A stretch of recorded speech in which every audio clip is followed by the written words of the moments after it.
Good evening, friends. Welcome back. We're playing more Monster Train 2. That is the kind of person we are. It's the kind of person we're going to be for a while. Anyways, why is that not unmuting? Oh, because why is that not unmuting? Oh, that's why. There we go. Okay, don't mind me. Was doing other things. Forgot that I didn't have everything quite the arrangement that I normally have it in. Now it makes sense. Everything's fine.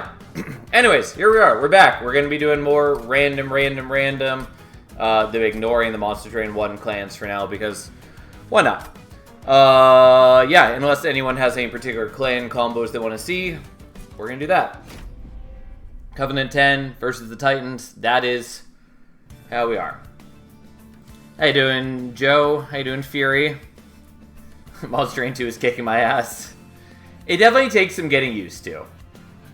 I've definitely seen a lot of people from Monster Train 1 who would, like, spend a non-small amount of hours in Monster Train 1 who are struggling with Monster Train 2. Okay. So, we have Eka for the first time in a while. Erratic Assistance, not the best starter card for her. Though it can be fine. It's Alive is a pretty solid card. Phase Blessing is solid. Wing Spirit is like the worst Pyre Heart. I really want them to rework Wing Spirit. And they might. Who knows. But so far, I think it's pretty bad as is. Okay. I'm pretty confident we're just going to take Cleansing Water. I actually don't see a lot of value in Life Insurer. A lot of the enemies that are going to be proccing Reanimate are going to do a lot of damage anyways. Like, I don't know. It's fine. It's just that, like, if Reanimate is your defensive strategy, I feel like you probably have enough Reanimate that you are fine just taking hits with Reanimate. And so I don't think this is that useful. Like, yeah, it's okay early game, I guess, if you have a source of Reanimate. Like, if you are using Mix to just, like, put 1 or 2 Reanimate on something. We don't have Mix right now. So, anyways, we'll take Cleansing Water. Yeah, sometimes it's going to do nothing, and other times it's going to wipe, all the Reanimate on Undying One. So, here we are. I got the Stoat second event in a Dimensional Challenge and had it bugged out because I wanted to double check. So I got 2 third gems on my Dualism Makeshift Golem. He could have been so much more. Feels bad, man. Yeah, that does feel bad. Okay, so I think we're taking Lunar Steward because that's the only one I haven't done with Eka so far, I'm pretty sure. It's definitely not the best start for it, but that's fine. And yeah, that's the only one we haven't done. Okay, so on Moon Cycles, so it will trigger once per turn automatically. And then, if we find ways to phase shift, it will trigger more often. It would definitely be a lot better if we had our Dune starter, but that's just inherently not possible.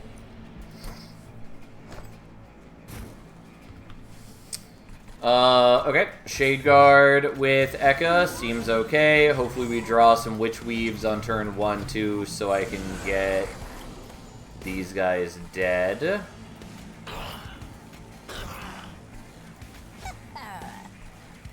Yeah, I guess we just block for you, put that down there, and we're good. Also, I think I got the right guess, so I'm not sure why people want to keep it a secret.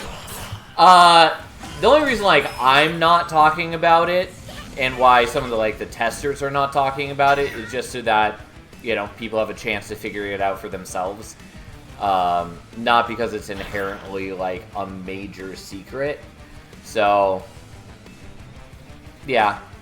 That said, I'm curious what your guess is, so feel free to let me know what your guess is. I'm not going to confirm either way right now, but I am curious what you think it is.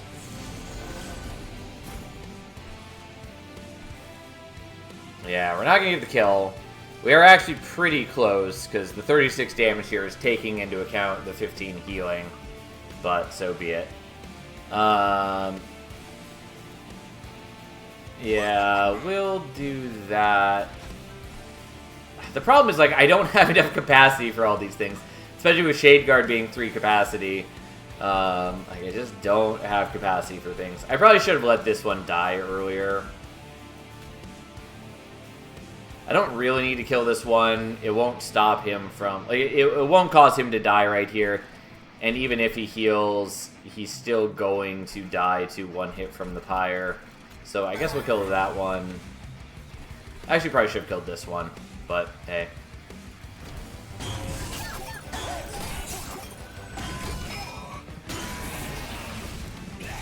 Direction is the answer to the least possible variant of interpretation based on numbers. Gotcha. Gotcha.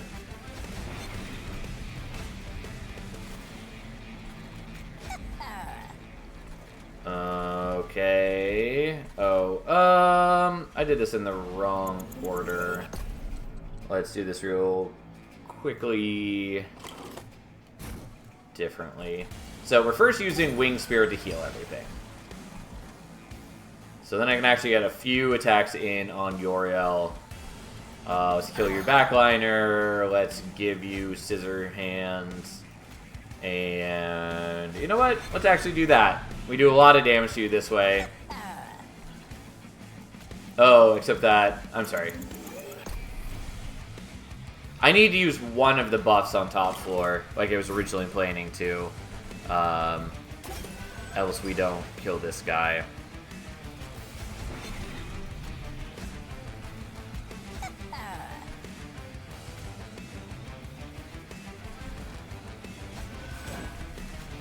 Ultimately, not a big deal. Pretty confident we're going to murder Uriel on top floor anyways. Even with him slaying all of my dudes, as he does.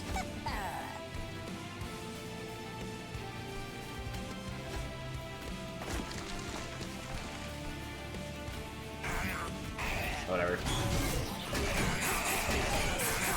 He does gain a fair bit of rage by murdering my dudes, but I've got a lot of HP up here, and now I have even more, so... he's dead. He's dead. That's just how it is. Ta-da! Alright, we took a minor hit. It wasn't a big deal. 4 damage is acceptable.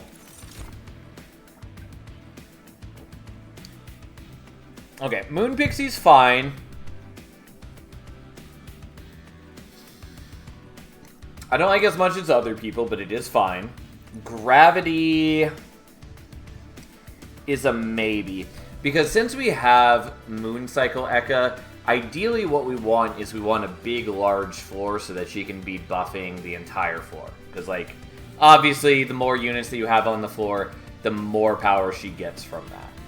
So, ideally we want a lot of units. Gravity, especially with Intrinsic, is a way where we can potentially dump a couple extra units onto a floor.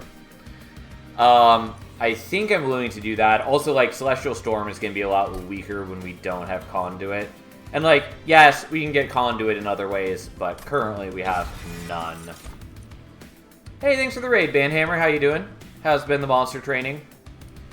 Sanguine Assistant is alright. Explosive Reaction is a pretty good card. I will take that for now, even if it comes with the Calcified Ember. Get him, guys! He's distracted by cards. Yeah, it's true. I am. Yeah, I think we're just going here. I don't have anything, like, major that I want to do. Thanks for the follow, by the way. Putting, like, Holdover on It's Alive isn't bad. Intrinsic on Gravity would be good. But hey. Just hit the 6 Pyre Heart unlock was unexpected. Yeah, it's a good reveal. I really want them to do more with that. But it's cool nonetheless. Yeah, Lunar Priestess is what we wanted. Or at least it's one of the things we wanted.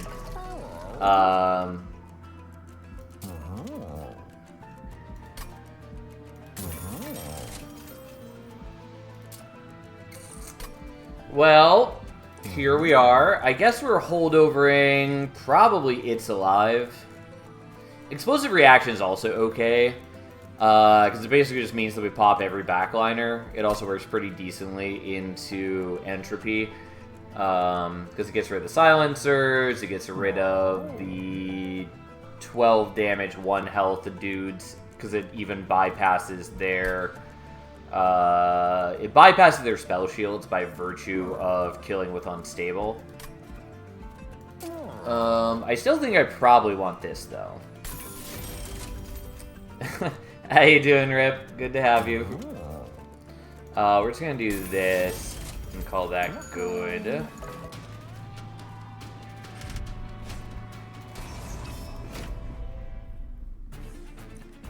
Really wanted Intrinsic, unfortunately, because I can't fit the Lunar Priestess, the Shade Guard, and Ekka together. And I can't put the Lunar Priestess on a different floor, because then she'll just die. Or more specifically, she'll die if I try to use, Gravity, because Gravity does 5 damage. She only has 5 HP.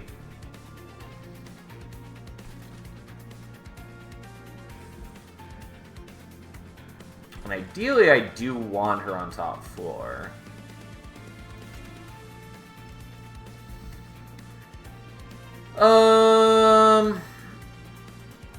Alternatively, I can also have the Shade Guard. Okay, we're gonna be a little awkward about this, and we're gonna try doing it this way.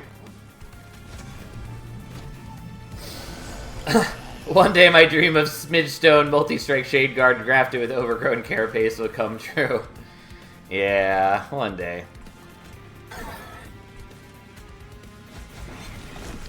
Unfortunately, I can't fit the Steward anywhere, which feels bad.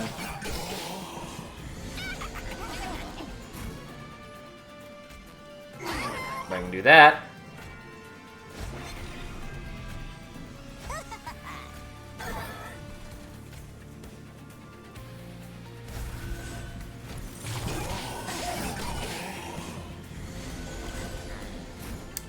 Well, not what I was hoping for, but fine.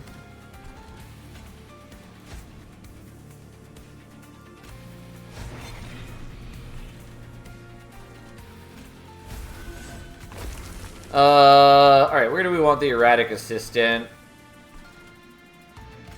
I think we just want it here, so we can kill there.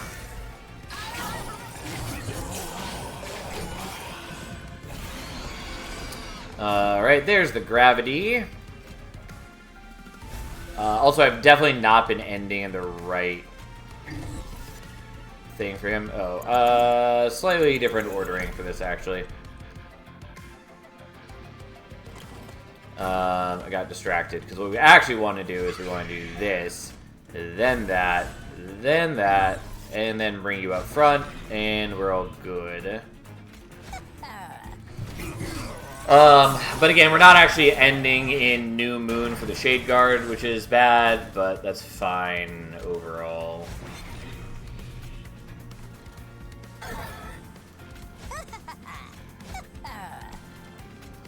I am going to waste the Moon Ritual so that he gets to end in the right phase. We should win this, no problem. Yeah, especially with the Witch Weave, we also get to kill that. And then we just dump some Grafts into these guys. I accidentally gave it to one who already had it. Doesn't matter. Doesn't really change anything. We could also heal, even though that doesn't matter. Winged Spirit is just the worst Fireheart. I also wish that, like, Aquaths would get a little bit higher starting attack. But, anyways.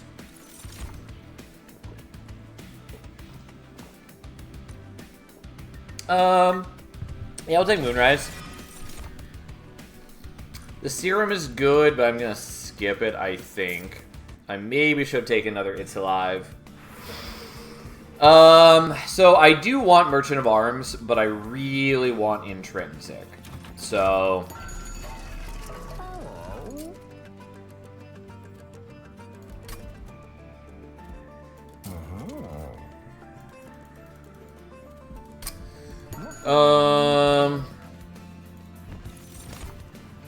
I do like Pincushion quite a bit. I'm not sure I want him right here, even though I could make decent use of him. And honestly, he does fit on my floor. Maybe I'm fine with taking Pincushion. Wasn't really planning to, but he's pretty decent. Makeshift Golem is my boy. I use him like never. He's fine, but A, I think he's ugly as sin, and B, he doesn't really do what I care about most of the time. But he's okay. He's not bad. I think I might take Pincushion. The problem with taking Pincushion is we're not ever going to get the best looking Pincushion here, but we could get an okay looking Pincushion. How you doing, Glacier?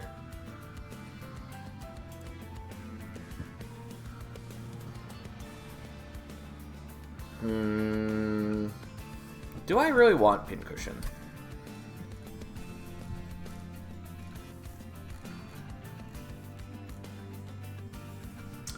Ideally, I'd rather have something like Nightingale or Test Subject Alpha, or maybe more Lunar Priestesses.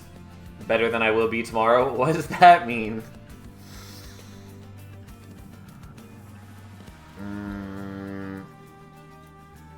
Apsis is going to hit 87 degrees. Ugh, I didn't realize it was going to be that warm tomorrow, but fair enough. We're getting to that time of the year. I kind of just want more Lunar Priestesses. Alright, I'm going to skip the Pincushion, even though I think maybe I should take it. Alright, Stygian, Luna. God, I hate the old cats. They're horrifying. A gremlin scurries across the rail, lugging a suspicious stack of items. You recognize some items as belonging to the clans of Stygian, Luna, and Underlegion. The gremlin quickly gathers the items back into its sack. Look, I'll return these, and if you keep it quiet, I'll even give you something for your troubles. What do you say? Which clan's belongings do you take from the gremlin? I don't know what can fit into... I don't know what cards are possible to show up here. It might just be every single consumable card. I'm going to take a Luna, and I'm going to skip that, because I don't care. The gremlin gives you the item. You try to push them to give you the rest. And after some negotiating, the gremlin offers you to take another item. It's fine, but I'll skip it. I probably should take that one. Alright. Good evening, how you doing? Okay, so if I take like this and I re-roll, that would be 155, which is probably more than I want to spend. I don't really need the minus cost.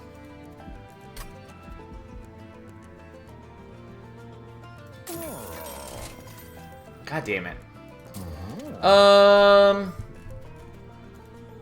Sure, I'll do this, I guess.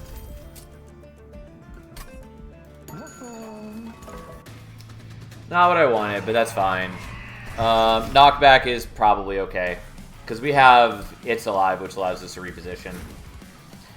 I had an event that was rare Pyroborn cards. They all said do something to Pyre Gel, and none of them said add stacks of Pyre Gel. Sort of funny. Yeah, I had that yesterday, where we got rare... how much damage do you do at base? I don't remember, but it might be more than 10, in which case this might not be workable, and I totally forgot to evaluate that first. Well, let's find out. Yeah, you start at 13, but I do have a blocker here. I kind of want to not play the holdover card, but hey, we're going to.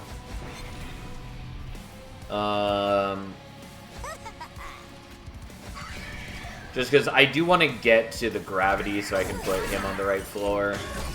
But it's fine, whatever.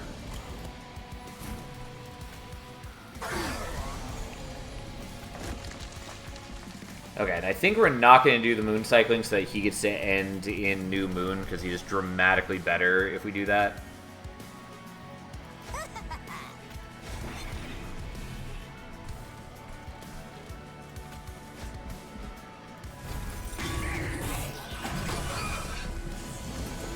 Okay, well.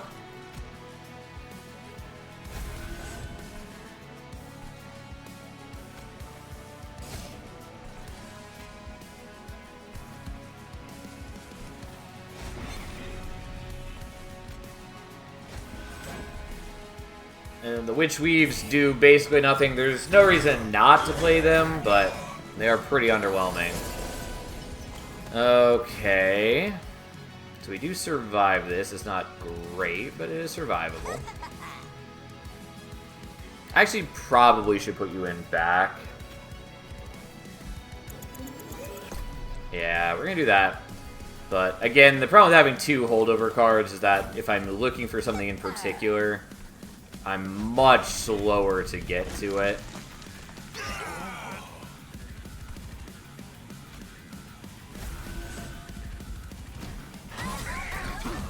Conduit makes them amazing. Witch thing? Oh, the Witch Weaves? It makes them okay. I think they're a pretty solid starter card now. I don't think they're, like, my favorite starter card, but I think they're fine. I forgot that that has a weird animation like that. But fair enough.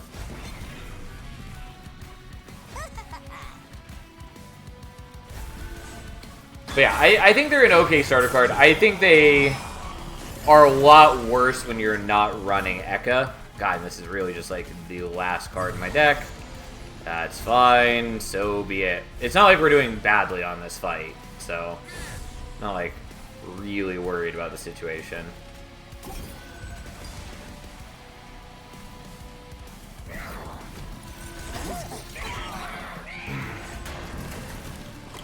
Probably don't need to play the explosive reaction anymore, but I'll still do it for the sake of it. Okay, you get a claw, and then you debuff the shit out of me, which is annoying and probably not worth me doing those spells, but it's okay. And then you can also join in with the Scissor Hands, and then look at all these free, beautiful stats we got. I mean, like, we don't do a ton of moon cycling yet, but we do enough that we're doing okay. And, like, Shade Guard's a pretty solid unit, especially if you have any, like, phase control to get it into the right phase. Brain Transfer is a weird card. And I don't want it here.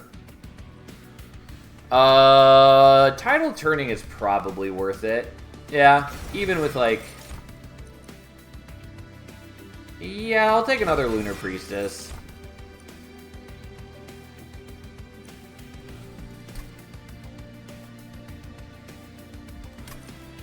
Okay, I'll do draw for now. Although I actually don't need too much draw, but that's fine. We're doing this. Brain Transfer with Reanimating Glass Cannon is my top jank. Yeah, there's some cool stuff that you can do. Alright, so Lunar Steward 2, +2/+2 per moon cycle.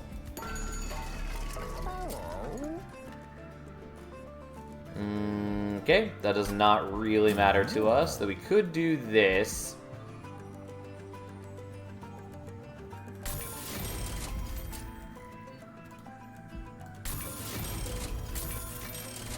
Yeah, multi-strike is what I was actually hoping for. Conduit also would have been good, but we're going to do just some starting HP, and then we're pretty solved now. Yeah, sure. We'll take an Organ Harvester. Why not? Okay. I have a pretty decent deck, although I probably should have just gone Capacity instead of Draw. That's fine. It's fine. It's fine.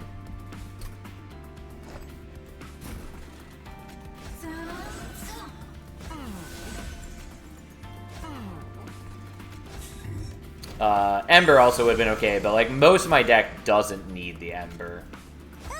And yes, we are going to make this guy stronger. That's okay.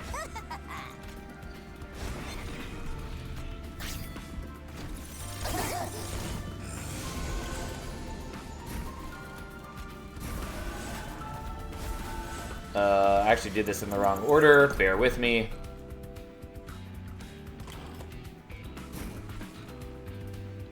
what we meant to do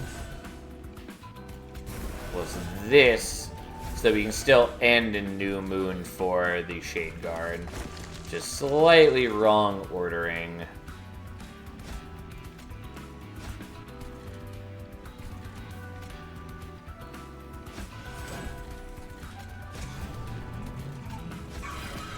Okay.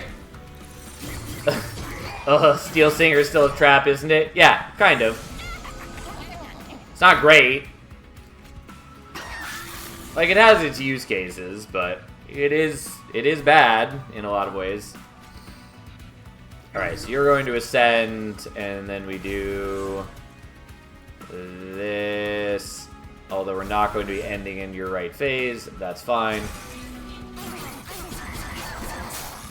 I could have done the Winged Spirit before. Doesn't like super matter because I have lifesteal, but also honestly we just want to do it on you anyways, since you have multi-strike.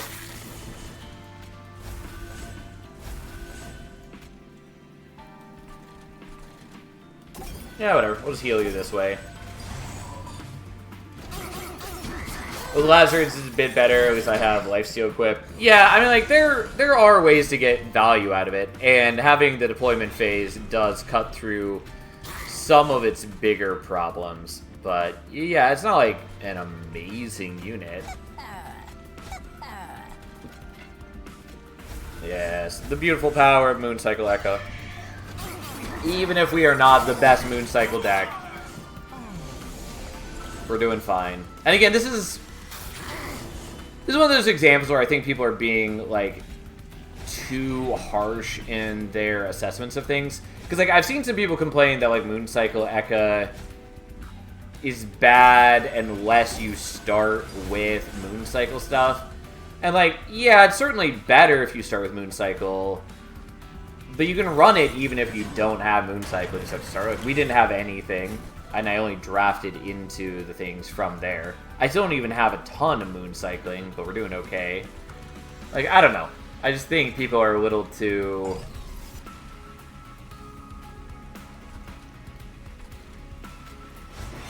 What's the word I'm looking for? They're not as willing to, like, experiment with things as I think they should be.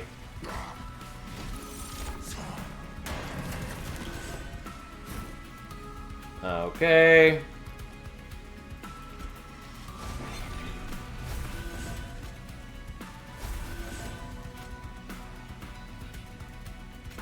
I mean, we don't actually have to do anything here. Mooncycle Echo makes your backline almost immune to Kel and Seraph Corruption. That's true. She does. She's not the most exciting, but she's good. Or at least can be.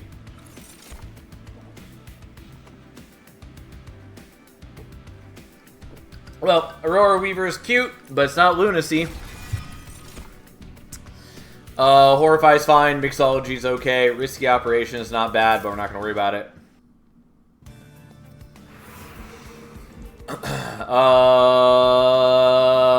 I don't remember all the Luna artifacts all that well.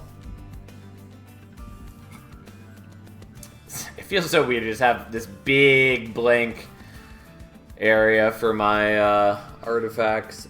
Okay, so this would be okay. That would be not terribly useful. That's fine. Not useful. That's fine. It's fine. Not useful, not useful, not useful, not useful. Not really useful. Yeah, like, none of those really excites me. Yeah, like, there's some okay Lazarus things. Also, hold on one second. What was that? I just realized I'm missing one thing from the list in one of the clans. I'm blanking what the name of this is. I know exactly what it does, but I can't think of what it's called. Okay, that's fine. Nonetheless, we're going here. I don't hate Bloodthirsty Blade. It's a bit late to get it, but it's still cute. Moonlit Glaive is also okay for me.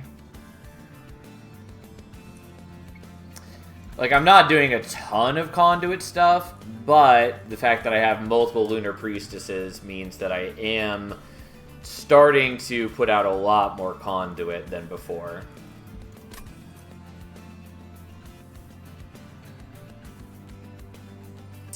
I don't hate it.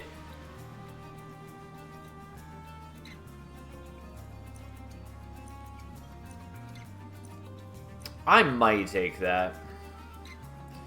Yeah, it's fine. It's a pretty good improvement. Also take the Bloodthirsty Blade. And I already forgot that I have Organ Harvester. Well, done. Do I need to do it? Probably not. Am I doing it? Yes. Should I have done the combination with the Moonblade instead? Or Moonlit Glaive? Probably. Anyways, we're getting another Lunar Priestess. And then we're going to remove some of the chaff from the deck.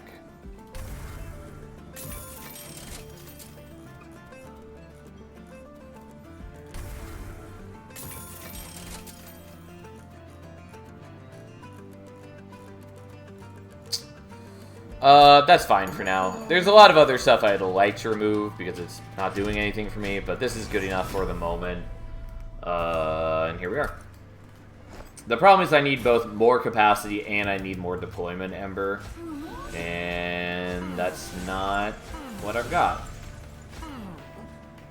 I can't play the Shade Guard now. That's fine.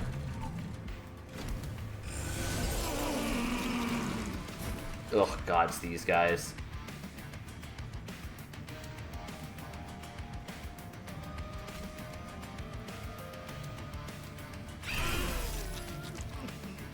Well, unfortunately, you're going to die soon.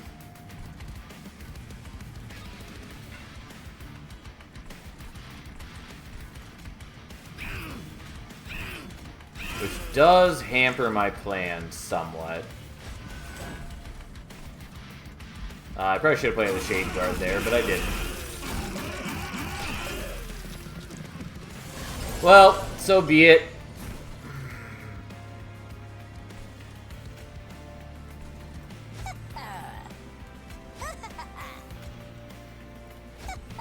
I probably should have played out the Shield Steward there and played one of those guys up here. Anyways.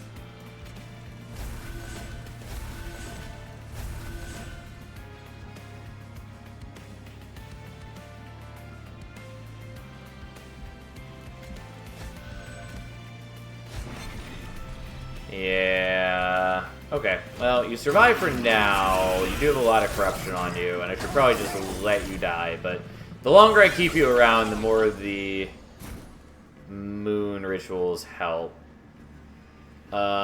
Pretty confident there's no way I get the collector here. It's like I can move them up front and I can put down the erratic assistance, but that doesn't do enough for me.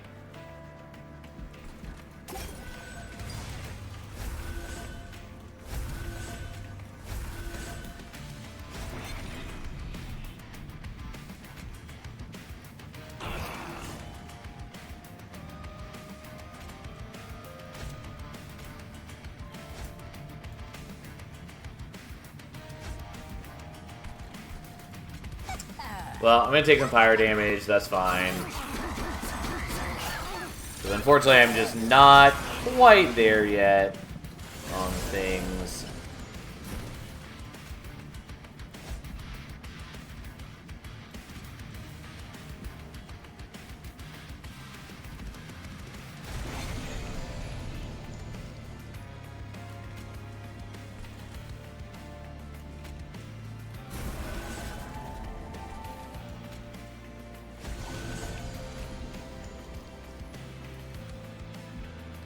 You bastard.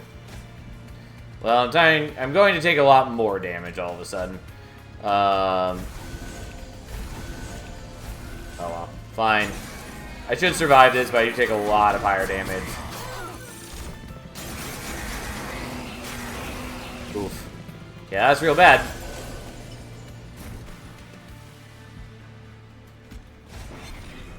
Oh, this is a lot better. Certainly could have used the explosive reaction much sooner. But I think what we're doing is we're just doing...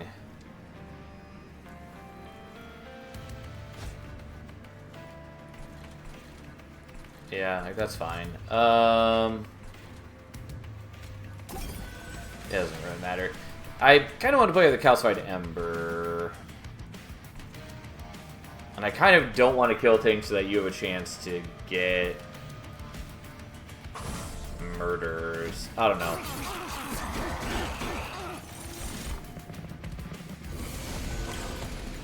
I'm just not wildly confident in my choices.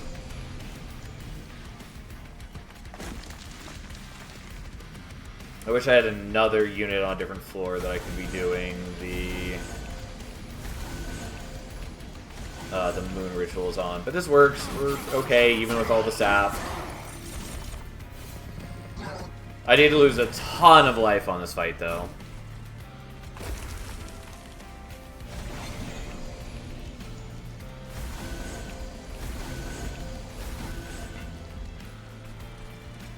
Well, lose some Titan skin, my dude.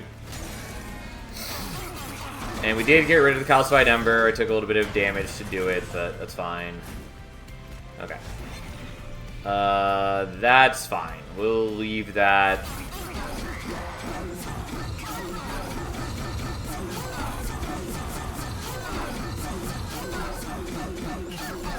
I was like, why do you have Reanimate? I forgot that I gave that...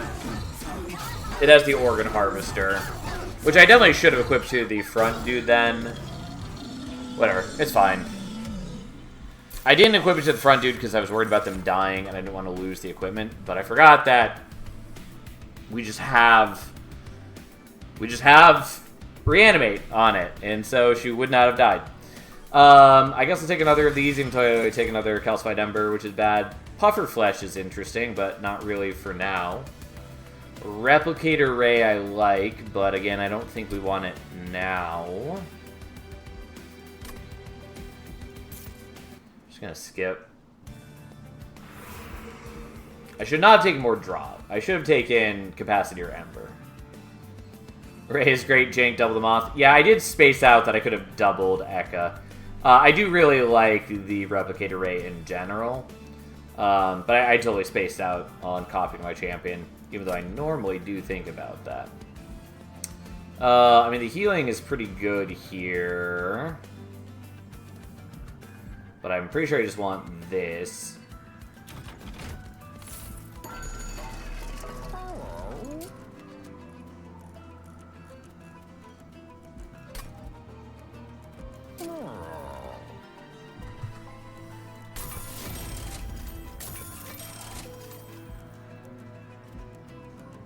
Well, not exactly what I wanted, but fine.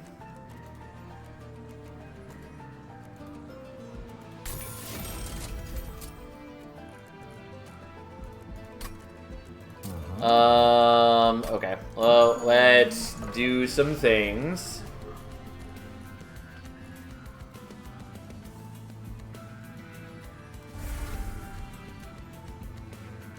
I'm gonna get rid of a Shade Guard. Like, I like him, but we've passed the point where he's useful for me. Because I can't really play him out.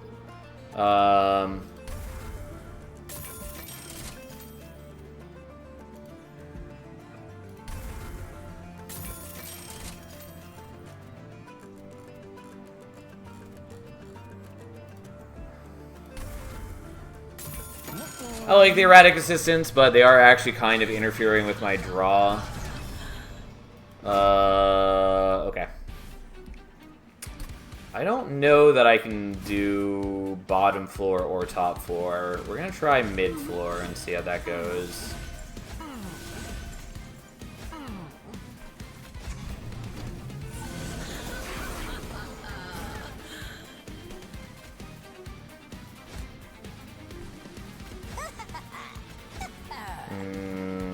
Didn't play out the explosive reaction, sadly, but fine. Oh, and I did forget that you have haste, which actually means mid-floor is a problem. Well, so be it.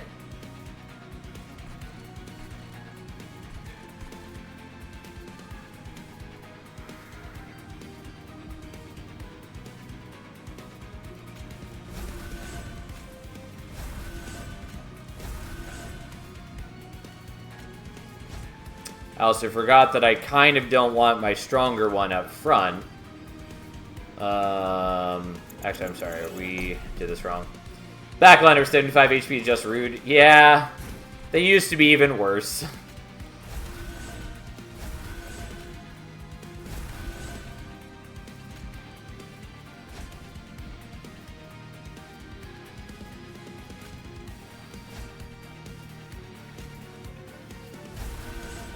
Okay, so I do get the kill there. Well, it's much worse than I want it to be. Because I would really like you to be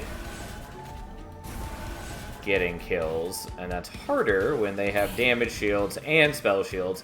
Especially because the spell shield blocks the hit before the damage shield does, which is part of what makes this awful.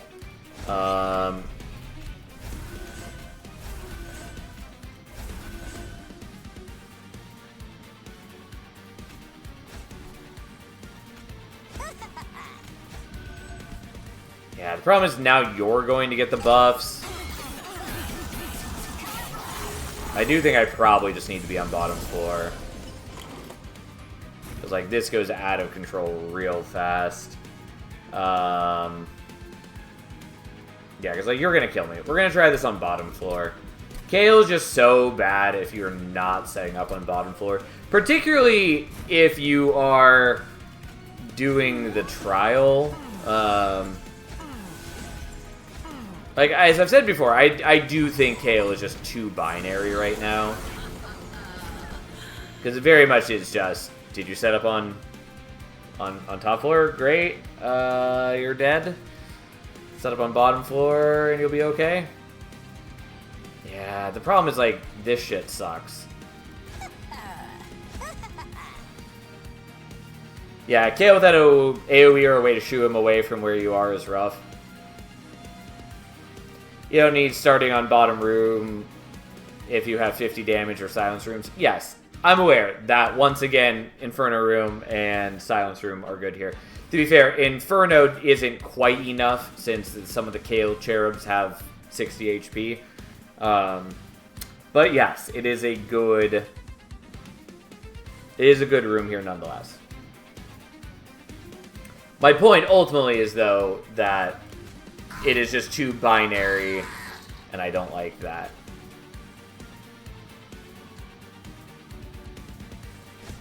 Yeah, we're not anywhere close to that kill.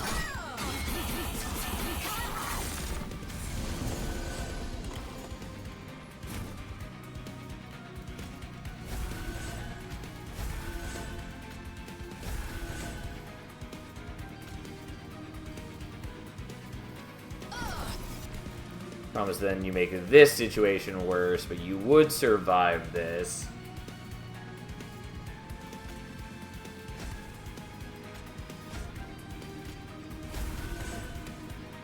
But then you're still doing your thing.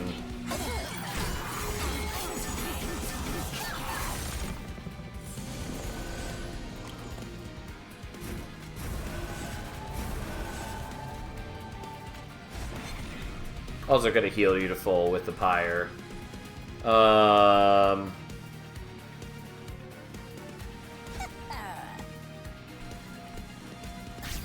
really hate that the spell shields block for the damage shields. Like, it makes sense, it's the whole point of the enhanced version of this fight, but it does suck.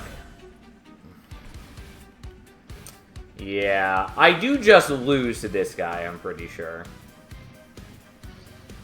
Because you'll have, what, 3 damage shields?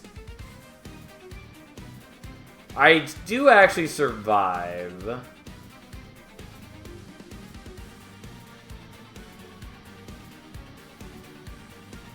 No, I don't. Yeah, okay. Well, I think we just lose here.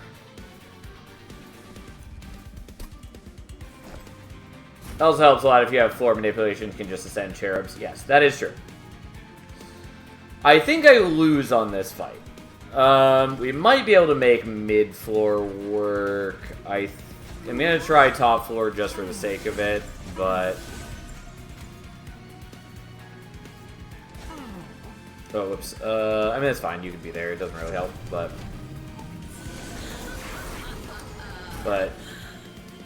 it's not great.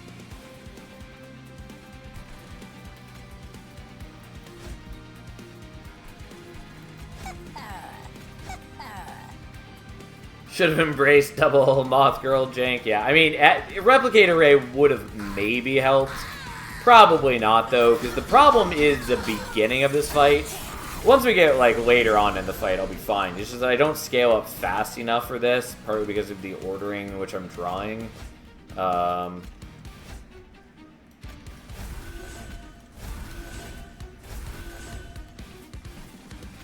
I should have done this differently. Whoops.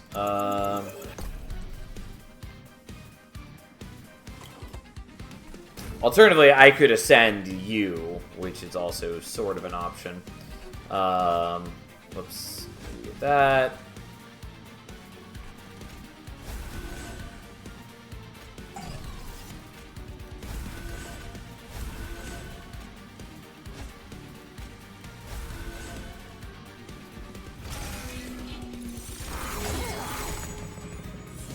Oh, okay.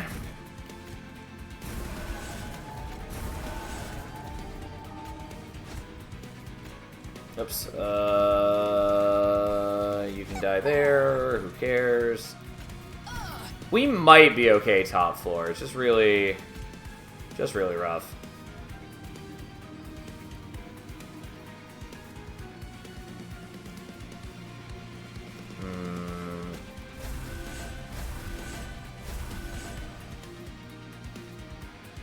Yeah, the same feeling whenever I try to make lunar units work. They scale so slow if you don't get handed the good cycle stuff.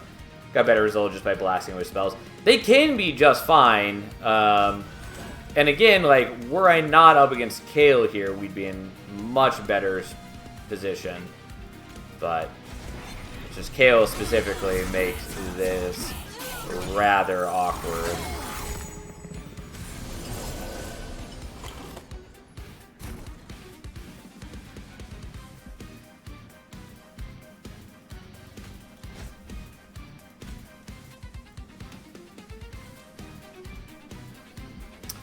Okay.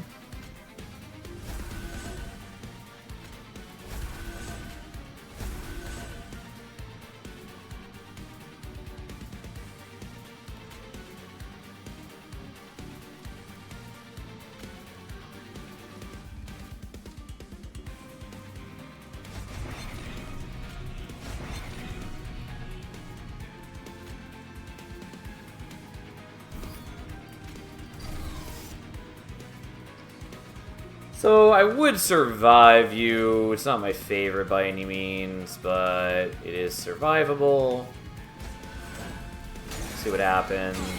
I thought about moving Kale so he's not buffing this guy, because then we have even more damage shields to chew through, and I can't ping them off because, God forbid, we'd be able to do such a wonderful thing. We do have this, though, which allows me to do that. I can't get rid of the Calcified Ember, but hey.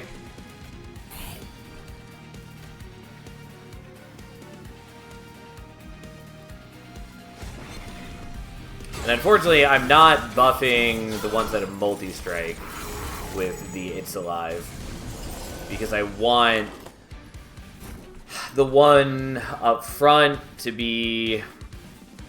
whatever. Here we are. It's fine.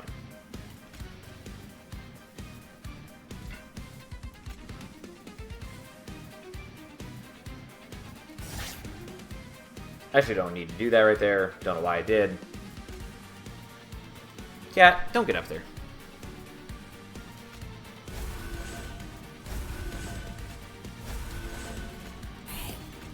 Okay, we at least get rid of your damage shield, which is something.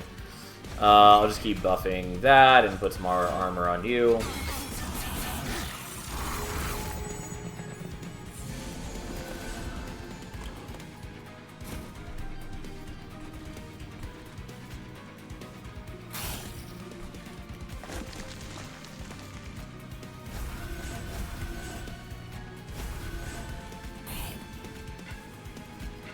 Come on. There we go. Unfortunately, don't actually get rid of your damage shields. Here we are. I'm definitely not making great use of these Slay triggers. I'm getting a couple, but not nearly as many as I would like.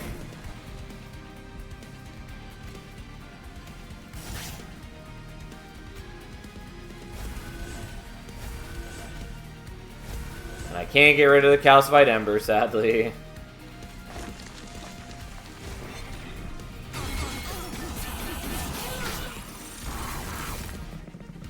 Yeah, it's fine. You can have like 1,000 damage shields. We should be able to handle that part of it.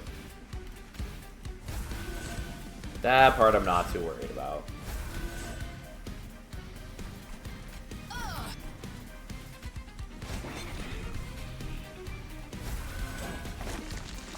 Okay.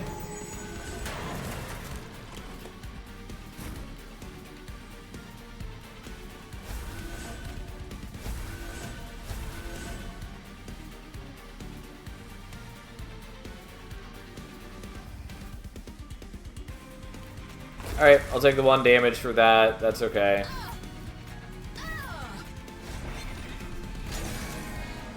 Alright, not a great fight for us, but here we are. Oh. Well, we didn't get the last Slay trigger there, but that's okay. Our poor Bloodthirsty Blade not performing too well. Minds of Their Own, not bad. Tome of Horrors is very good. Not great for us here, though. I think we probably want Minds of Their Own, except that's another expensive thing that I will struggle to play, but that's okay.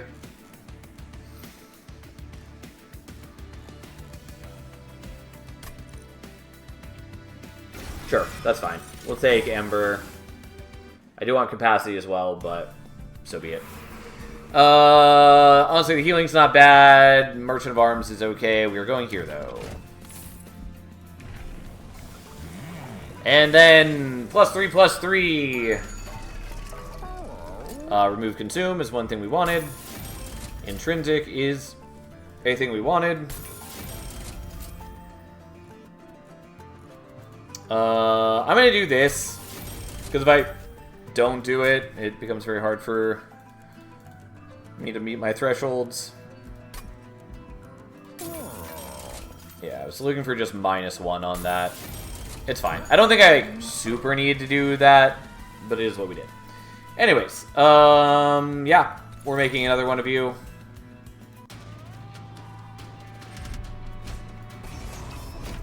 Mark Invasion's fine-ish. They are damaging enemies, but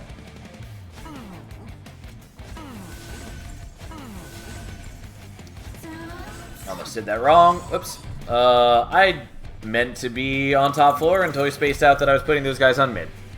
My bad. Very much not an option.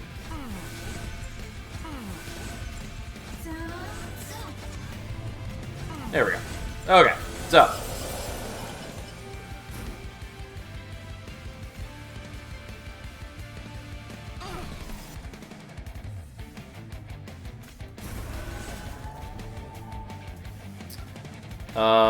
Well, you guys didn't get your damage shields, so you know what, I'll play that just so that we have less concerns, since I'm fairly low on Pyre health as is.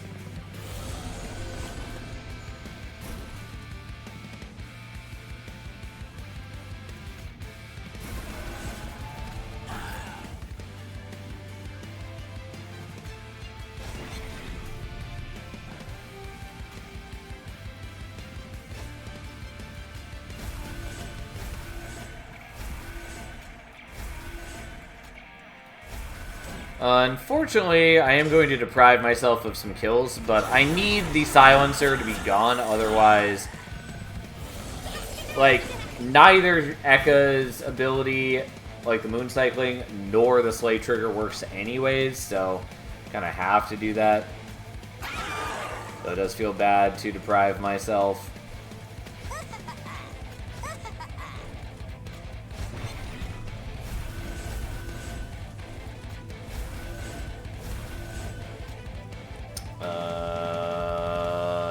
Put that one there. I should have done the armor elsewhere. Not a big deal overall, though. And you get that. You get that.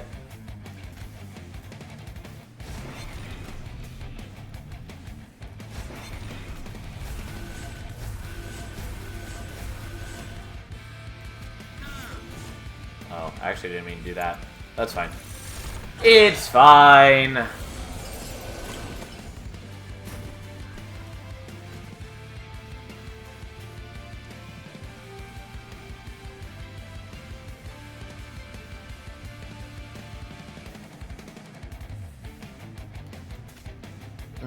So you'd only be getting one kill that way.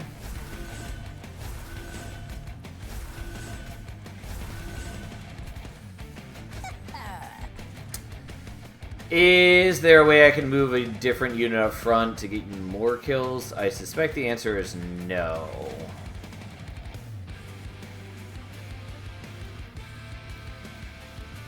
Alright, that's fine.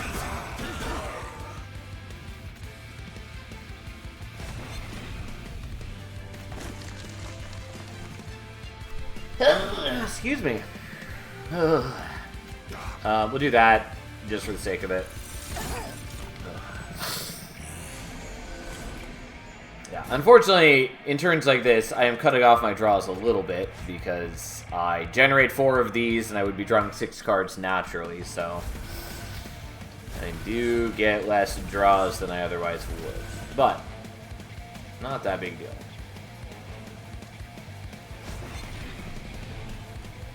Okay, so we want you dead, and then we just want to Moon Cycle a whole lot. Again, the Bloodthirsty Blade, not getting such great work done, but that's okay overall.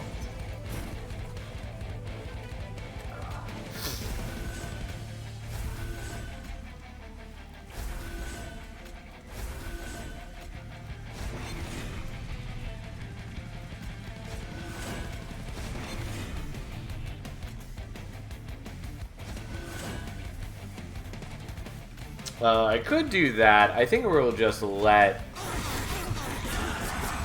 I think we'll just let those survive so we can get some slay triggers and all that.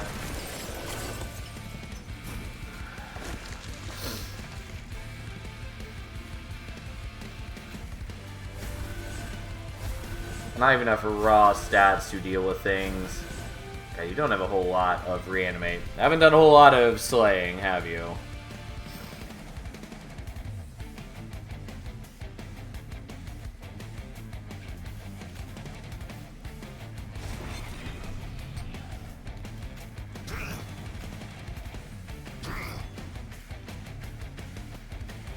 Yeah, whatever, who cares?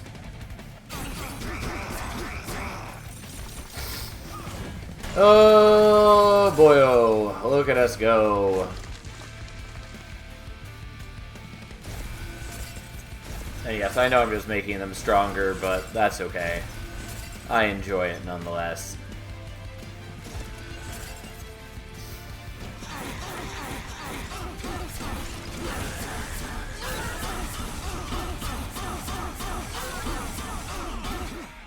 Ta-da! Yeah, anyways.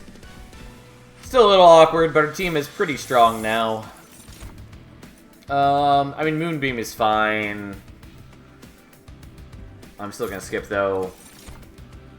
I'm going to skip. I could take Horrified just for bullying Savagery in the Titans fight. But we're going to not. We shouldn't need to worry about it. I do probably want to heal, though. And I do kind of want to go for the Merchant Magic. It's fine, though.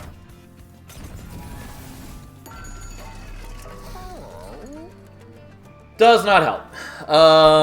The -1 only affects the Shield Steward. I could do that in place of a removal, which is technically better. Fine, probably.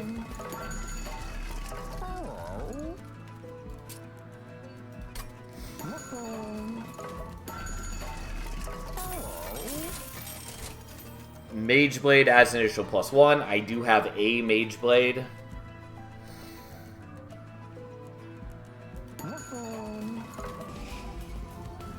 It's technically useful.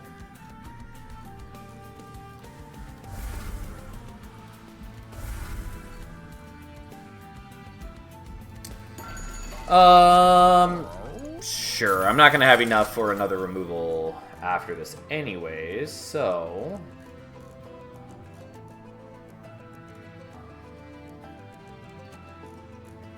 Yeah, this is fine. We'll just get rid of the Witch Weave. And here we go! We shouldn't have any, like, major problems.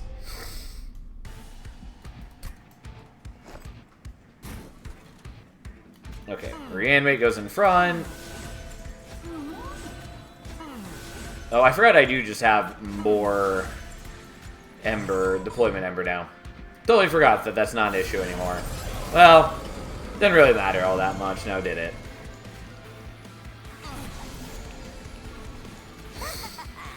Okay.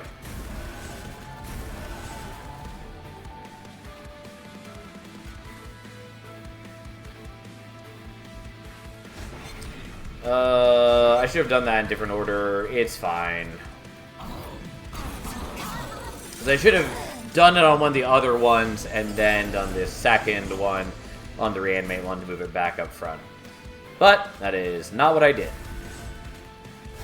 Nor does it matter to any strong or meaningful degree.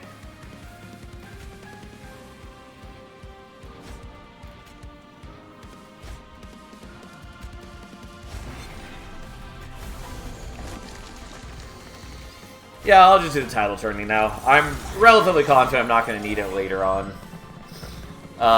Mind you, the incant guys here do kind of fuck me.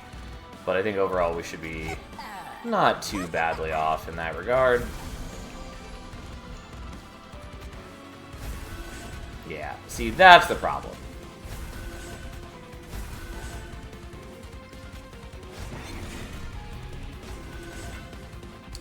Okay, well, we are losing one of them. And unfortunately, this is the floor where things get really bad. Although if we draw the right thing, it's not a big deal. Wasn't exactly the thing I was looking for.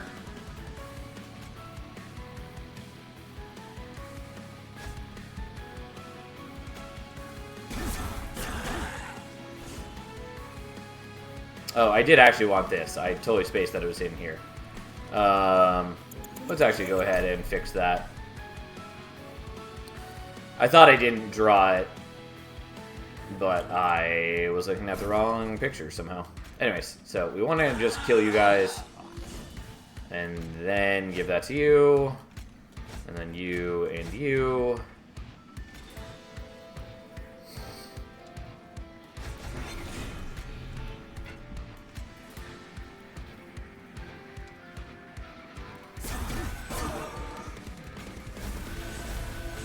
Yeah, I should have done that differently. That's fine. This is good enough.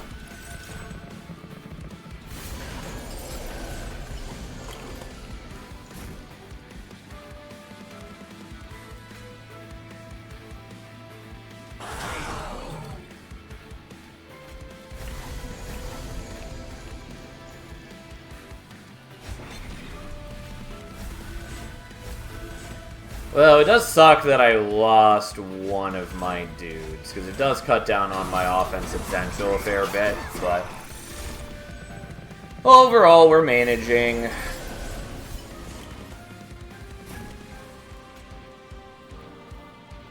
Okay, we're gonna do this so that I'm less in danger of things. Again, the fact that these guys buff the entire train is a fairly meaningful problem for me.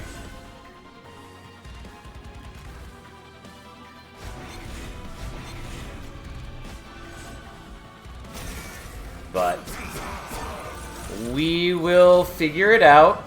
Having the holdover explosive reaction is quite useful for me. Because it does cut down on that shit tremendously.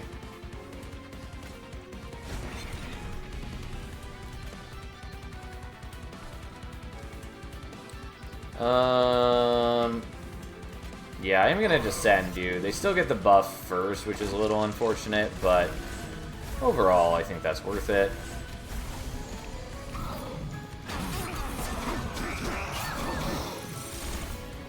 I think we're fine overall. Again, the explosive reaction doing a lot of work for me.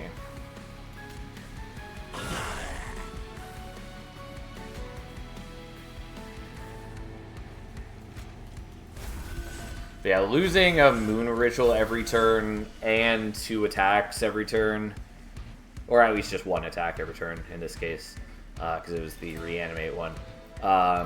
Really not great for me. Really does cause some problems.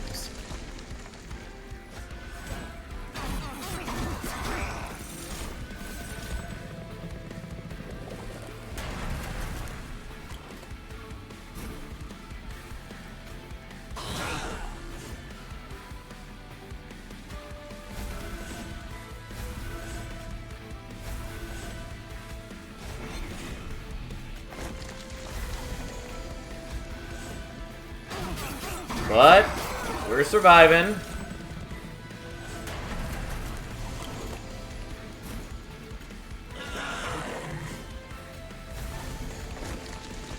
Okay. I don't know. I'll just leave it.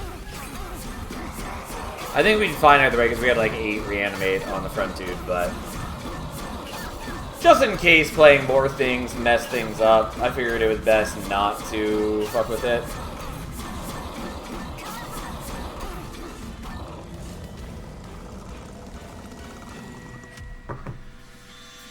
Well, we only took 2 damage on the fight, and thus now it's time to face the Titans. Truly the most thrilling battle of all time. I was kind of hoping we'd get another holdover so I could be constantly descending savagery. But, alas, it was not meant to be. Yo, how's the Jankmeister doing? I'm doing alright, Squeak. How about you?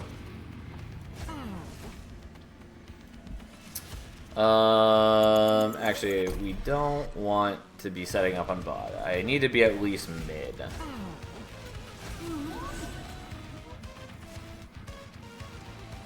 The problem is I can't use my reanimate very well in this fight. Well, there's a lot of problems, but that's fine. Doing well, mostly been chilling, doing the dimensional challenge in between Covenant and 10. Fair, fair.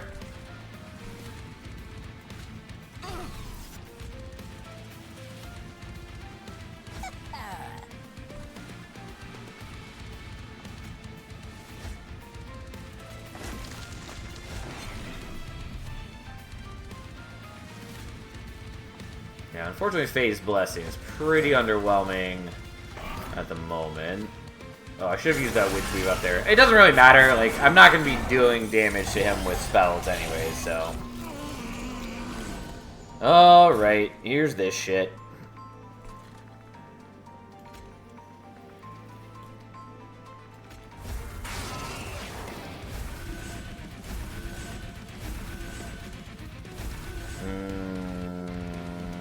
Okay.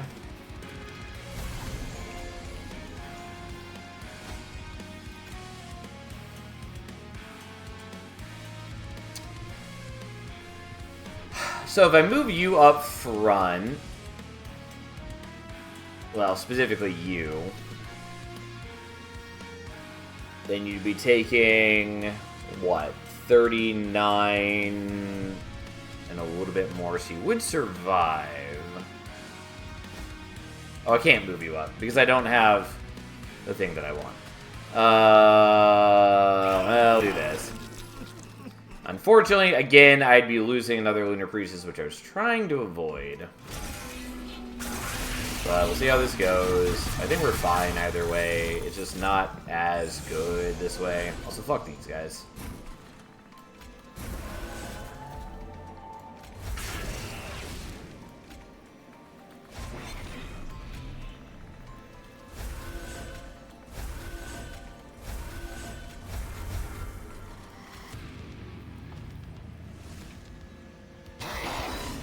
Well, the lunacy doesn't end up being that great for me, but fine. And then I take damage, yada yada yada. We gain a little bit of reanimate though, which is useful.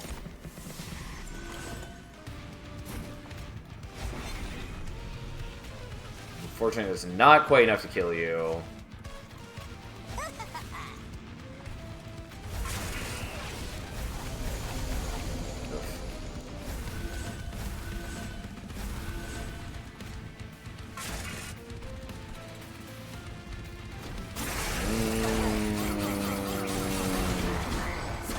Well, so be it.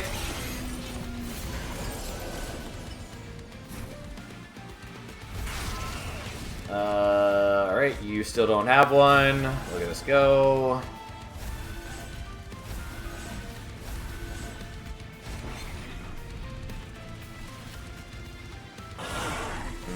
I kind of don't want to do that, but it's what we're going to do.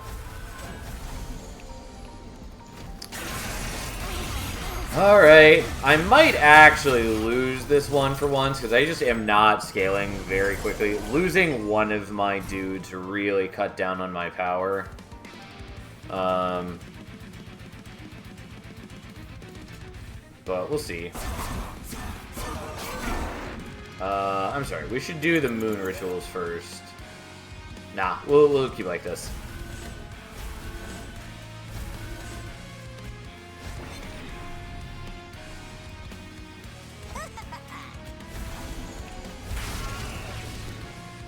Yeah, like, Dominion's not a problem, but I am a far ways away from killing the others.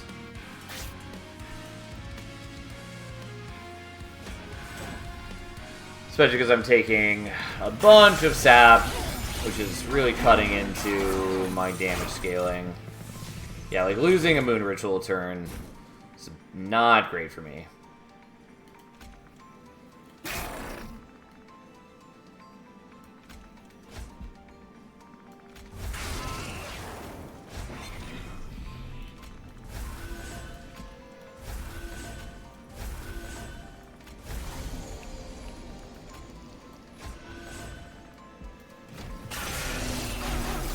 Yeah, because, like, I can kill Dominion, no problem, but at this rate, I just die to the others. Really needed you on other turns, Gravity.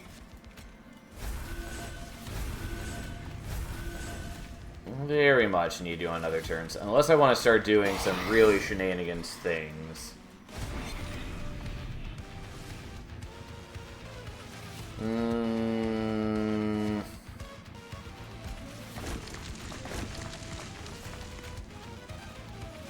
Yeah, I don't think that would be enough, even if I did that. Alright, well, I think for once I do actually lose on this fight. Which I can't remember the last time I've lost on the Titans fight. But... yeah... I'm gonna retry it just because I'm curious to see if I can do this better setting up top floor. Because then I don't necessarily have to lose one of my Lunar Priestesses. And I think if I don't lose the Lunar Priestess, we're totally fine. Because, like, that's really the issue, is that losing them is so just detrimental to me.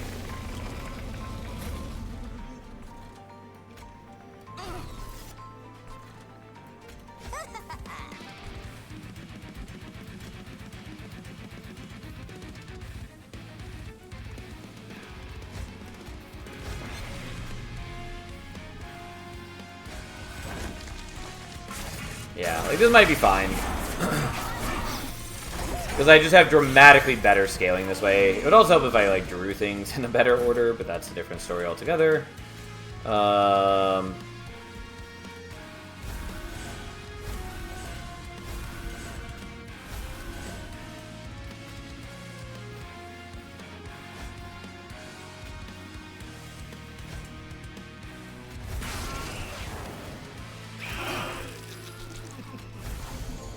Okay, unfortunately you're very low on life, but we can probably get our lifesteal going now. And also I can use Wing Spirit, maybe.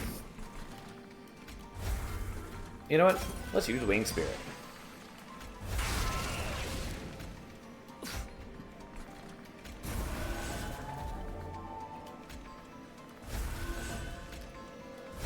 Not sure if it's intentional or not, but it's lore accurate that Stygian Clan, being the guardian of a sleeping titan, is the best at handling this fight with access, sap, and discard.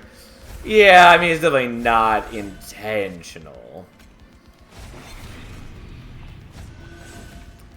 And I would very much like to see some of their things reworked. Like, at least with the existence of this fight, I don't think Siren Song should be as it is. I just don't think that's great for the game for that to be the case.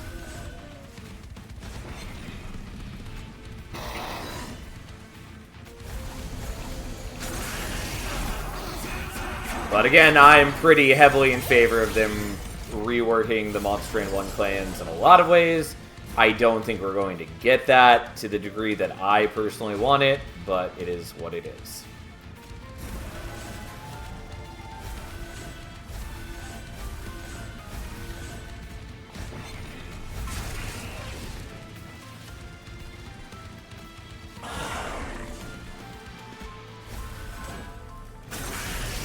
Well, we're still pretty thin on life, but we are definitely a lot stronger now. We're still not, like, crazy strong. If I had, like, another Mage Blade equipment, or if I had a little bit more HP so I could forego taking the sap every time it shows up, that would also help quite a bit, but, hey.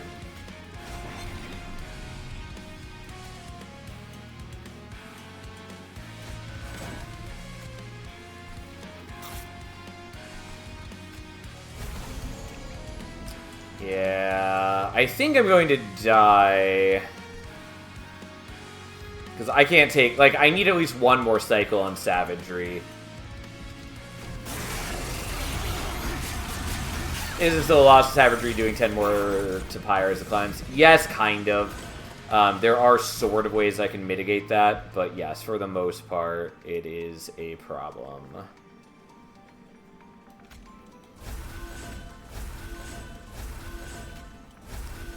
Namely, there's one specific way that I can potentially survive it.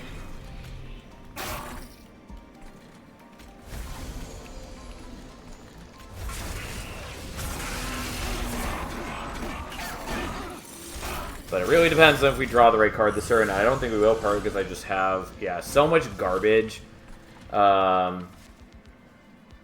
Because what I needed was the Ascend or / Descend card.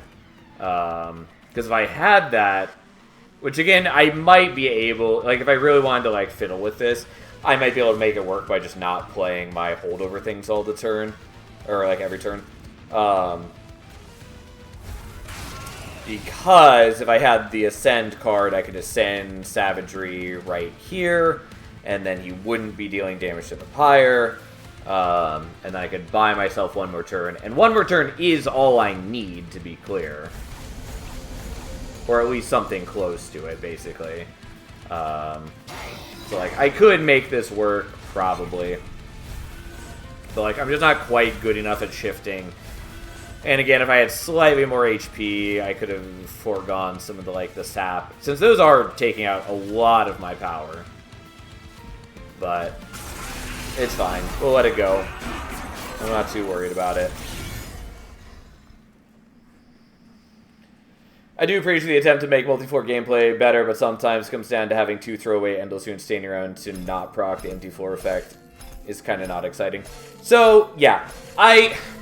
Again, I've talked about this before when we first were doing the Titan fight, but it's... I mean, I have a lot of problems with the Titan fight. And again, it's honestly the first time I've lost to him in a long time. So it's not like the difficulty of the fight that I have a problem with. But so like you talk about how that fight is supposed to make multi-floor setups more important, and in a way it sort of is, because like it protects you from Savagery's damage, and that's supposed to be one of the major components of the fight. Totally understood that. But on the other hand, basically every other component of the fight discourages you from a multi-floor setup, so it feels at odds with each other, because Having multiple floors means you have to protect yourself from the damage that Entropy is dealing every turn, and the damage from the corruption that Dominion is applying every turn. Like, also the Curse of Entropy, if you have, you know, like 12 units spread across 3 floors who are being way more affected by the sap, since it hits every single unit on your train. You're way more affected by that than if you just have like 4 units on 1 floor. So like, if they want to make that fight encouraging you to do a multi-floor setup, it needs to function differently. Because as is, there's one thing encouraging multi-floor, and as you say, mostly what it's encouraging is really just to have a chump blocker on that floor who can tank a few hits from savagery. And even then, you're still just better off like finding a way to daze savagery so he doesn't do the resolve trigger, because that's the thing actually hurting you. Anyways, I think it's a really messy fight, and I appreciate the ambition behind it and the desire to do something different. I don't think it's very successful at its goals. It's Malekith's Pyre. I feel it'd be cool if at least you could spend your leftover money to heal your Pyre or something of the sort. It's a bad feeling to just have like 10 to 20 HP after Seraph and you can't do it at all. Yeah, that's been part of my complaint, is that like, in so many ways, the fight is basically just a Pyre check. And again, most of the time coming in with like 35 to 45 HP is all that's required to win the fight. I did go in there with like 50 HP and I still lost, so, you know, it's not completely that way. Still can happen. But, for the most part, that fight is basically just, do you have enough HP, you win. If you don't even have a chance. Like, if you come in at like 2 HP, most decks, there's no measure of like clever plays that can change it. You just, Dominion hits your Pyre turn 1 and you die. And I think that's really lame that, because, you know, again, I've talked about this before, but anywhere else in Monster Train, you always have the chance that, like, no matter how badly it went before, you can have a chance to, like, recover and survive. Doesn't matter what your Pyre HP is at, you always have a chance to win. But now with the Titans fight, basically every deck takes some damage on that fight. So if you have a bad Seraph fight, and you down to 4 HP, you just can't fight the Titans. It doesn't matter what your deck is doing, it doesn't matter how quick it kills the Titans, you basically die. And I think that's really lame. So I've been complaining about the Titans since day one, and I will continue complaining about them for a long time to come, I'm sure.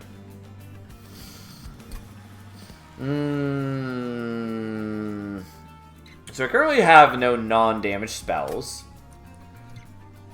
but that could be interesting later. Jack Strips is okay. Again, I don't think it's as good as it was in Monster Train 1, but I think it's still pretty good.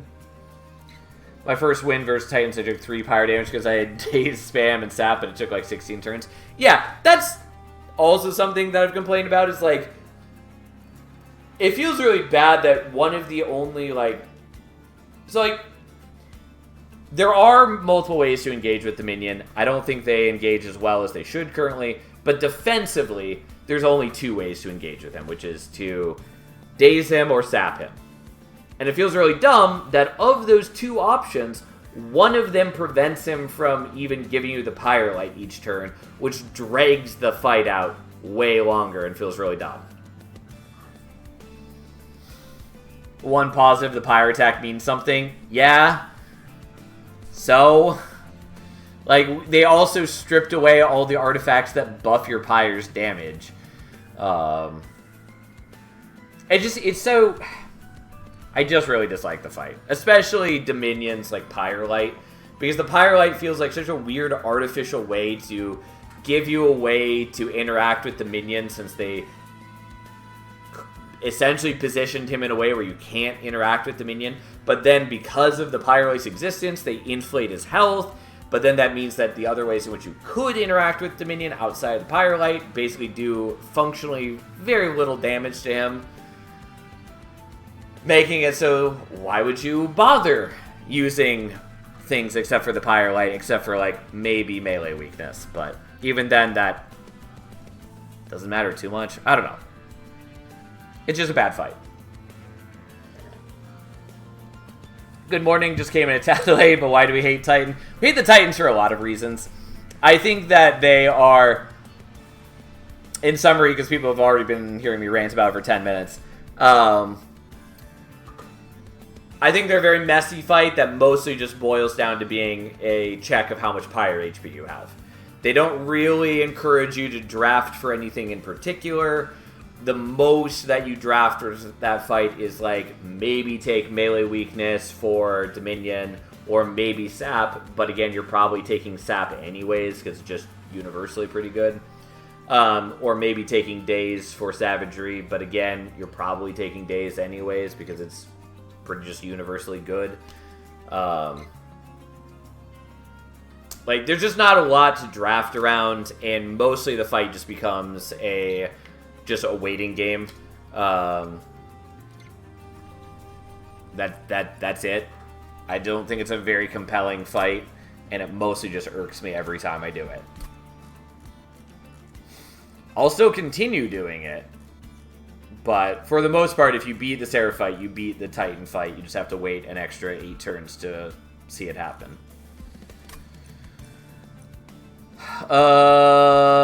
Anyways. I think we're taking Jack Strips.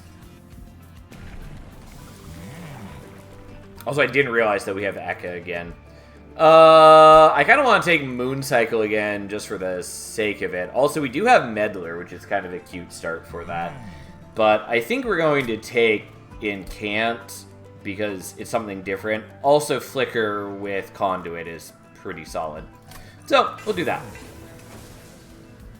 That said, the Moon Cycle with Hothead is pretty solid, since his ability is based on his damage. And that's pretty cool. But yeah, again, like, part of the biggest problem for me is just I don't feel there's really much to, like, draft around in the Titan fight. Because, like, I know there's some people who hate the Divinity fight in Monster Train 1. I, for the most part, like it. But I understand why some people dislike it. But, like, with the Divinity fight, I think there are things that you can, like, draft towards that are meaningful. Like, you need to make sure you're having the right number of hits to be clearing the waves. You need to be taking into account what floor of the fight you want to set up your units on, and you need to be drafting a defensive strategy to deal with, like, Divinity's attacks. Or if you're setting up on bottom floor, you need to have a way to deal with the first wave or two of the combat where you might not be fully set up. Like, there are things to draft around in that fight. And I just don't really feel like there are things to draft around in the Titan fight. Even worse, a lot of things just don't work very well in the Titan fight. Because, like, if you're doing slay triggers, you don't even have any enemies to slay until at least the second turn. And, yeah, just, there's a lot of things. I feel like I never pick Hothead, but he's cool. He's a very good unit. Obviously, he works best in some situations, but he's very good overall. As I probably should have done the Bloated Whelp to kill the... You know what? I'm actually going to reset this and do this properly. Because what I meant to do, and then I definitely distracted myself by rambling, is do that. So we have one less card going into our deck, and we can do some more incanting.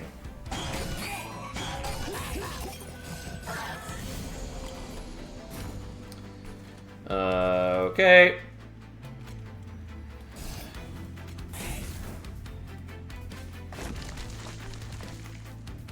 Yeah, it doesn't really matter, but we're going to do this just so I can get more cards out of my deck. Alright. And then Yoriel, we are going to sacrifice these guys because then he has less things to feast upon. It doesn't really matter, but that's what we're doing.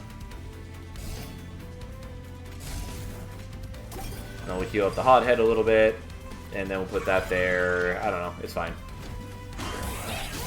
Unfortunately, the meddlers don't do anything for us, basically.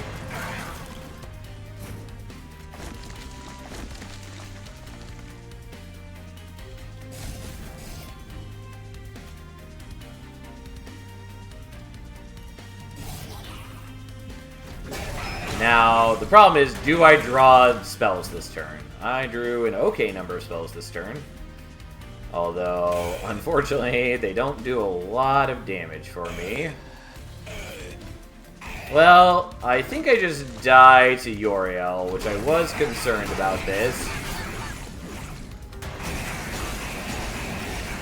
Yeah, there we go. Alright, that was a bad start. I knew that was possible. And I think we actually would have been in a much better situation had I picked Mooncycle Eka. But it was a particularly weak start. God, I really don't want to play Pyre of Entropy. Good run, GG. Yeah. I do think that... I think there's a little more balancing to be done on, like, Ring 1, 2. We definitely have done a lot on that recently. But there's some starts that feel a little too restrictive, perhaps. Where, like, if you pick the wrong champion path, it feels like maybe you just die. And that's an example of that, I feel. Because, like, I'm totally fine with an early boss, like, being very punishing. Like, it was pretty common in Monster Train 1 that I would have a bad Ring 1 by taking the Trial and the, like, Shard, like, the Artifact node. But, like, if you leak the boss in, like, Monster Train 1, the worst it does is it basically just puts you down to, like, 2 HP. It's very hard for the boss in Monster Train 1 to actually, like, just outright kill you. But in Monster Train 2, most bosses, if you leak a boss to the Pyre Room, just will kill you. And I think that's a little bad. I think that maybe should be a little different. But it is what it is. Anyways, I hate fucking Pyre of Entropy. It is what it is. Here we are. Yeah, I guess the fact that Pyres have such different HP and damage, it means that you just lose on some. Yeah, that is part of it for sure. Oh no, Pyre of Entropy run bricked. How could this happen? Yeah, I was thinking about re-rolling it just because I don't really want to play it, but it defeats the point of random if I re-roll when I feel like it. So we'll play it out, even though be prepared for me to complain about Pyre of Entropy. I really hate Pyre of Entropy. Really want it redesigned. I know it's not a priority, and also some people who are not me like this Pyre. I think they're wrong to like it. Also, I think their math is bad. I just think it's such a bad, disingenuous argument to be like, oh, it's so strong because you get 10 draw a turn. Yes, but, like, 10 draw a turn doesn't fucking matter in the slightest when you are drawing 6 Vengeful Shards. That is worse than not drawing those cards. Like, it's terrible. Like, strength-wise, it's okay. But I don't think it is a good design intent in the game. Like, we already have a Pyre that gives you extra draw in Heart of the Pact. It's not... Like, the Pyres I like best are ones that give you something to build around. And this does not give you anything to build around. Like, it just is kind of generically okay. What does Pyre of Entropy do? So, Pyre of Entropy, after every battle, it adds a Vengeful Shard to your deck. And you draw 1 extra card for every 2 Blights in your deck. So, by the end of the run, you're basically at 10 draw a turn, but you also have 10 Blights in your deck, and that's whatever. Like, don't love that. This should combine with the Pyre that gives you money when taking damage. Yeah. I just wanted to do something different. Like, If you want to make it Blight focused, make it something like you start with extra Blights in your deck, and Blights get Permafrost, and you get extra energy at the start of your turn if you have a Blight in your hand. So, like, you can turn Blights into an energy source if you choose to take the damage. Like, I think that would be a lot more engaging than just your deck becoming more and more density of Blights. That's something you can actually play around, where you can decide how much you want the extra energy a turn at the cost of constant HP drain. Like, that at least has something you can build around and is Blight themed. This is just kind of lame. Like, it just encourages you to not remove cards from your deck.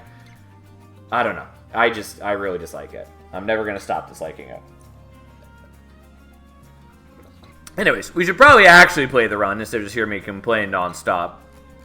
Unfortunately, don't have the best start for Pincushion. We do have 2 craft units at least, and it can still do good work even then. I think we're going to take Evolutionary Instinct, though I don't know how good we're actually going to do that. I wanted Incant Orechi, because it's the only one I haven't done all the way yet, but Reanimator is probably fine, so we'll take that.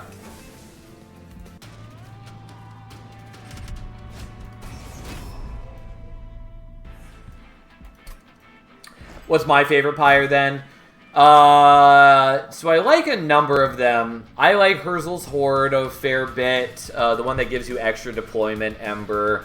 Pyre of Dominion is a lot of fun, the one that gets rid of all starter cards and stewards and has you draft at the beginning of the run. That one leads, like, that one's both fairly strong and can lead to a lot of, like, interesting decks. It's not, like, busted, I don't think. At least if you're doing it like random, because there are a number of champions who are fairly reliant on their starter card, and so not having access to them does make those champions functional much less cleanly. For instance, Grail and Fel both are kind of like anticipating you having their starter card. So it's kind of fun to work around those weird starts. So I like both of those. Fierce Greed is pretty nice. I know there's some that I'm blanking on. Savagery is like kind of fun to play around with, but its low HP is actually a problem. But it's kind of fun. I'd say those are probably my favorites.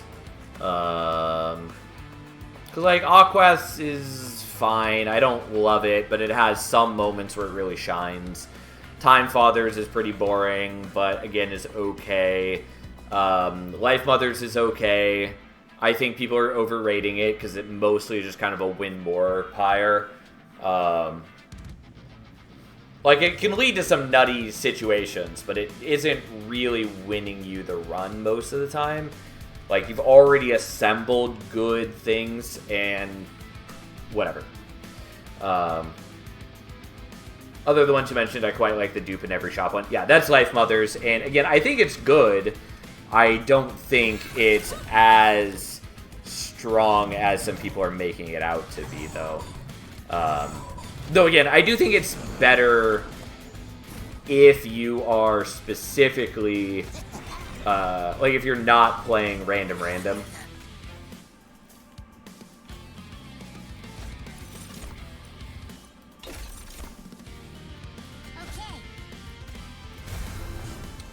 Yeah, it's not actually how I meant to do this, but that's fine. We'll take a little bit of damage.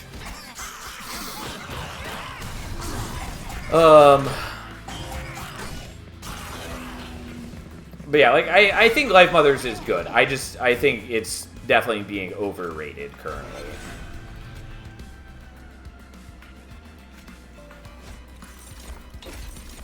Okay, we'll take that. And we'll just take a little less damage. That's fine. Alright.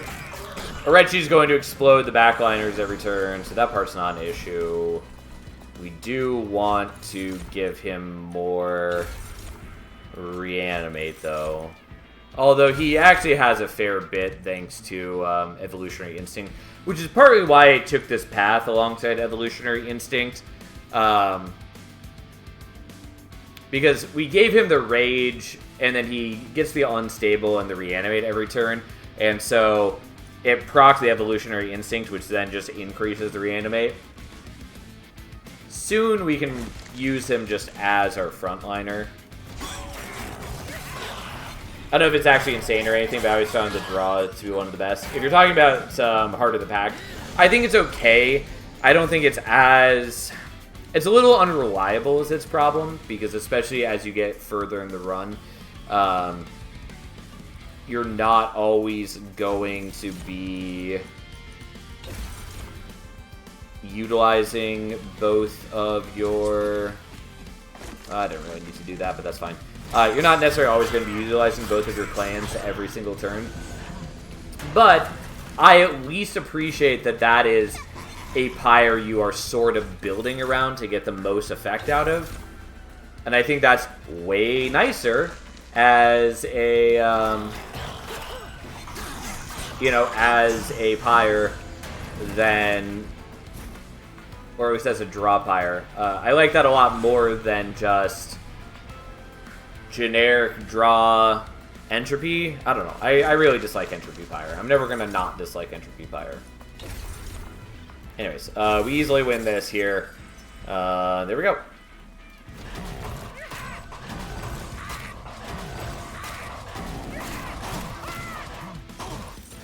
But should the Pyre Hearts be a game changer or just a nice addition / niche for when struggling? I think they should meaningfully affect how you build your deck to some degree, or at least have the option to build into them. I don't think that they should just be a generic effect. Like, I like when they are something to choose to build around, just like basically everything else in the game. Like, that's sort of the same reason that I really hate the just, like, block of stat champion paths, like Monstrous Penumbra or Gorge Penumbra. Gorge Penumbra, at least technically, you are feeding morsels to, but at the end of the day, it's also just a big boring block of stats. Same with Architect as well. It's like, yes, it gives extra capacity, but that capacity basically just makes Penumbra free to play on the floor, and that's not very exciting. Like, I like things that have a niche, that are strong in certain situations when you build around them.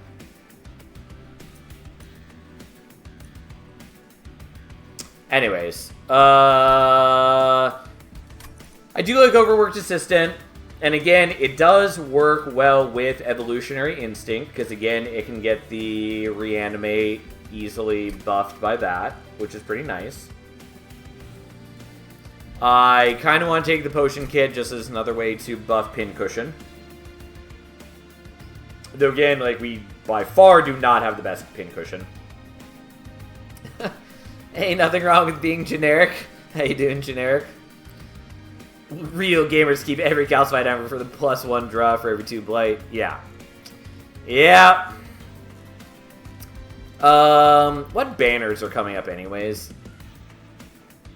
So, like, we could look at an Under Legion banner, and that's fine. It's not the worst thing we could do.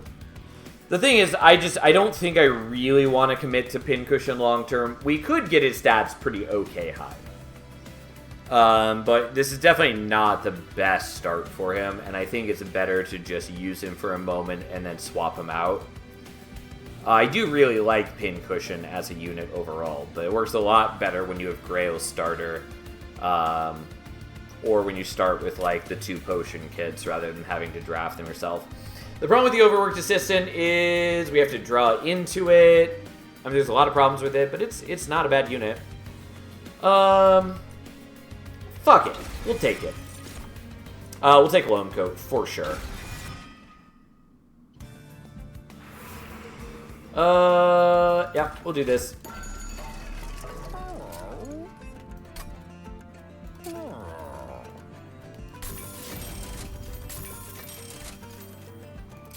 not exactly what I was hoping for. I was definitely hoping for Spell Chain there. Ooh. Well, isn't that something? Also, I should always look at the banner before committing to the upgrades.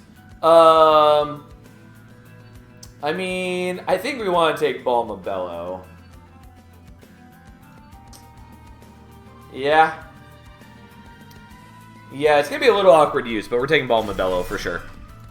Although I badly need to get rid of the Eager Recruits, because they just do not work with him very well.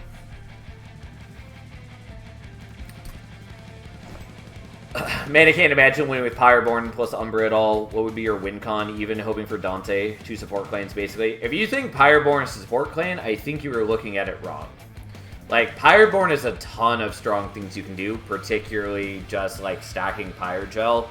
But, like, they have a lot of things they can do. Like, you could go with just, like, stacking up Horde and having some super enhanced, like, Greed Dragons. You can go with stacking attack on Hotheads and blowing things up with their ability, particularly if you find ways to reduce their cooldown.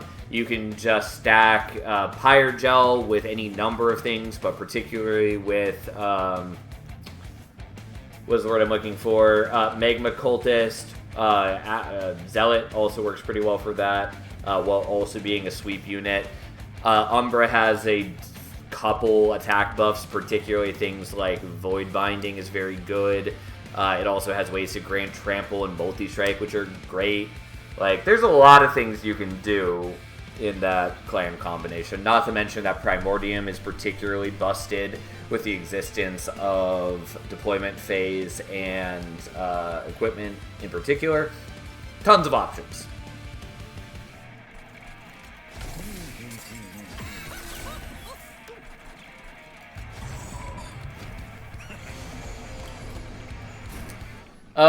Okay, well, I do want to play out the Sanguine Assistant.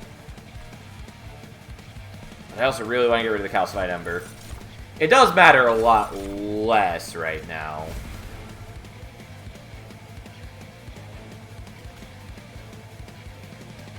Yeah, I'm just going to get rid of that. That's fine. Oh, I never even thought about Primordium plus equipment. Sounds pretty nuts. Yes, it is very strong. Okay. Let's just ensure that we're getting what we need off of this.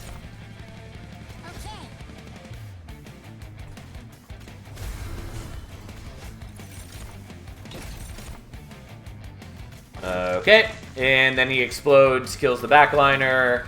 We are basically abandoning the overworked assistant there, but that's okay, because I have other things that I wish to do.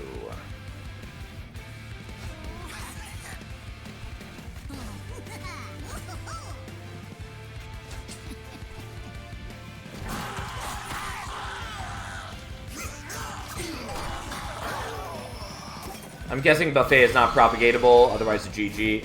Yeah, it's a yellow thing, so it should not be propagatable.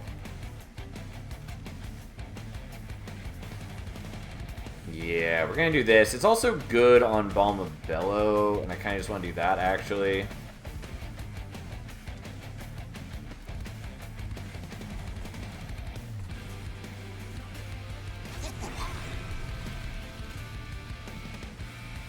I mean, I don't really need to do this either way. We'll do this nonetheless.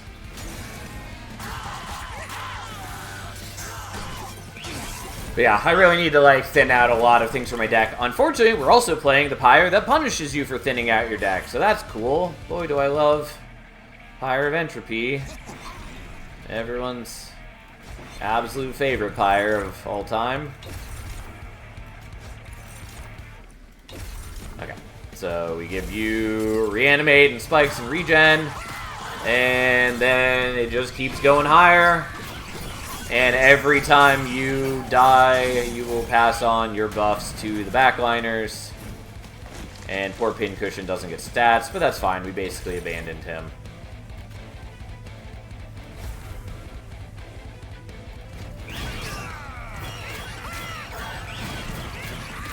Yeah. Reggie dies because we haven't been supporting his reanimate and Ball and Bellows and going low enough quickly enough because he has enough regen that this guy just doesn't hurt him a whole lot. Doesn't matter.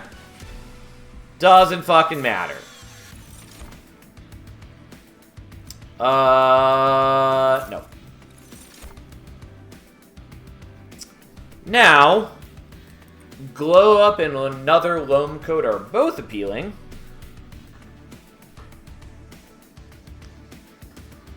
I'm gonna take another Loam Coat. I should probably take the Glow Up, but we're not going to.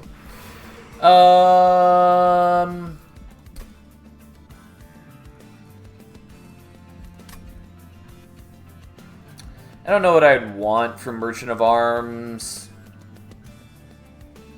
There are probably things that I want that I'm blanking on. Like the... That was what I wanted. I was trying to get the logbook. There we go. Electricity Chamber... Yeah. Spiked 8 on Summon and Reanimate is pretty appealing. It is a rare room, so there's a low chance that we'd get it.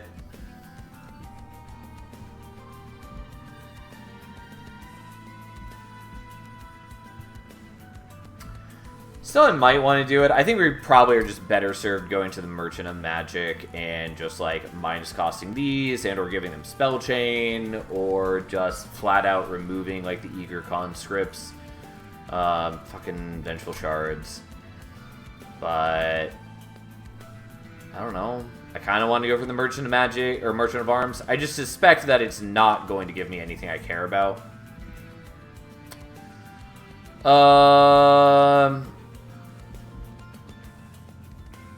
Yeah, fine. We'll just go here.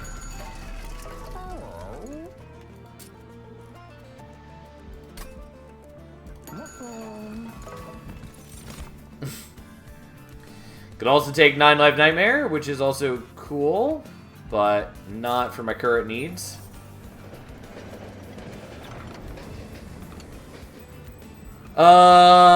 Okay.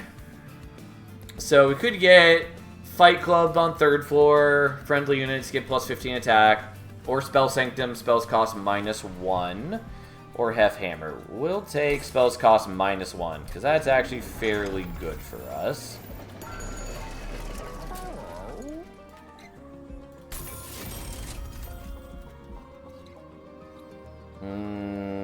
The problem is I really want Spell Chain on that, and I can't get it if I reroll.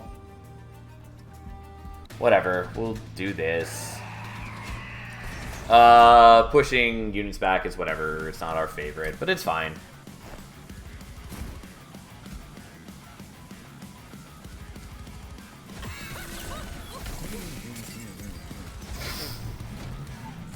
Is it wrong for me to love multi-strength test subject alpha with Pyre Savagery? I mean, it is very good. I mean, it's just good in general. Like, I like test subject alpha quite a bit.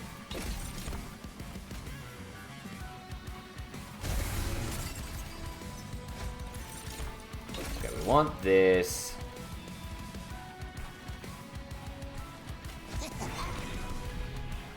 The problem is I don't want the Eager Conscripts. I mean, I guess they can block the knockback from Archeon, which is sort of appealing, but ultimately not super what I want.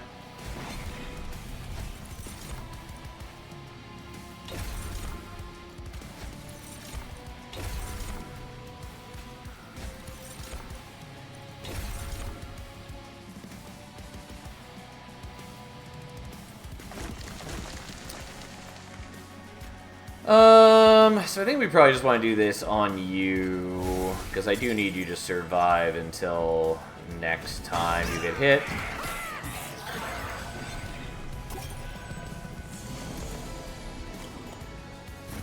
Propagating all the Lazarus buffs always feels so insane. They are a very good user of the Propagate, that is for sure. Or Pincushion, you just don't get to succeed in the way that you want. Not in this run, at least.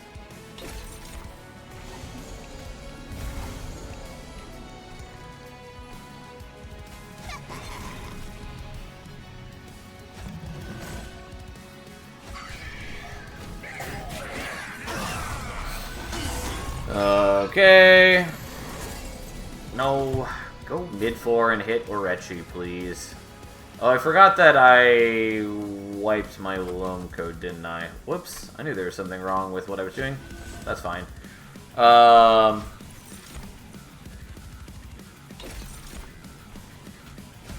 not? Oh, I did this in a number of wrong ways. So here's the deal. We're gonna do this. We're gonna do these in slightly better orders. Although, ultimately, I mostly just fucked up. But that's fine. Oh, whatever. I meant to give that to Pincushion. Doesn't really matter. I don't, like, increasing Pincushion stats is not useful. This way it does increment his reanimate, which is actually useful. That said, I am leaking some dudes because of choices that I made. Fine, whatever, fuck, who cares?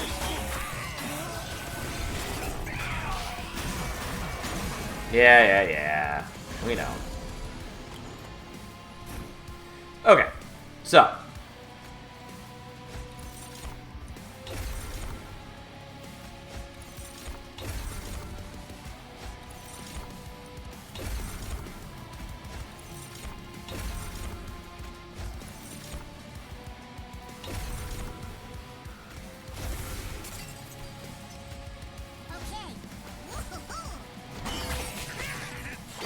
Alright, we are now in what we in the biz call a pretty good position.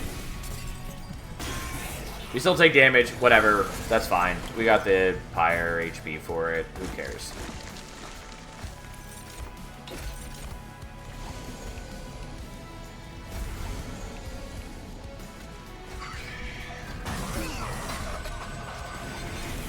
Although I wish that I had not messed up the loam coat on Balmabello. Not a big deal, ultimately, because who really cares? You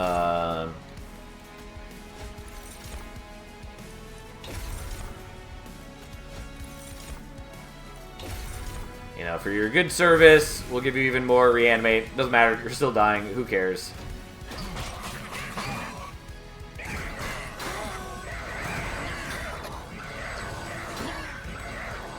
Have some explosions every turn. My unstable is not particularly strong on either of my...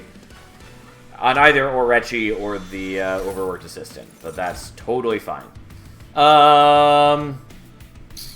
Do I want scrap for parts? Kind of. Combustion suit is okay. It's not really applicable here. Fungi in a suit is great, except not here. Scrap for parts is sort of cute, though. I might take that. Yeah, fine. We'll try it. Do not need. Yeah, we'll take Ember. Other things are good, too, but this is what we're doing. So, we definitely want Merchant of Steel.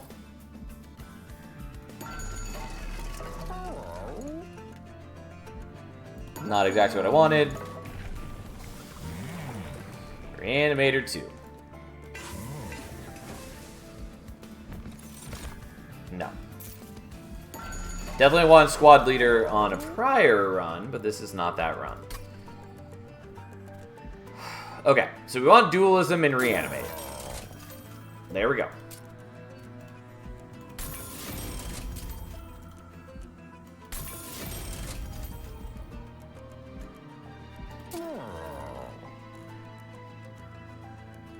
There are other things I want to, but that's what I want here.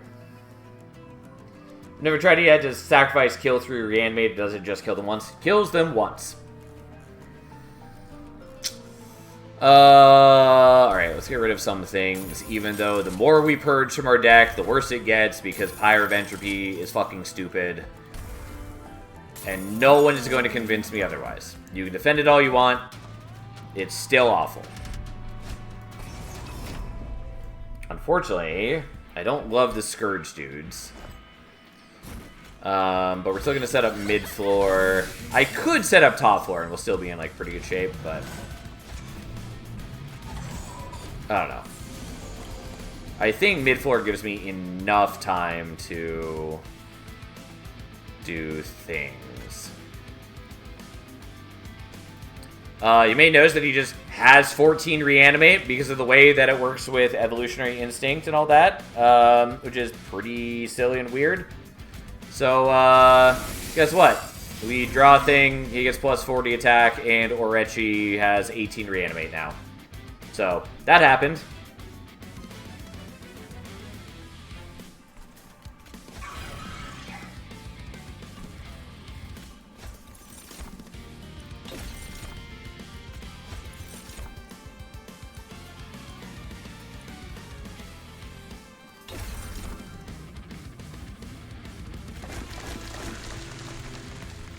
Yeah, I don't actually want to play the Sanguine Assistant here. I should have removed the... Spear Steward and other things, because what I actually wanted to draw was the Overworked Assistant. Totally spaced out that I just have like 1,000 other units in the deck currently. Nonetheless...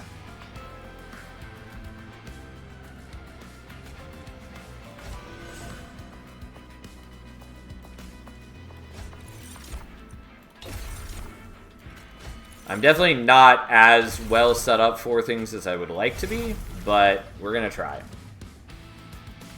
I'm definitely going to be leaking some. Cool and all, but the floor still only does like 80 damage baseline. Yeah, the problem is that like I don't have enough spikes gen or unstable gen for this to like really be showing its potential yet. It's getting there. Also, he heals way too much. Why are you at full health? I guess just because they don't do any damage and you have 40 regen. So, you know, I need things that I don't have, but that's okay.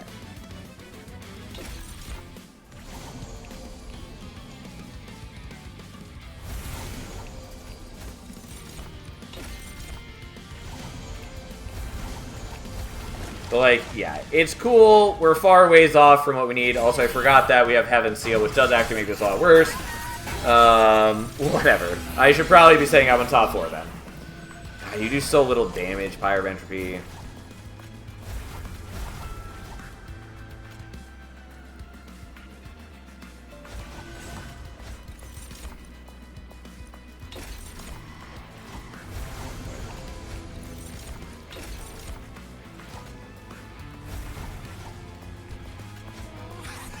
Well, I probably still survive, but I am definitely taking just so much damage.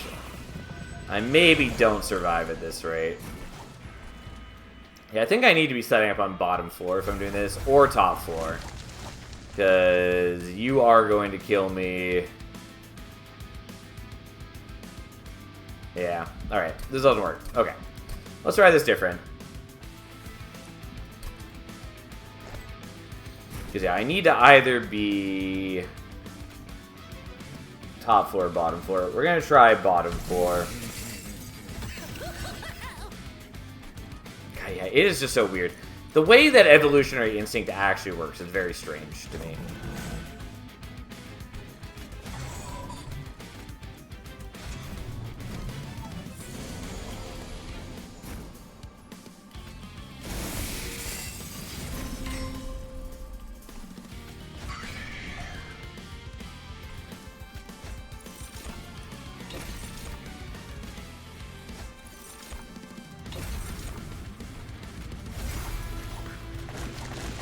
Yeah, just so I have so much chaff in my deck. It's not great, but that's fine. You already have 78 reanimate. Why do you have so much? It does feel like it's putting out the wrong numbers, but whatever. It's fine.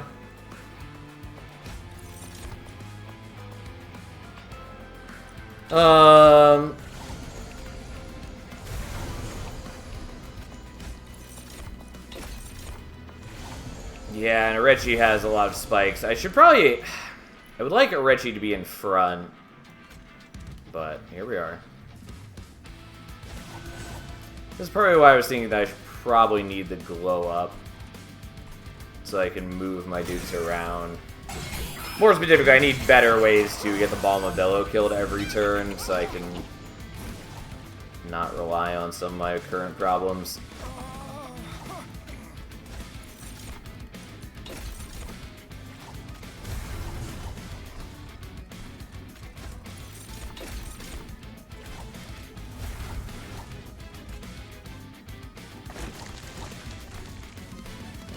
Maybe I should just play the Loam Coat. It's fine.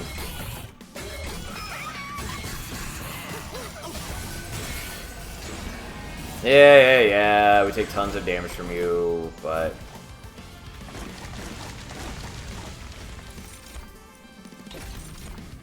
at least for once, we're actually killing all the enemies.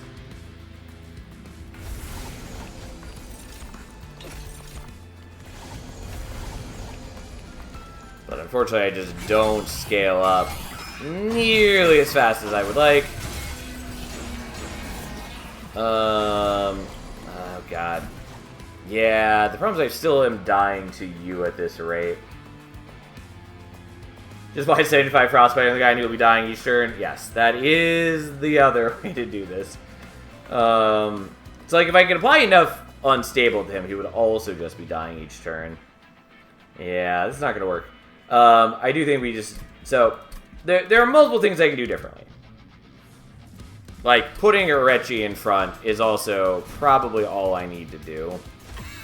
I was trying to put the Bombabello in front for some reasons, but realistically, it's not actually that helpful.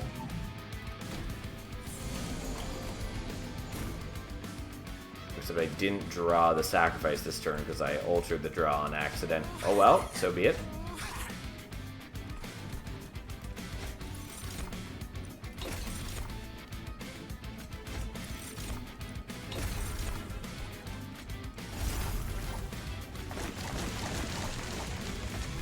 Well, fine.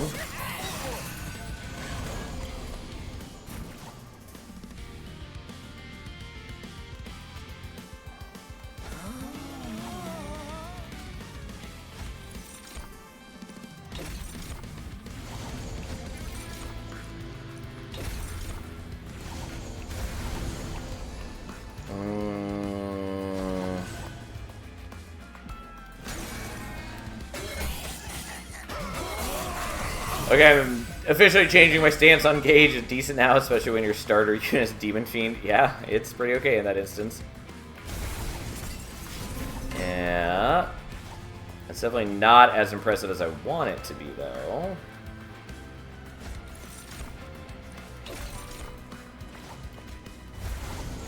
Yeah, we're so close, god damn it.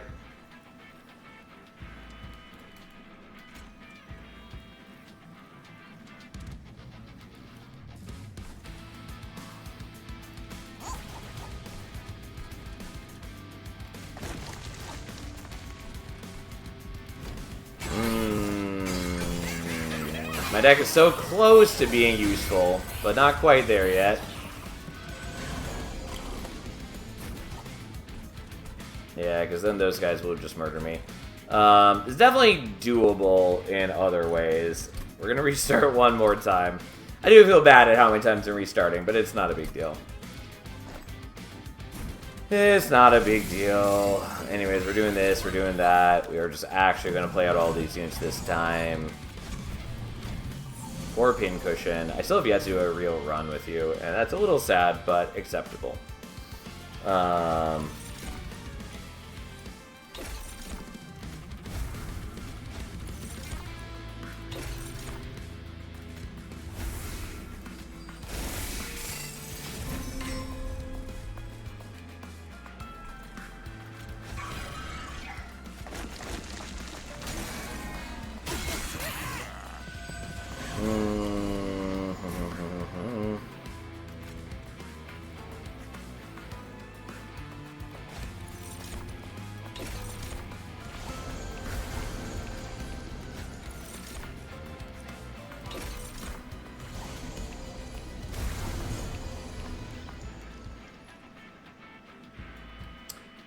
Pincushion kind of just feels like a worse Hydra for Grail weapon build, to be honest. They're a little different, and also that's not that big a deal to me, given that Why am I blanking on the name of the Hydra? Anyways, the Hydra is a rare unit. It's expected for them to be, like, over curve. So I'm not, like, worried about that. That's pretty normal. With the rare units kind of, like, overperform by comparison.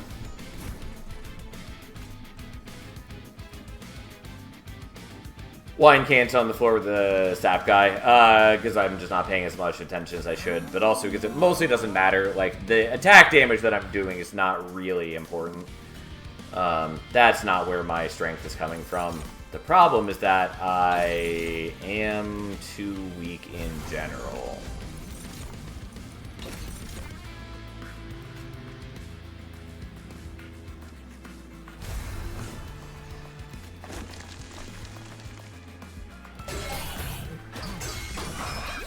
You kill the unit without incanting causes you not kill it. That's totally fair. Mostly it's that I'm talking while I play, and I do not play as well in an instance. Also because I'm pretty sure that I lose anyways, because I'm not killing these guys. Or not all of them. Either way, it's fine.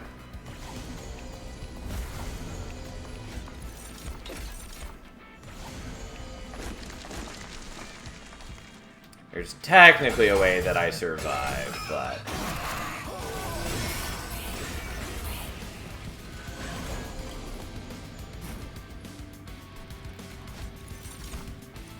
Okay, yeah. We survive. Because we just root you for a turn. And then we're good.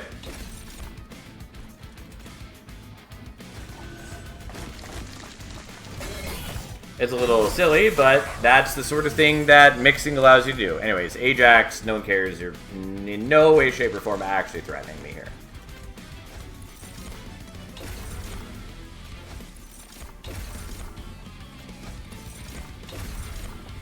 Honestly, I could have done that multiple attempts earlier, and I just totally spaced out that it was an option.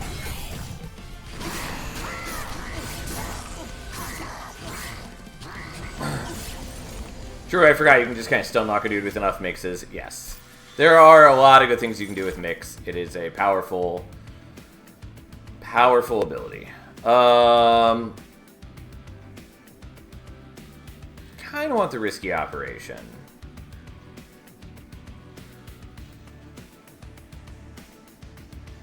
Kind of don't. The problem is what I want is I want to be able to use this multiple times, or I want Fragile for Balm of Billow.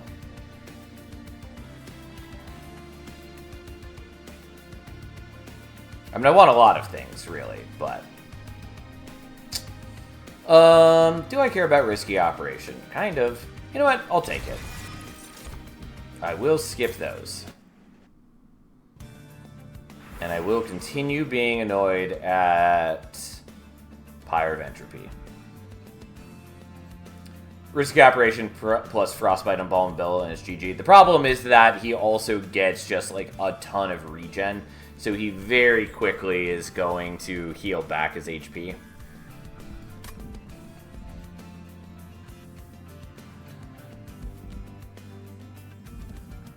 So I could look here for like dualism on the Overworked Assistant. I do think we're going to go here and remove some things. I don't really like Odie's Totem. Unstable Pyre Sparks is fine, but probably not worth it. I'll take it. But you need to apply it every turn. Yeah, if I can use it every turn, like it does mitigate the problem quite a bit. Well, those are some cute options.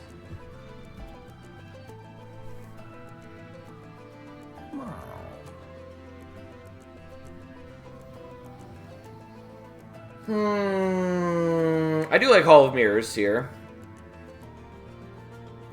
I don't know that it's enough, and the problem is I need more capacity to use it the way that I want to use it. Or I need Smidge Stone, but I can't get Smidge Stone on Balm of Billow at this point.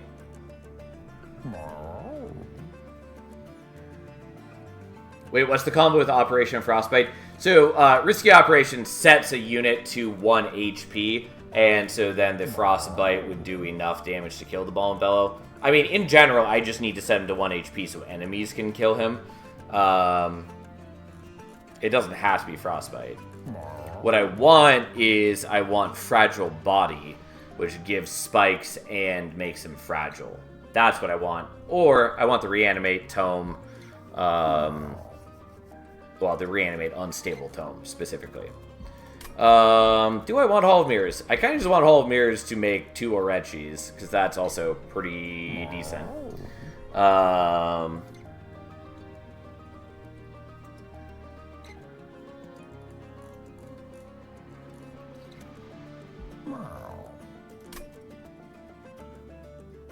Might do that.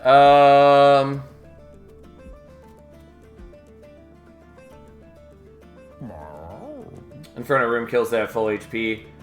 Yeah, I was also looking at that as an option. And I might take that, because, yes, as you point out, Inferno Room does shoot my dudes. Like, I can put my dudes in the Inferno Room, which is not what you normally do with Inferno Room. But I can do it, and with my, like, fat stacks of Reanimate, who cares? And that does do extra damage and passes things on every turn, and I'm, like, leaning towards that. But I was also thinking about doing the Hall of Mirrors, setting up 2 Orechis up top. They gain a bunch of Unstable, they gain Reanimate, that's pretty cool. But let's do this.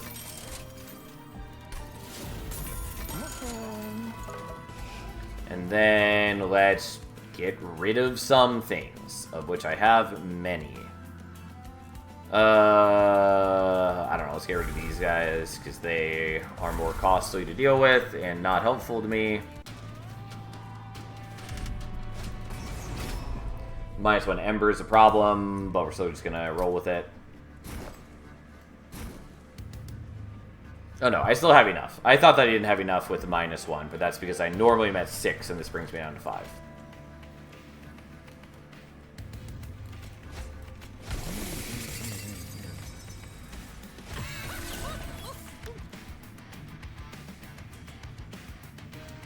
We'll try putting him in front. I think it doesn't work quite the way that I want.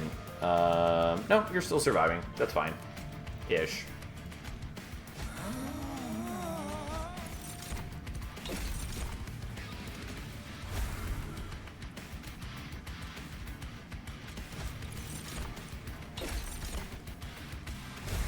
There we go. There we go. I take some damage. Who cares? I could have done that better by playing the things in the middle room like I had originally meant to, and I spaced out. I didn't. It's fine. Yes, look at all that power.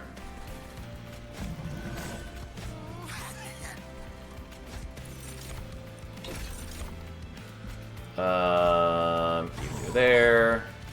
Get rid of that. Play that just for the sake of it.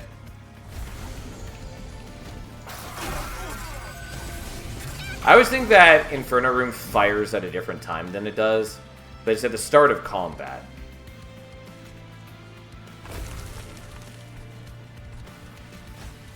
Not after combat. And I always think it's after combat for some reason.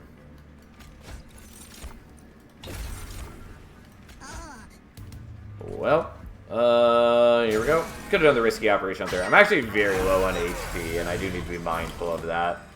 Stupid Pyre of Entropy.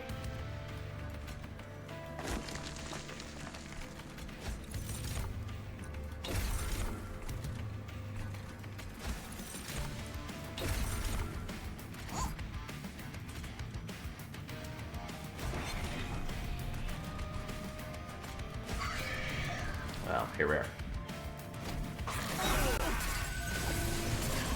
Start of combat is one of the rarest times for triggers to occur. Yeah, for sure.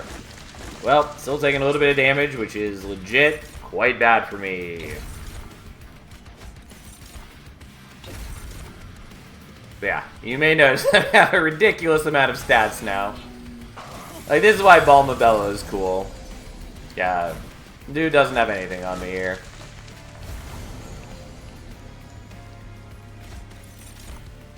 Just for my own edification, we're going to do some more here just because we can. Do we even need to play anything at this point? No, it just makes me happy to do so. But you are correct that I don't actually need to. But because they attack into me, they take a bunch of spikes damage. And when they hit me, it also triggers the unstable, which is also at a pretty hefty amount. Like, the unstable is not the majority of my damage at this point, but it's doing okay for me. Brain transfer does not work as well as I want it to. Spike of the League is cool, but not really that important. So we're going to skip. Poor Truffles, we're going to skip. The Mulch is pretty good. It actually doesn't matter, because draw next turn, and we have Pyre of Entropy. I mean, I do want to go here for reasons. I think we badly just want the heal, because Pyre of Entropy is dumb. It also heals a lot more than most other Pyres, because it's Pyre of Entropy, and it's a percent heal, and Pyre of Entropy has the most HP among Pyres. So, here we go. Why wouldn't Brain Transfer work well? Because unless they changed it from the last time I played it, which is entirely possible, it will move all stacks of Reanimate off of the Balm of Bellow. Because the Brain Transfer kills the unit, moves its attack, and buffs, and maybe debuffs too, to another unit. And I don't want it to take from the Balm of Bellow. I could use it on, like, the Overworked Assistant instead, but it doesn't do exactly what I want it to. Ancient Pyre type is fine. This is okay. It makes it easier for me to play the Lone Coat. Sure. Might take the Wing Clippings, but I don't think it really matters. It would just make it easier to use the scrap for parts.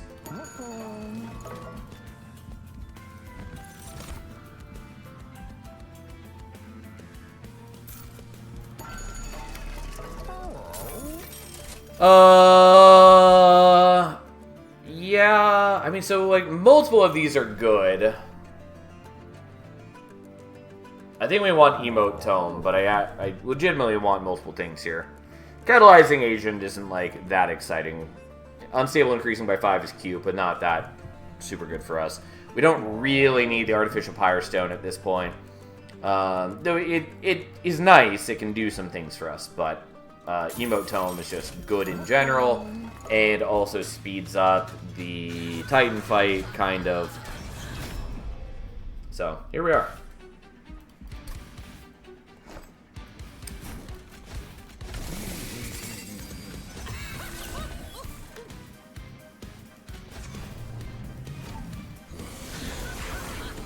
And you explode, because why not?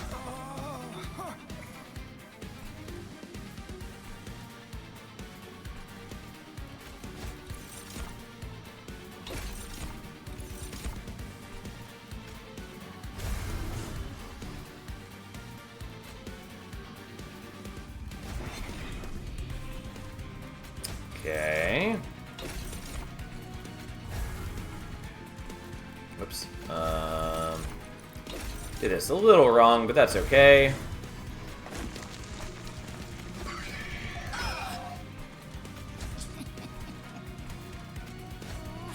Sure, you guys can go there.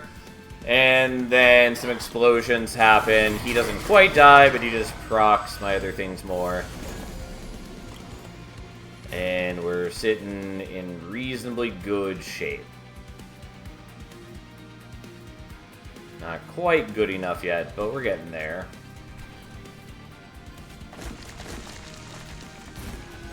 That gives me 1 Ember back, which is something.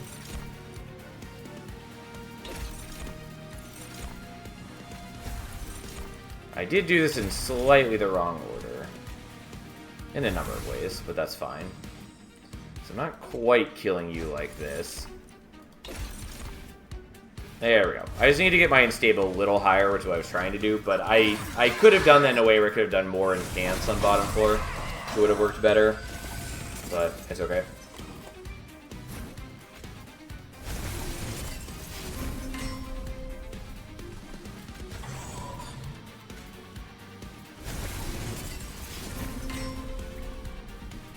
I could have also just been sacrificing Orechi.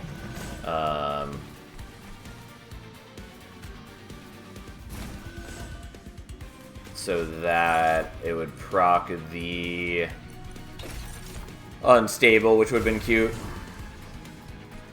Well, I'm taking damage from those things because I chose not to play them all out, which was perhaps ill-advised, but that's okay. I have plenty of HP now.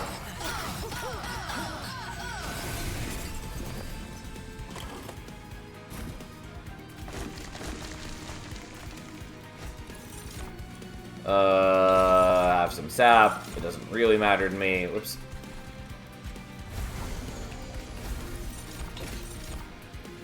We just want to get our unstable up higher. It's like I have so much reanimate, that I'm not really worried about the whole dying process.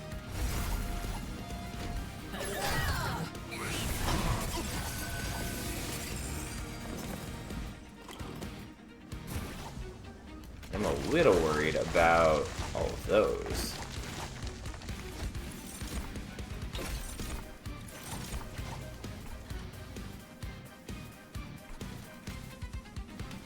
I'm gonna play these here just for the sake of getting my incanting a little higher.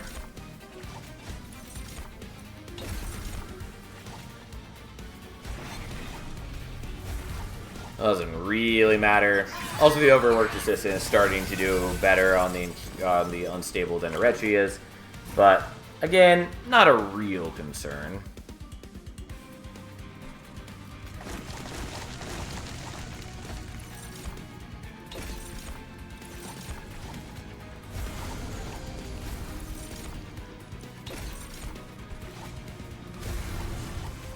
It is tedious to move off the floor to play it, but it is the correct choice. It does work better.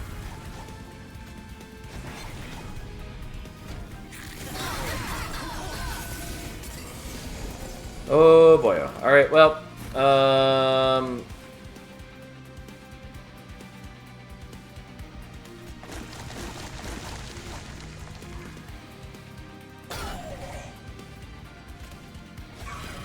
Whatever, we'll do that. It's fine, who cares? And thus, we go down here. Yeah, I have 82 reanimate, 202 spikes. We're doing okay.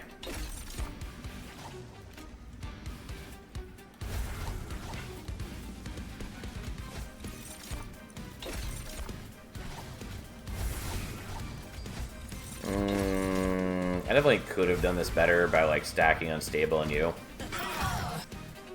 It's okay, though. Oh, he's down to only 6 reanimate. Not too bad, though. It is easy to forget that he is actually losing reanimate. It's just that it doesn't matter for the most part.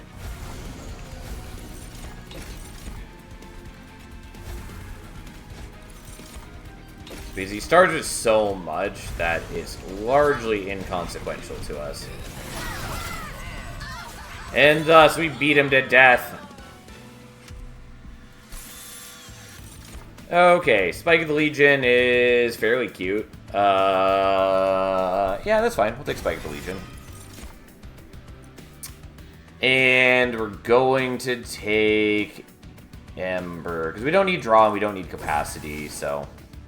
And this helps us take less damage from the stupid Fire of Entropy, everyone's favorite. Honestly, I should probably just heal. The removals are nice too, but that's fine. We could also look for, like, dualism on him, finally. Yeah, you know what? Fuck it. Enjoy.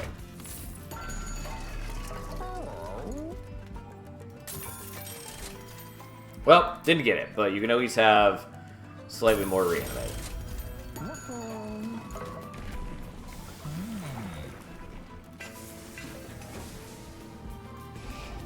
Okay.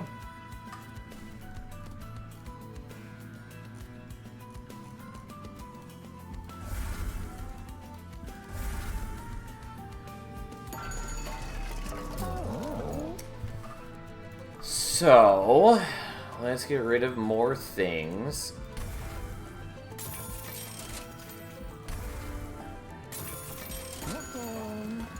And thus, let's go.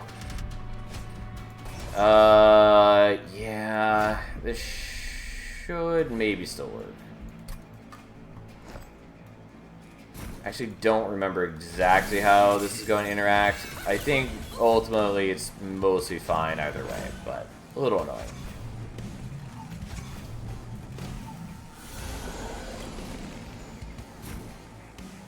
Yeah, unfortunately the scrap for parts does not help at the moment.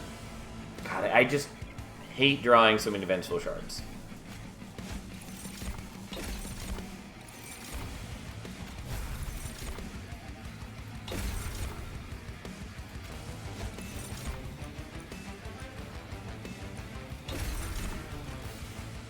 Well, I was trying to get enough that I could kill you so that I could do the scrap for parts, and it would be not bad for us. I think it's still worth doing the scrap for parts now, even though it makes me angry. Because getting him in play is still useful. Okay, and it did still work the way that I wanted. I wasn't sure if the Vulnerability's ability was going to be blocked because the guy was being killed at the same time or not, but looks like it worked just fine.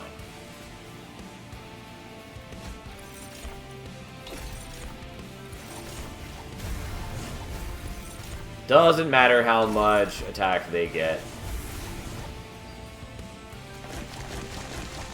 Whoops.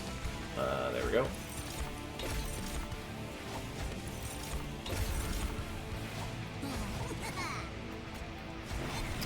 Doesn't matter in the slightest.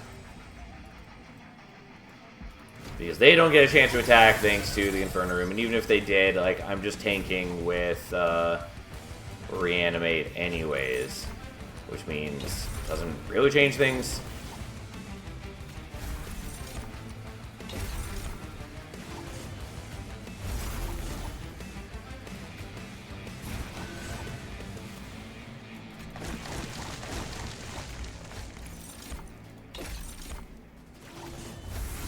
I have like a continue watching thing from yesterday. That's a thumbnail of you hugging a cat. Yeah, that is pretty cute.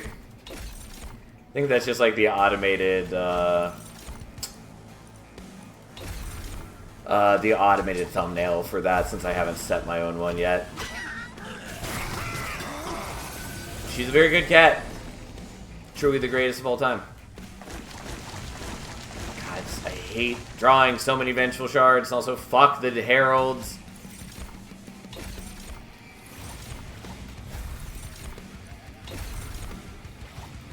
Well, I'll give you some rage. I mean, you already had some. Oh, and I didn't play out the holder one. It doesn't really matter. I don't really need to do anything at this point. But still.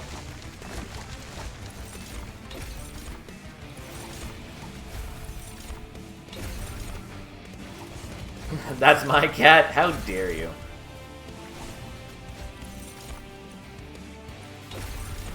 Well, enjoy your lifesteal, who cares? Just a casual 121 reanimate. I think we'll manage somehow.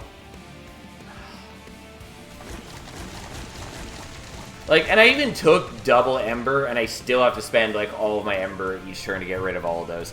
Which, again, I get that you don't have to play every one of them every turn because we have enough HP with Pyre of Entropy that it matters less.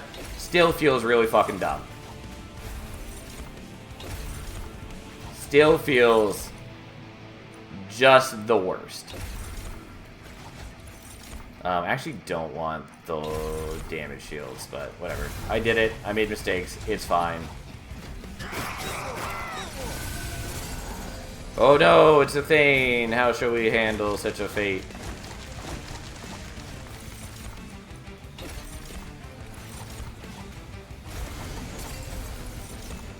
And yes, I'm well aware that I don't need to be playing out any of these, but I still want to.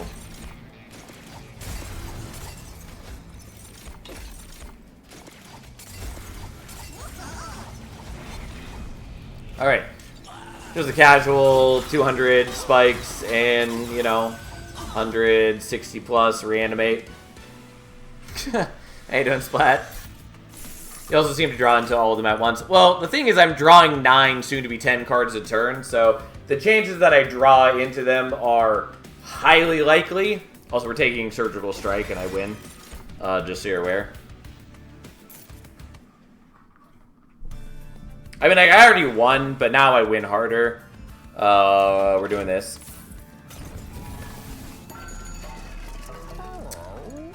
Create a permanent copy of the first consume card played each battle. It's fine. Doesn't, like, really matter to me. The only consume card I have is Scrap for Parts and Spike the Legion.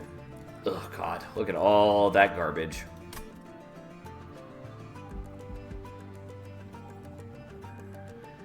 We don't need this. And we don't want Twisting Mycelium. Don't know if we want Twin Minds. Probably not, but I might take it anyways.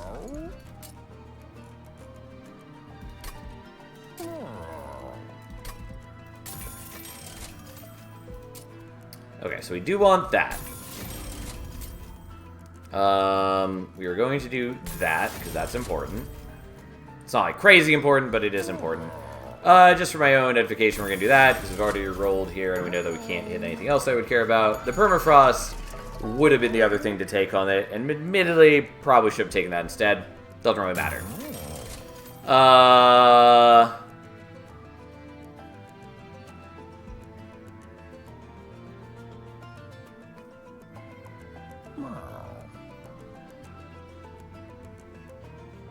Don't think this really matters to me.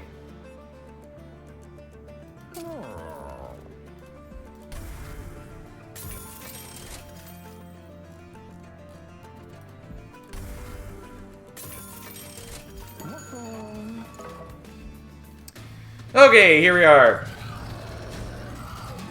I'm doing the challenge where you get -3 Ember per turn, but you get like 38 to start with. Yeah, I do remember that one. I haven't done most of the dimensional challenges, but I'm familiar with that one, or at least that mutator.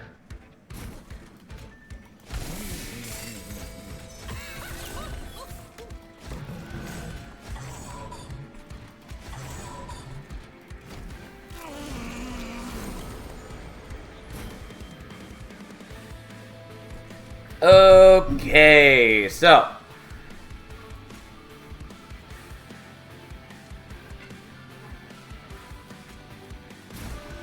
let's make sure I have enough capacity in hand for what I want to do.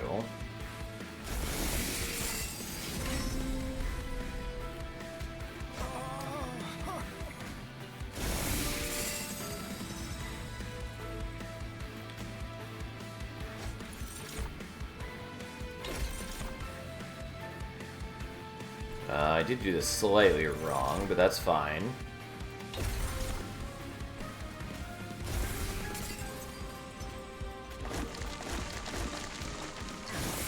Alright, so, Surgical Strike, by the way, deals damage, and on Slay, you add a copy of this card with an ephemeral to your hand. So,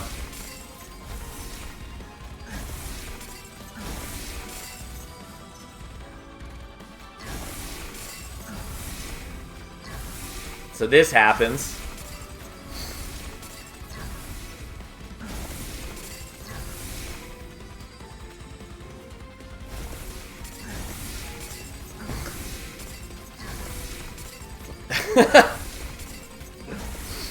Yeah, so this is the thing.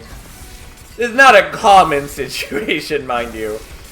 But, here we are. How much HP does he have? He has 6,000. Alright, let's go a little higher.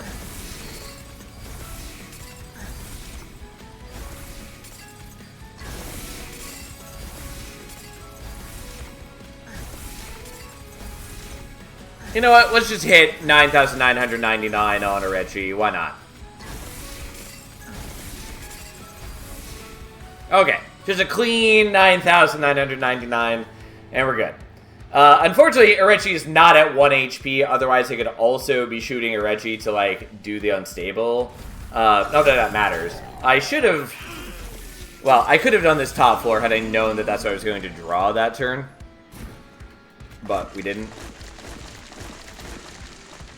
So we'll just let them attack in without worrying about that. But, could have won turn 1, but I'll take turn 2.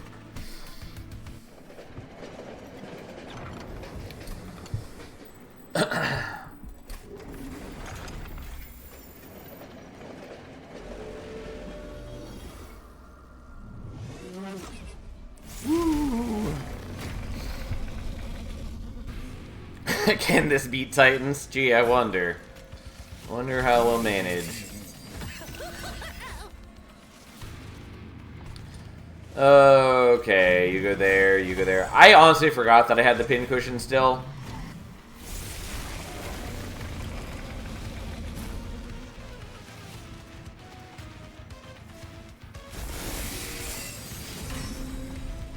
Oh, whoops. I knew that I needed to play that in a slightly different order.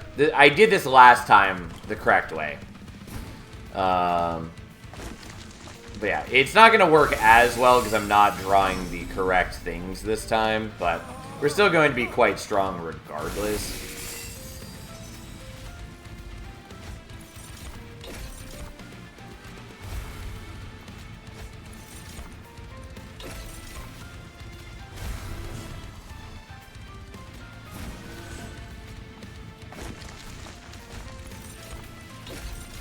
So I do want the sap, kind of.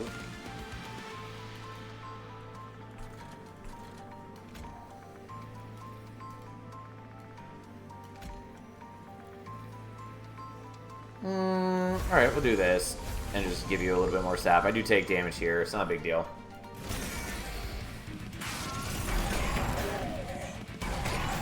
Oh, I meant to blow up the train stewards. Not a big deal. What if I who's this asshole on the fire? That's Dominion! Doing Dominion-shaped things. As is only right and proper. Okay, so. Well, we're gonna do that there. So we play the Pyrelite, which then gets us an extra copy of the Pyrelite thanks to Emote Tome. So we can do that.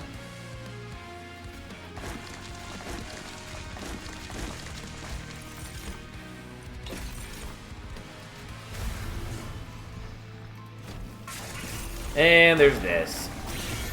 We're not going to finish this nearly as fast as we killed Seraph, but, like, we're not in danger at all. I'm missing what the minion does to help them. I don't know which minion you're talking about. I really wanted to draw this next turn, but fine. At Pyre. So, he's not a minion. He's one of the bosses. And specifically, he attacks the Pyre every turn. And he applies corruption to the front unit every turn.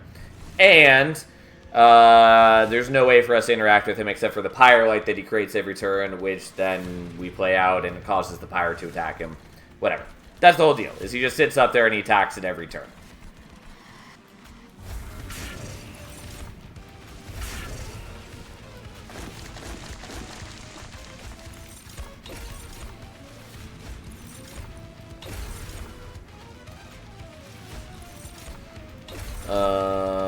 Okay. Well, we're going to sap you for a bunch. And then we'll get some damage in on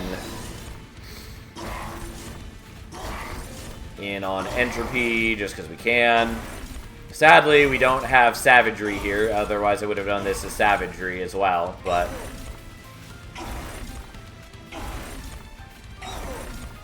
It's really not a lot of damage, because it's only 41 each time. So we're not going to keep doing that, but we could. Unfortunately, we can't kill the Ball and Bellow with it, because he's at too high life. But it's fine. Again, we basically have won this already. God, I hate Pyre of Entropy. See, isn't it so good that you draw 10 cards a turn? Isn't this just the best? God.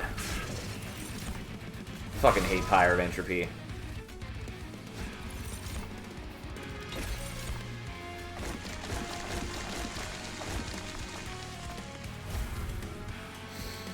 Well, we're doing 2,000 some damage to him. So, that's the thing.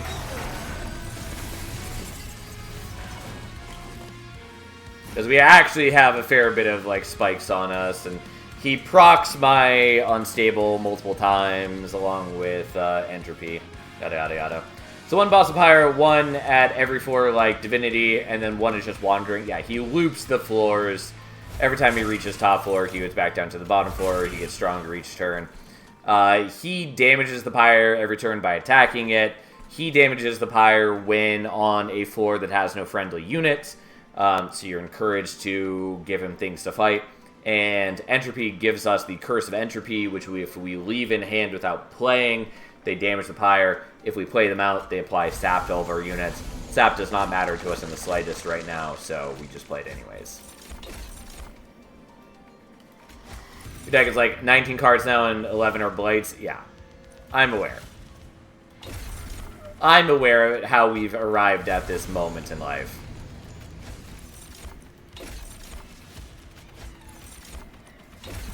Because, like, I have a 28-card deck, but when a lot of those are units or consume cards, that isn't really how many cards you are running for most of the battle. Want to do melee weakness infusion for Entropy? I'm not sure which one you're talking about, because if you're talking about Entropy, it doesn't matter, because we're killing Entropy before we're killing Savagery anyways. I don't do, like, any meaningful amount of damage. As for Dominion, because again, I'm basically just waiting for Savagery to loop back down to bottom. Doing the Pyrelight every turn twice means that I'm killing Dominion at a pretty rapid rate anyways. Like, he's dead. Yes, I could have sped up his death with the melee weakness, but it doesn't matter.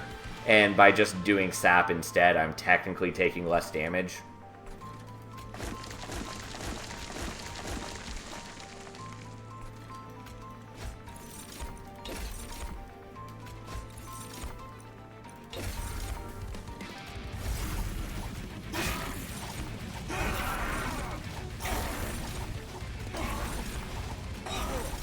Okay, unfortunately, Savagery's not on this floor, so none of that matters. We just have to wait for Savagery to die, and then we're good.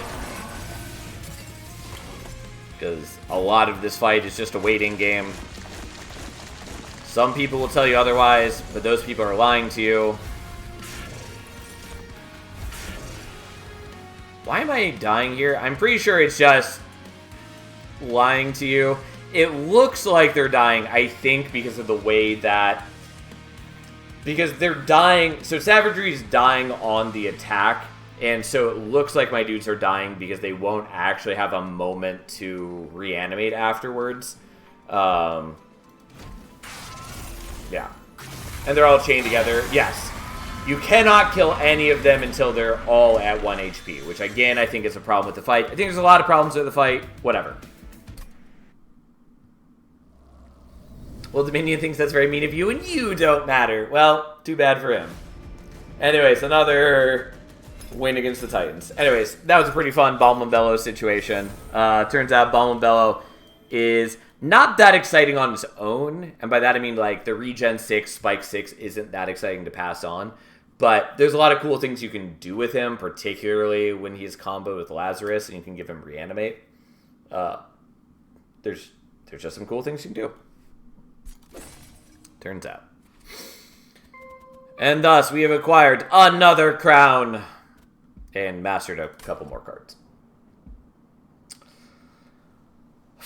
Only 171 more to go. We'll get there eventually. It would help if I were not playing random, and if I were actually going for the combinations I haven't done. But even then, it's going to take us a long time. But that's okay. We got Talos and Pyreborn. Kind of want to do Lion's Mane because we just haven't seen Lion's Mane all that much, and I lost with her last time I played her. And, like, lost pretty early because we died on Kale. But whatever. I really like Lion's Mane. I mean, I like Under Legion a ton in general. Also, I would love to stop seeing Penitent's Bloodsuit. Like, the last 3 times I played Talos, we've had Penitent's Bloodsuit. Oh my god.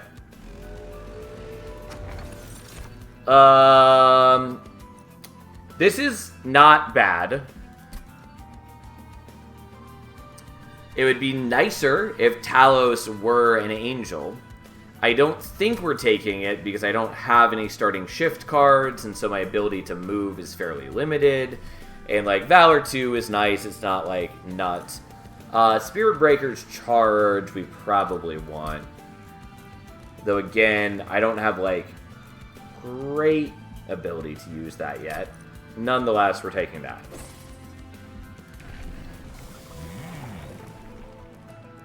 I think maybe we just take Battle Cleric. Celestial Radiance could be cool too, especially because I'm already incentivized to find like cooldown reduction, so I can use Spirit Breaker's Charge more. And melee weakness to the whole enemy floor is like pretty good, especially at rank 3 being melee weakness 3 to the whole enemy floor. Which also combos pretty well with us doing like extra attack damage on units. So I might do that. Kind of want Battle Cleric just because I don't play it as often as the others. Probably admittedly because I just get suckered in by the permanent stats of Celebrate. Like, the Celebrate path is a little boring, but it's also just satisfying to see the numbers go up. I think Battle Cleric is fine. How much does it do at rank 3? Is it 4 or is it 6? It is 6. Yeah, 2 per rank. I don't know. I kind of want to do melee weakness. But the Valor every turn would be useful in keeping my units alive and all that.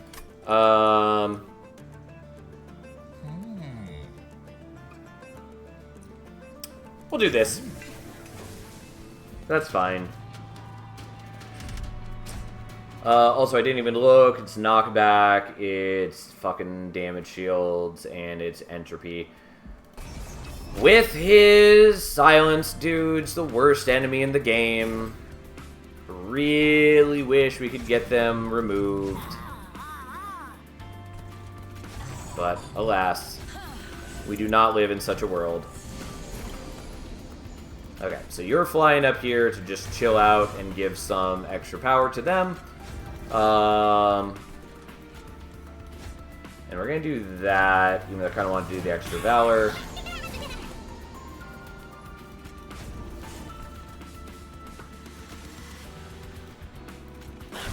Alright, let's start nuking some of the enemies. Getting the lower energy per turn is a problem. It also means I can't play the Alchemy ever, which feels bad.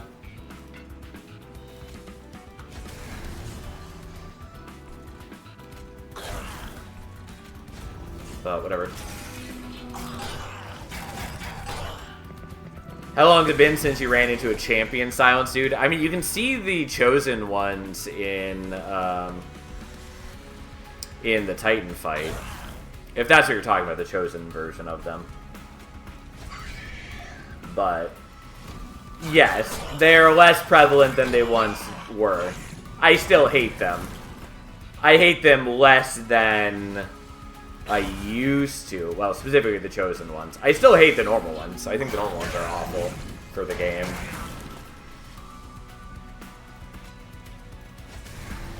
Okay.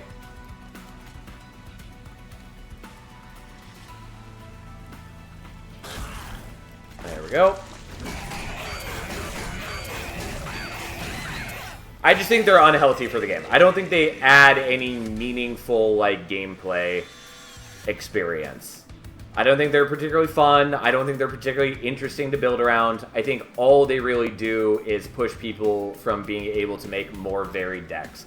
Like, they make it much less viable to run, like, a revenge-focused build or to utilize champions like Lion's Mane as your main damage source or to utilize things like Spore Launcher. Like, they just make those sorts of builds less viable, and I think that's really lame.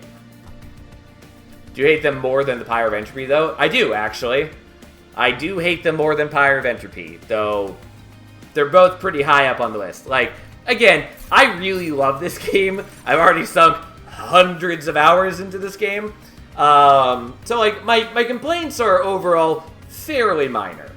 And I'm also pretty confident that the devs are just going to be making the game better and better over time. That said, yeah, there's a couple things that I will keep complaining about. Pyre of Entropy and the silencers are definitely up there. Also the Titan fight. Those are like my main 3 complaints about the game, honestly. Cleave is good. It does help me get around the silenced dudes. I didn't really want to take Cleave, but that might be the right thing to do. I think Liquid Courage is not great. It just feels so weird. Like, if it weren't a consume card, it would have some better use, or if the Valor were higher, or the damage shield were higher. Like, if any part of it were better, like, it would feel more worth it. But they're just better damage shield cards. They're better Valor cards. It just doesn't feel great. Just don't think it's a good card. I think it's fine, but I think it's overall pretty underwhelming.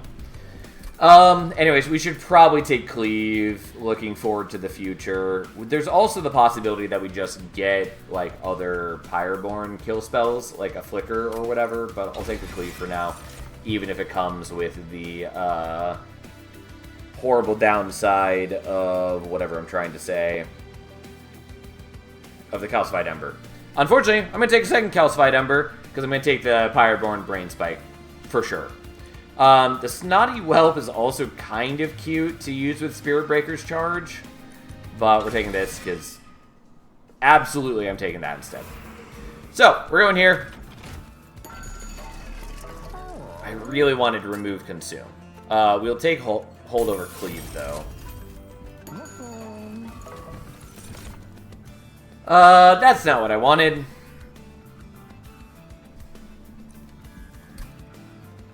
God, I have so many so many garbage things to get rid of.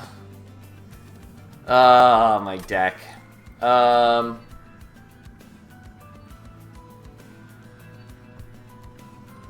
also need to remember that I have Life Mother's Pyre, so I don't necessarily need to get Remove Consume on the Pyreborn Brain Spike.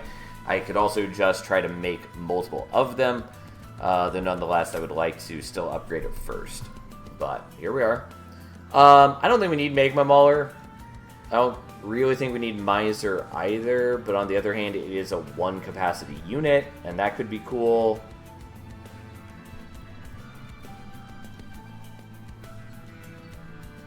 What I wanted was Hothead. That's what I wanted.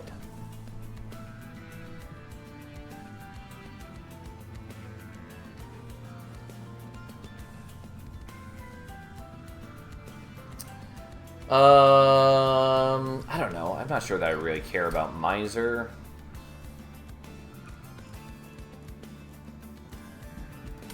Sure, I'll take it for now. Worst case, we just like put it bottom floor and it does some things. RNG just hates you, accept it. Yeah.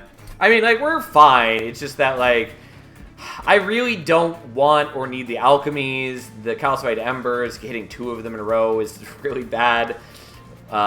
Especially when I'm trying to commit to, like, a 2-cost holdover card. Like, I don't give a shit about the Penitence of Bloodsuit. I've just got a lot of, like, chaff to deal with in my deck.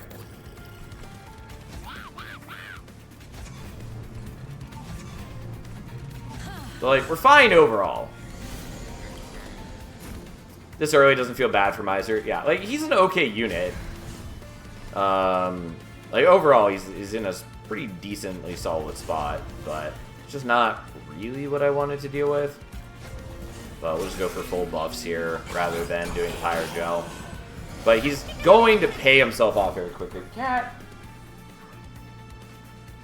Oh, come on. Oh. God, this is a frustrating turn, because I would really like to play with the Calcified Ember, but I really want to kill that, so.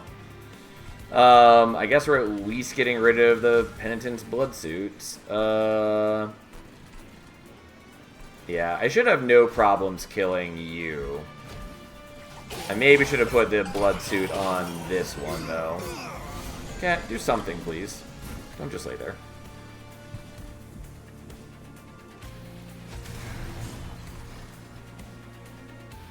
God, it's such a good song.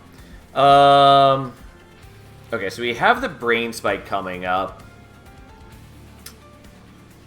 There is a possibility that I don't draw it. But we're going to play the Alchemy. Because we draw the Brain Spike, then that's good. Well, we didn't. Alright, that's fine. Sometimes you just take some damage. Oh, it's actually not as bad as it looks, because I forgot that I need to factor in his healing. Oh, unfortunately, Miser doesn't get any more attacks, so be it.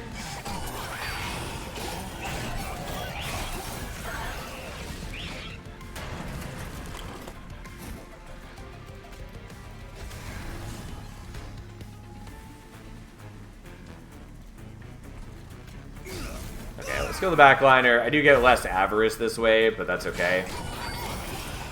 I just am worried about leaving up the other dude. I think we're pretty okay overall, though. And by that, I mean we're maybe not. God, you do have more damage shields than I thought you did.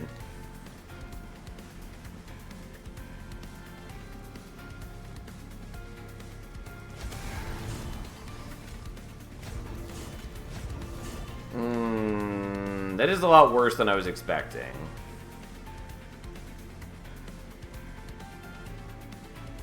And I'm pretty sure I die if I let you ascend.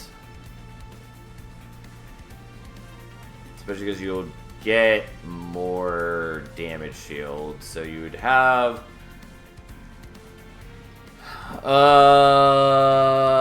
yeah, like 200 and... It would take us a lot of turns with shitty Pyre, Life Mother's Pyre. Okay, let's try this again. Kills Talos with perfect damage and Steward too. Yes, that is the problem, is that if I could just eke out a little more armor and survivability, it would go a long way. So we're going to try this a little better where I do that. Because there are definitely ways in which I can be a little better situated.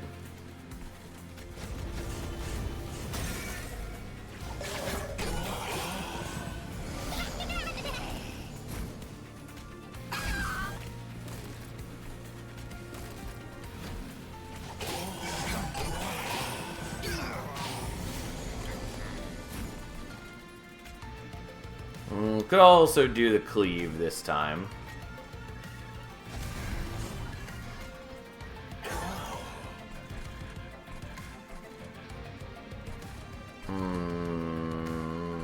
Though I do wish it were just taking less damage overall. This would be one of the nice things about, like, Battle Cleric, Talos. Also, I could be setting up a lower, and then these guys wouldn't have as much attack. I don't know. I think we still want to be on top floor, but I do think there's problems associated with it.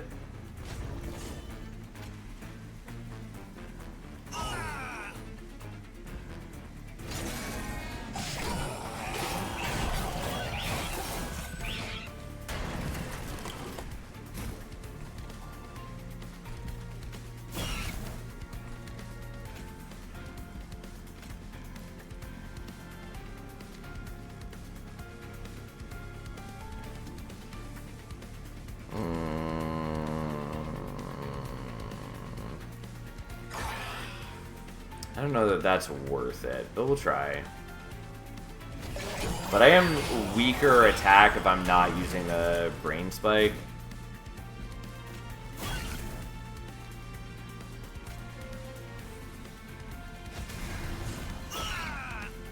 Yeah, that's just worse.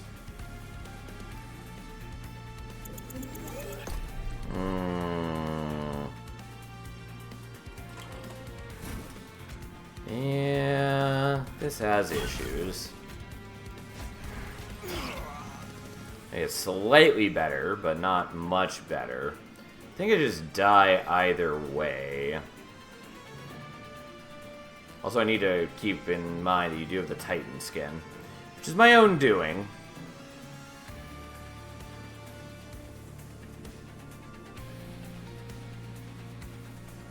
Yeah, it's just like, with 35 starting attack, like, it's really rough I'll restart one more time, but I'm not sure that I have a good way through this. Like, mid-floor honestly might work better.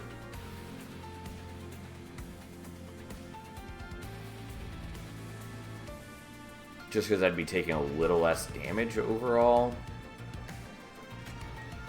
Or I can even try bottom floor. I don't know. We'll see what happens. The problem is everything is awful.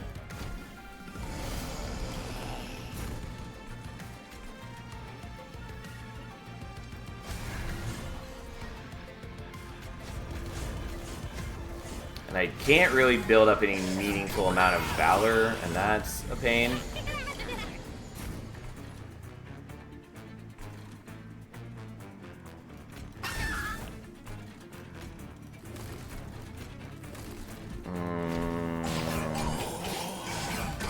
Yeah, because like, you're already going very low on life, which is not very promising. But here's where it sort of equalizes.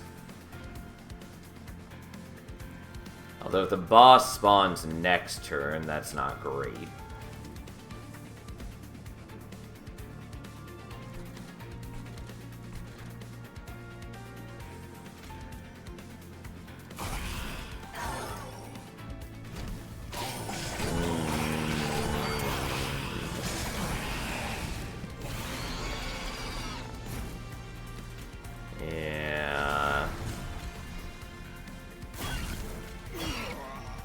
Again, this is about as bad.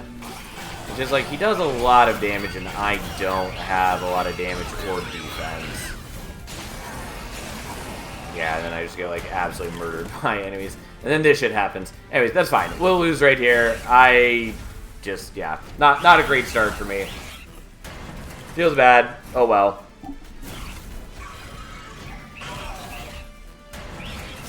A lot of my starting deck does not really contribute, unfortunately. Like, the alchemies aren't doing anything. I have the Penitent's Blood Suits, which aren't great for me either. Like, I just need some, like, slightly better defense, and we'd be fine. God, fucking Malachus Pyre. Well, back to Eka for the third time tonight? I don't know. I've not been playing terribly well tonight. Well, I'm going to say right now we're going to take Emote Tome. Artificial Pyre Stone, also good, mind you. But,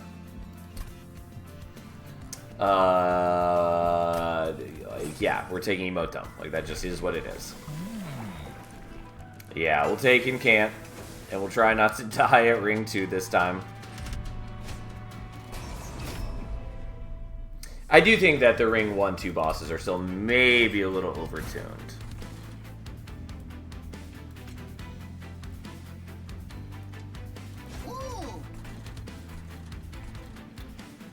Do I want Eka up there or no? I think the answer is yes.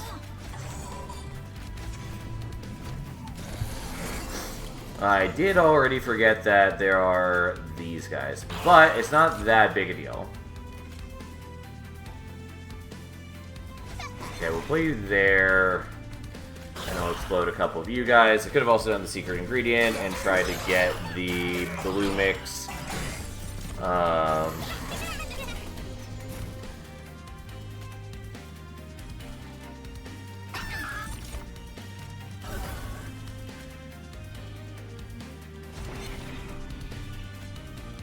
I do need to be incanting on her floor, but that's okay. I was trying to get rid of other problems, and getting the lifesteal on the Astrologer is nice. It's not crazy good because it doesn't have like any meaningful amount of HP to actually utilize it, but hey.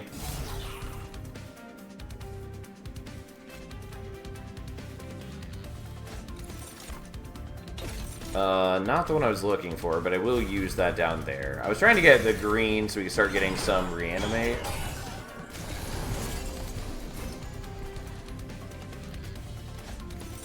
Yes.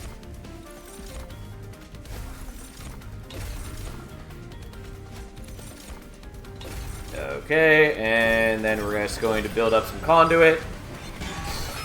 It's like, we have lifesteal, but the lifesteal doesn't matter when Uriel is just going to one-shot our dudes. So, like, that part is a little irrelevant. I can't play that out, but you're fine.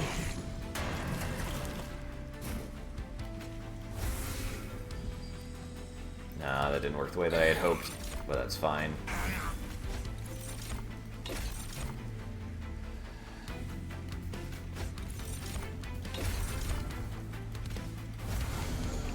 It's not quite enough, though.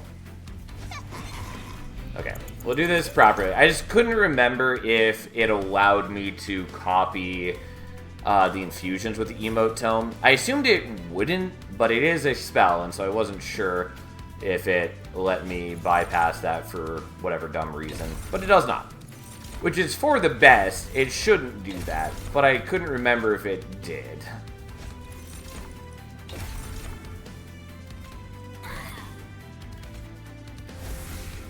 That's fine enough. It's not perfect, but...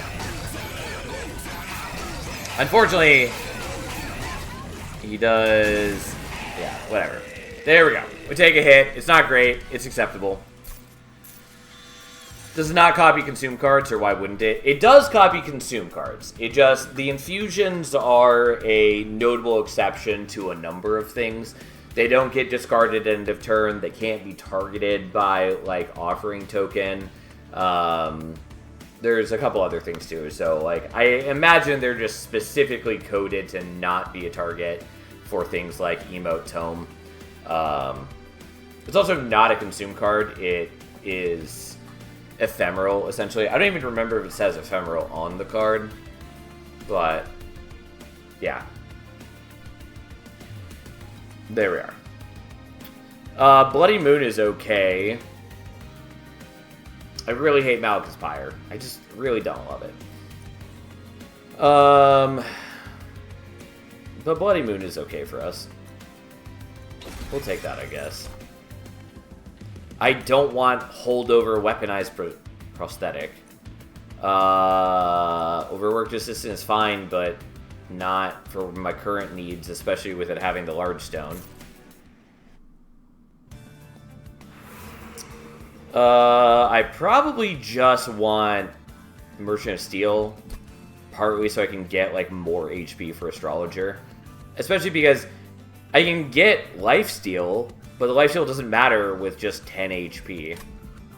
So, I mean, I could have gotten like a different unit, but God, I could also just do this, which is pretty appealing. Damn, your random upgrade luck is really bad. I mean, like, this is the annoying part of utilizing Malekith's Pyre.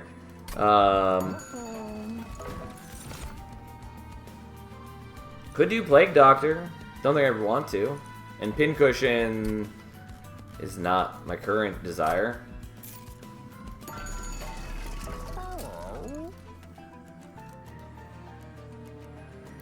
Like, doing this in Smidgestone is good, but I am definitely lacking in defense, and that's a big problem. I'm still gonna do it, though, because I can, and we'll see what happens. I could even give HP to you, which would make your... You know what? We're gonna do it. It's a little weird, but it might help save me for the time being. God, and of course it's a Legion. I'm gonna do this. I probably shouldn't take the -1 per turn, especially since my spells have no minus cost yet. But here we are.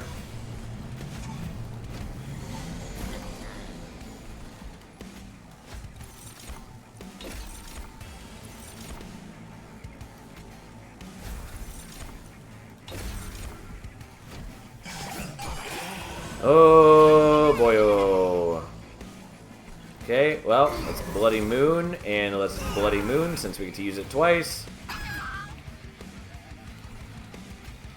You can go there, we'll take a little bit of damage, it's fine. I just healed for 4 with the Bloody Moons anyways.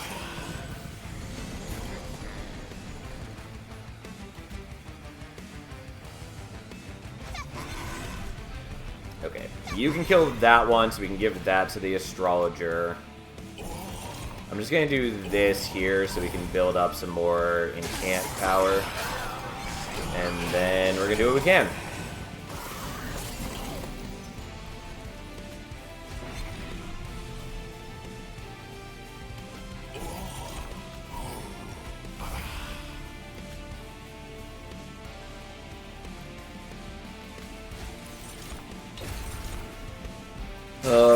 Okay.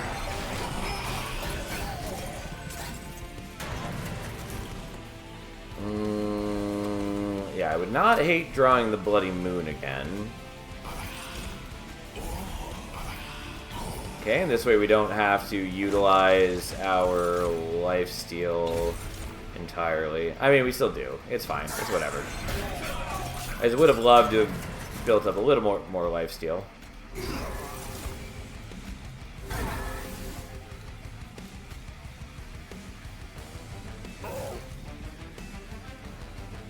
Did that in the wrong order, but that's fine.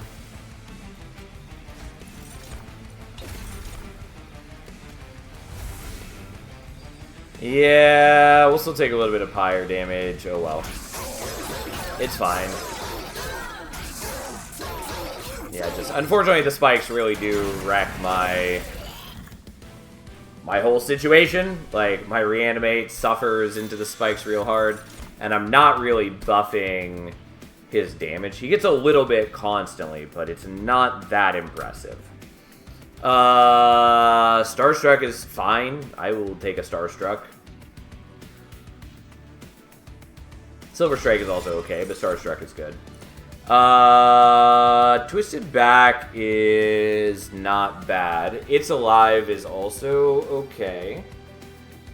If you use full HP, 1 lifesteal, and hit spikes, do they get healed? Yes, because I'm pretty sure they take the damage and then heal afterwards, but I forget exactly how it is. Explosive reaction with the 50 unstable is not bad. I think we want the It's Alive, though. But that'd work a lot better if I had units that actually had HP to survive with the lifesteal, but just having some attack buff is nice. And we'll see what we can do. Who knows? Do I want Merchant of Arms? Sure. Okay. It's not terrible. Spell Sanctum is weird. I kind of like Spell Sanctum, but like it costs so much. Always look at this first. Okay.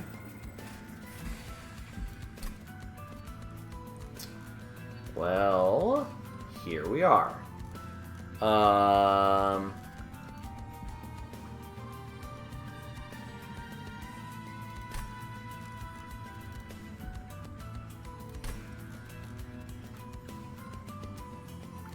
wish I had like some good consume cards for this. So, do I really want to do that? I could also maybe get the Spell Sanctum and change my plans and then use things that... if I had like Spell Chain on something, that'd be really nice. If I had consume cards, that'd be nice. Well, that's fine. We're doing this. And I guess we're going to do this. I kind of want to do a Silver Strike in the box. But I think we're just doing the Witch Weaves. Okay. So, that's the thing. Unfortunately, we're at the Merchant of Arms, and I really want to be at the Merchant of Magic to utilize that best. I might take the Organ Harvester. I think we're probably taking the Organ Harvester. The problem is, I need a lot more from you, Astrologer. Instead, I could take Combustion Suit. I could even combine the two, which would be okay.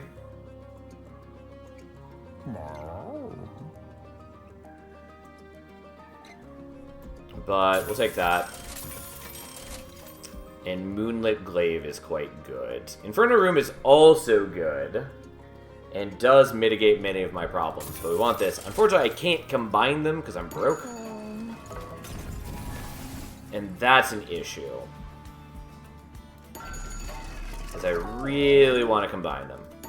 But here we are. And then it's knockback Archeon, which is not great for my needs, but we'll see what happens. At least get to daze him the first time he comes in. But, hey, because this has Intrinsic.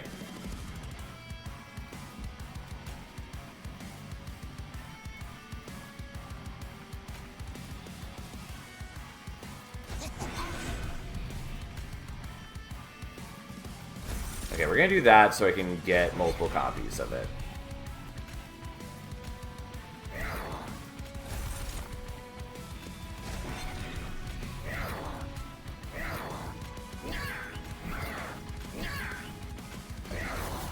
And, like, I could have dazed him for 2 turns by copying the Starstruck, but that doesn't really matter to me because I don't really care if he hits this.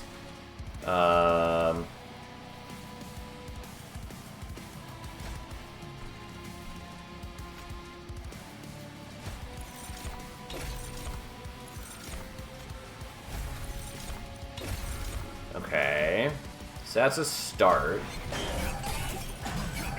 And then, where are you going? It's mid-floor. That gives me another turn to line up some answers, which I don't hate.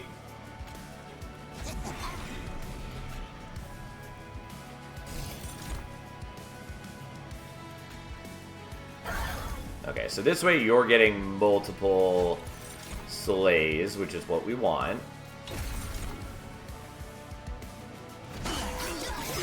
Then you get some Reanimate, which I appreciate.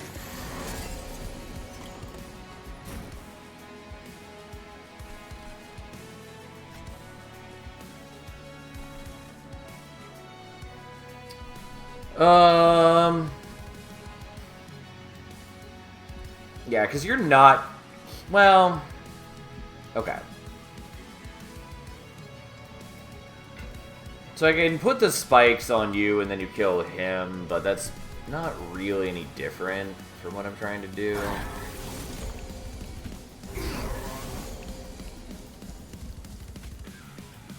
Fortunately, that just isn't great for me.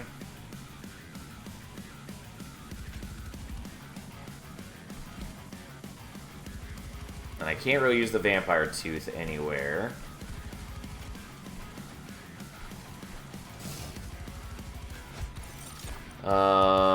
We're just going to build up our infusion a little bit more and call that good. Oh, and he is in the back now, which is fine.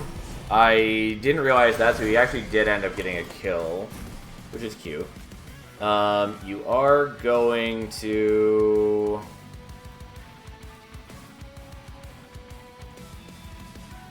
I guess stay in the back. Oh, I forgot that I would get, you know, okay. I did this in the wrong order. Totally forgot about Emotome. Because the whole deal is that I don't want him in front, but I do want to be buffing his attack. And I definitely can do that with Emotome. I just have to do that and then put you in front after. And that's great.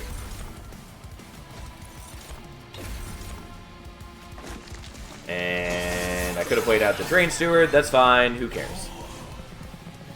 Anyway, she keeps healing to full off of the spikes. Or off the lifesteal. And then he just got some Reanimate, which is nice. And then we'll kill you, because we can.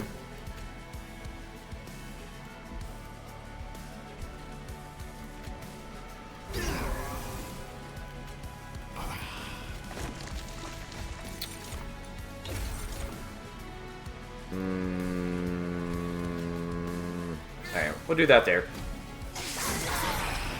I'm trying not to kill too many units on Ekka's floor because I do want the Astrologer to get the kills. Nonetheless, we will kill you. We'll do that. And we should be fine. Like, we just are. Because we just kind of lifesteal tank him because he's not that spooky right here. And then the Astrologer quickly and efficiently just beats him to death. Not to mention that Ekka's hitting for 125 a turn thanks to the Mage Blade. So, like, we're doing pretty solid damage here.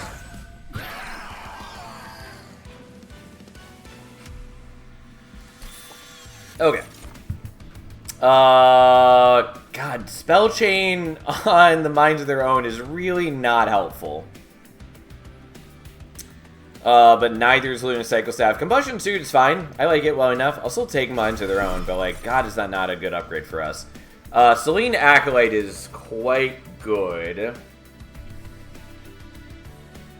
Do I want to pivot to using it? It getting attack is not helpful.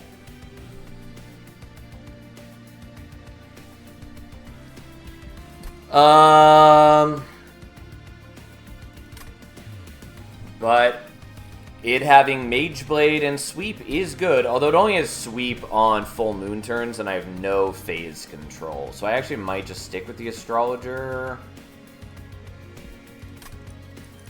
I'm just gonna stick with the Astrologer for now. I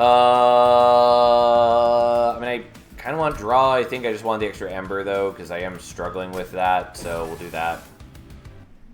And there we are. We're definitely going here. You cannot convince me otherwise. Conduit 2. Although I should evaluate my choices a bit more in that regard. Rather than always going full path. Which I do both because I like doing that, and because a lot of paths are strong in the way, but most I was doing it because we were trying to fill out the logbook, and so I wanted to see the final rank of every path. Okay. So we have Remove Consume on that now, which is good.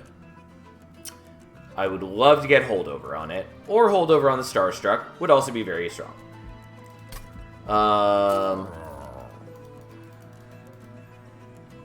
Kind of want to do that. Kind of want to do this. I think I might do this. I'll do this. Why not?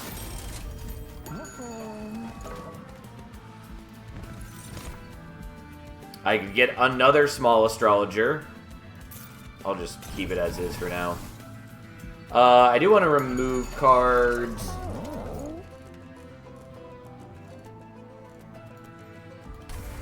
I will get rid of one Steward for the moment. There's a lot of things I would like to get rid of. It's fine. It's whatever. -1 Ember per turn. Great. That's fine. It's manageable.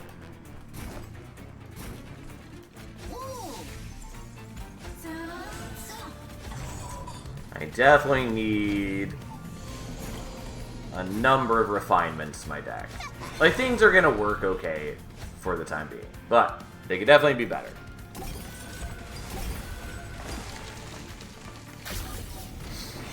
Okay.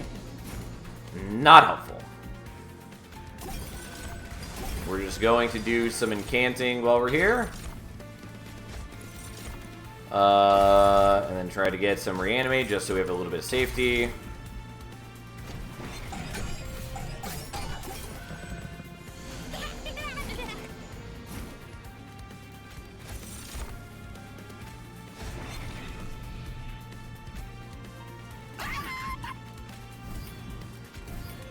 I could have done this slightly differently, but that's fine. Having the Remove Consume on the Garfield boxes is quite nice. It's just so good for incanting. It would be a lot better if I had better damage spells in there, but I put the Witch Weaves in there so we always have the...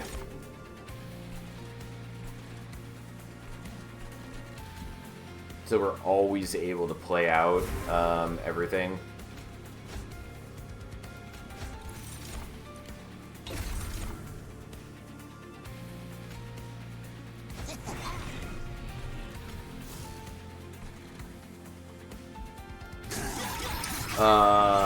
Yeah, so we always have the Ember. That's all I'm trying to say.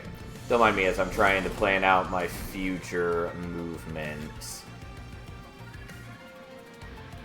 Because, like, this works because now they're all just going to suicide onto his spikes, and then each one of those is going to be a slay, which is pretty nice. It's a little awkward, but it's fine, you know. And then we'll just play that out to get rid of it, because it is the same, and I don't want it on anyone else. Well, thanks for stealing all those enemies, Corrin. We'll just go ahead and thin out your horde a little bit. And I get extra Ember from that, because we're just that cool.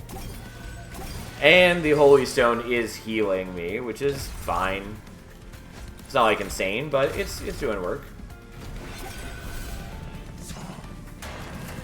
The problem is that, like, outside of the Titan fight, again, if I ever leak, like, a boss, they just kill me 100 to 0. It doesn't matter what my Pyre is at. Which is a shame. But that is the way of it.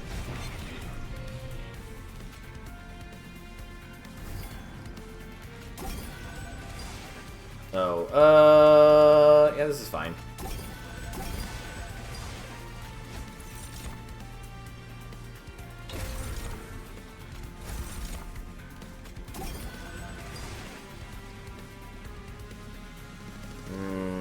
What am I drawing next turn?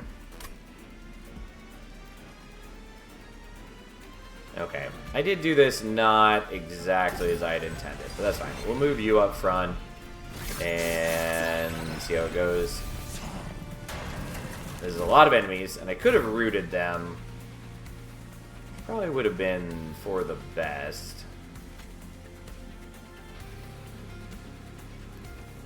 Really wish that we were on the right phase for this.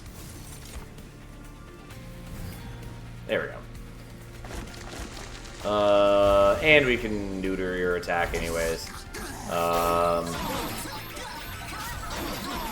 yeah, now we have enough reanimate that we murder. It's a little close, but we're good. Everything's fine. And we come out of that with full HP. Eclipse Chamber is not useful for us. Lunacy is cute. I will take Lunacy. Do I want Horrify? I kind of want Horrify. Just another way to daze things. Sure, fine. Acid Shower is also pretty good, but it's not what we need by any means. We're going here. Although I do really want to fuse my equipment. But I really want removals and the ability to, like, minus cost either of these or to get holdover on small gift box. Because holdover small gift box is, like, that's quite a thing. But, like, this would also be good. I could dupe the Astrologer, for instance. I still think we're doing this. Yeah, beautiful. Absolutely incredible. I mean, again, also good on Starstruck. We're doing the small gift box because I'm a greedy person. And that's just how it is. I will put Spell Chain on probably this. It might be better on the Horrify because that is not phase contingent. But I'm going to do this nonetheless.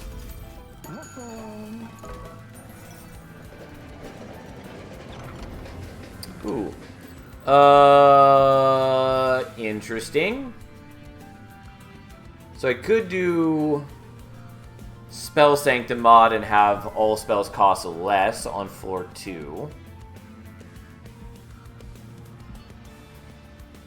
Or Boiler Room mod. I might just do Spell Sanctum mod. I don't know that I'm always going to be setting up on mid-floor, though.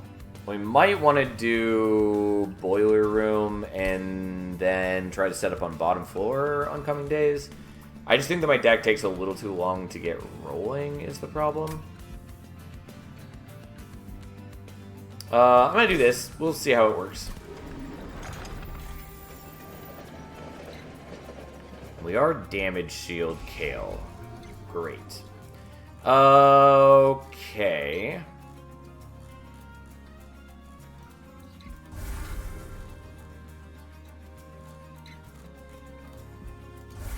I'll get rid of those. There are a lot of other things I want to get rid of, but here we are. I do wish that my Garfield boxes were a little better than they are. They're going to be fabulous for incanting, but also we are setting up top floor even so because there are enemies with haste, and I don't want them to bypass me, so that's just the way of things.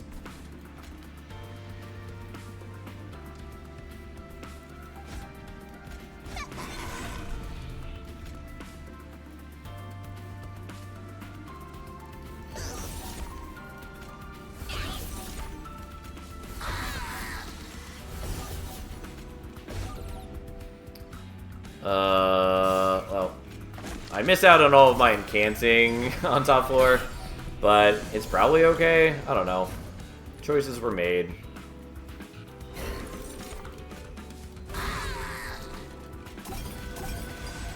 Eventually I'll hit other things which are useful. Just gonna try to pump up the Astrologer's damage to make some use of his melee or multi-strike.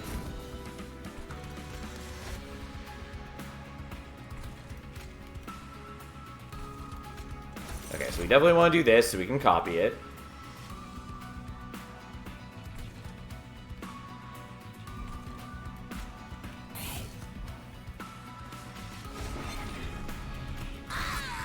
So now you're going to get the kill on both the original hit and, well, on the reanimate and the real life is what I'm trying to get at. This is the only way I can kill you, so we're going to do it. Unless I, like, make a different mix, which is possible, I suppose. But we're just going to do this, and we'll eventually kill you. And then we'll just increase your rage further. I do wish that you had higher HP, but so be it.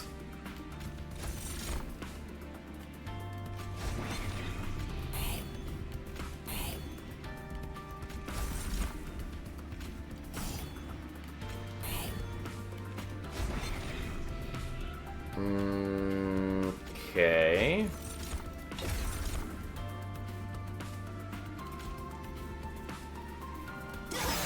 Whatever, we'll do that. It's not really that good for me.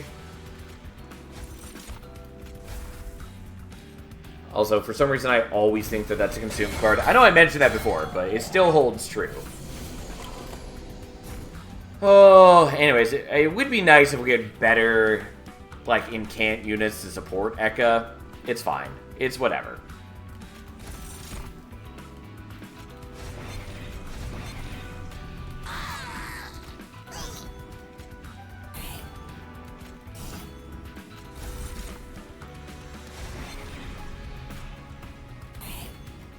Okay, you're dead. He's still gonna get 2 kills.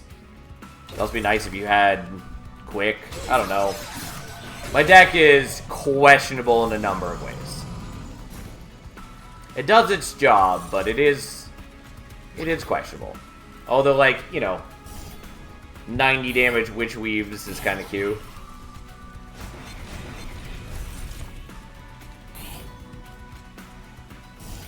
Whoops, I actually didn't mean to knock off that reanimate, but hey, here we are. Okay. As always, we play the box first.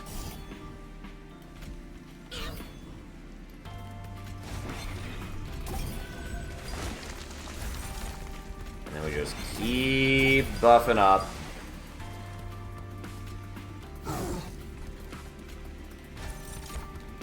Yeah, and Ekka's just chilling in the back with 411 damage. Like, if I merge my equipment, this will look a lot better than it currently does. But here we are.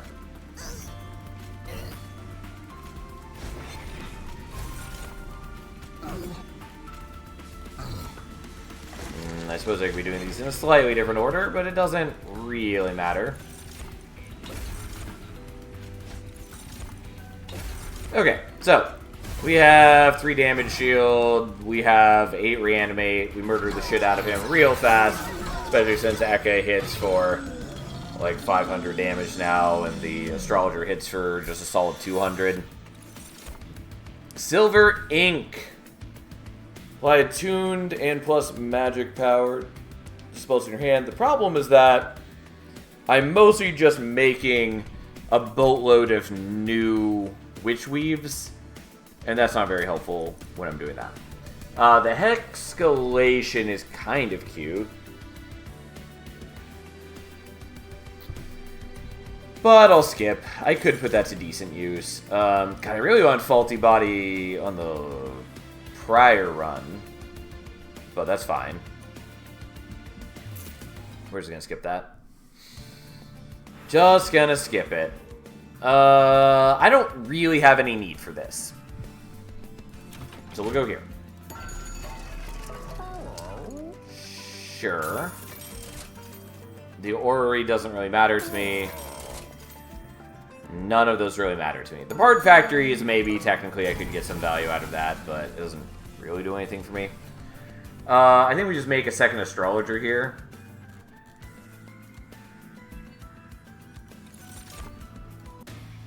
There are other things that would be nice too, but that's what we're doing. And I think we're setting up mid-floor, especially with the Garfield box. We should be totally fine.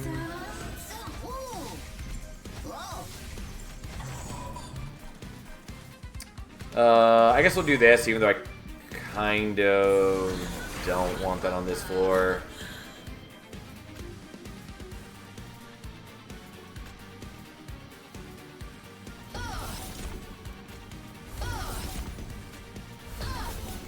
See, like, we miss out on a lot of incanting by doing it that way, but still, so be it. Anyways, Kale is dazed for a whole bunch of turns, so that's something. Oh, and I didn't realize that we have you, which is not ideal. But we can kill you. They have haste, so they are going to bypass mid-4, which I didn't realize, but not a big deal. There's not a lot of those guys during the fight, and we should be able to kill them no problem. Anyways, you're going to get the glaive. And then we're going to get to work.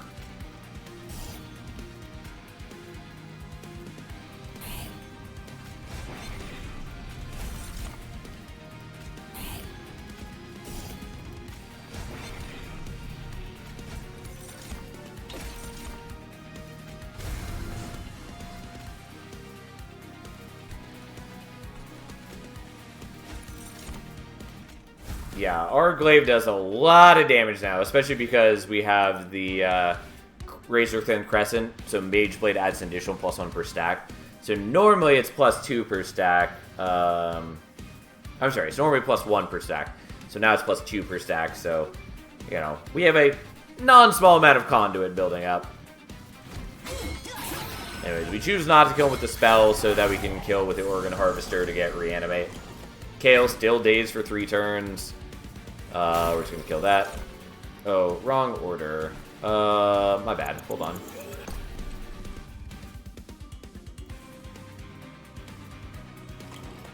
That's what we meant to do.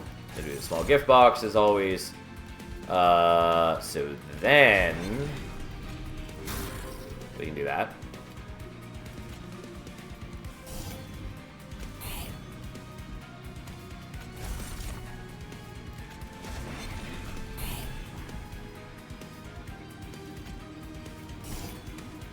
Alright, then we'll do Mines of their own, so my dudes attack, we get some slay bonuses. We'll do that, and then we'll attack again, and Kale's dead. Ta-da! Look at us go. Easy. My deck is still a little wibbly-wobbly, especially because I can't daze Entropy in the final fight, but overall we're looking pretty decent. I'll tell you right now, we're going to take Heavenfall. Even though it got a bad upgrade, because it's Consume, and it doesn't really need the extra damage from this, but fine, we'll take it. I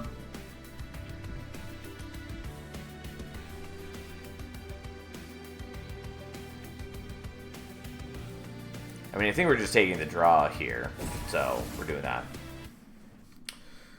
The extra Ember is okay, but not super necessary. We're going here, and we're going here next. I'm just permanently at full health because we don't take damage, and I have the Holy Stone. Even if I didn't have the Holy Stone, we'd be in good shape. Do not need those. Don't need those. Enchanted Chamber would be fine. I don't know. It doesn't really matter.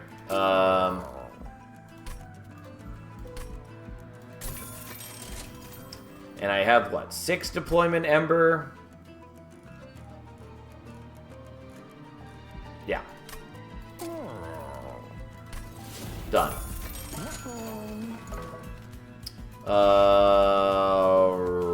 Right.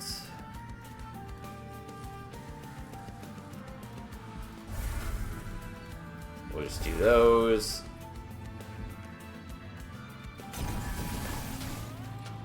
And that's fine. Yeah, we should be fine against these. They'll cut into our abilities a little bit, but it shouldn't be a big deal since we have like kill spells every turn, and Conduit is unaffected by silence. As in, once we have the Conduit on, it's not going to do anything else to stop us.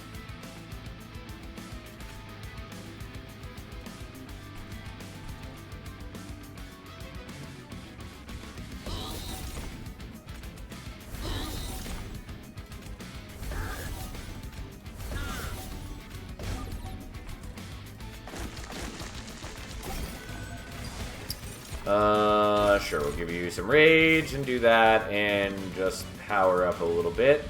Can't play the Heavenfall because we don't have enough, and also wouldn't really do anything for us even if we did. So, no point in doing so.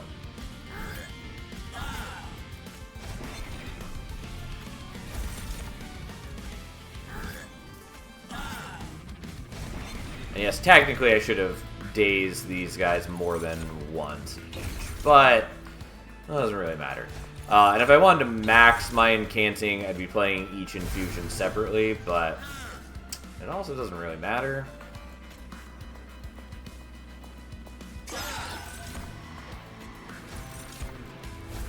Okay, we're looking pretty strong. Oh, this will look a lot better once we have a second Mage Blade for him. Okay, so, gift box, because we always do the gift box first.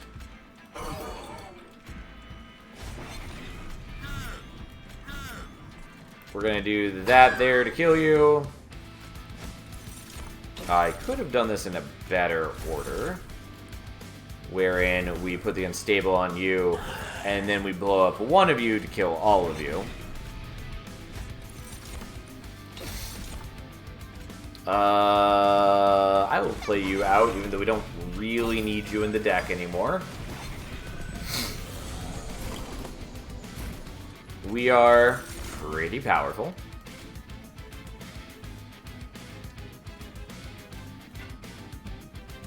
I mean, I do basically just machine gun these guys to death. Like, yes, they've got a lot of spell shields, but who cares?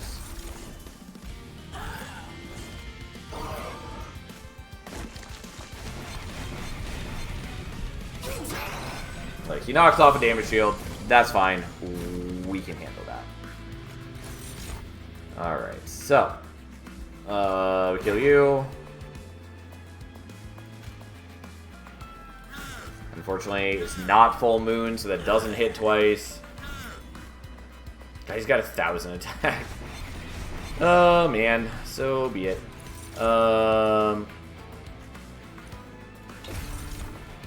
You know what? Sure. Have some spikes.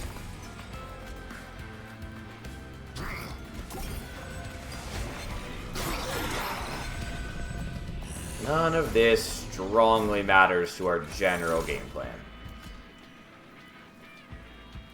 Especially now that he has spikes on, so... Like, these guys can attack into him, and they'll die, and they'll just... They will take off a stack of Reanimate, but they'll immediately give back a stack of Reanimate.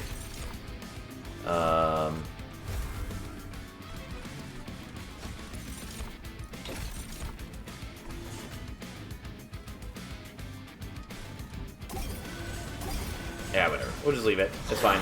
So they all attack in and die, and then he kills them, and we're living the dream. And then a Thane tries to be a Thane, and it doesn't matter. Fortunately, I do have to kill you because you silence me. But again, I am playing these out only for my own enjoyment, not because they matter in the slightest. Oh, and yeah, whatever. We are giving them spikes, which should be fine.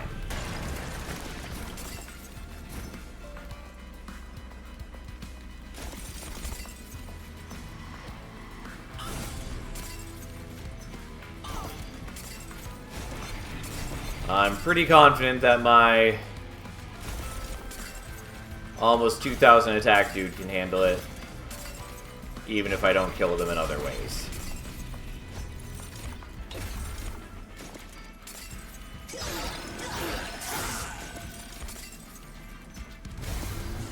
Could have also done the Heavenfall for 382. It wouldn't have really mattered because these guys have spell shields, but there we go! Mageblade, doing work. Again, does not matter. Vaguely nice, doesn't really affect things. We're just going to skip that. And then the Hexcalation we'll also skip. Pufferflesh, cute. Replicator Ray, I like, but we can't really utilize well. So I'm going to skip. It's great in general, but we're going to not bother there. Anyways, we'll go here. Unstable doesn't matter. None of those matter. Sure. I don't think that is important.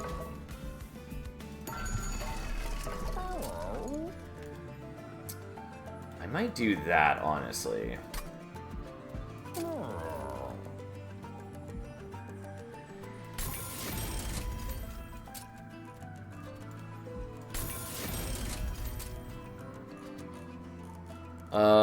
Sure, you can have Spell Chain as well.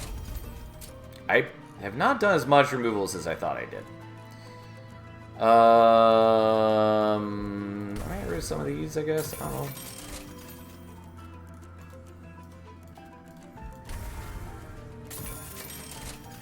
Ember is not really a concern at this point. Neither are most things. Entropy is a little bit of an annoyance. Also, I meant to do this, but that's fine.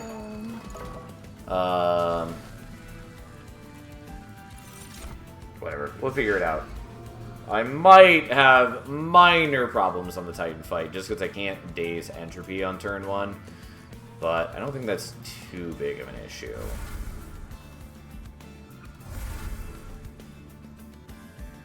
But overall, we're in plenty good shape. Okay. So.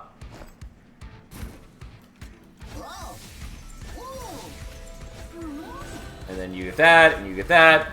And then Seraph decides to start here like a chump. I don't have the Garfield boxes, unfortunately. But what I do have is this.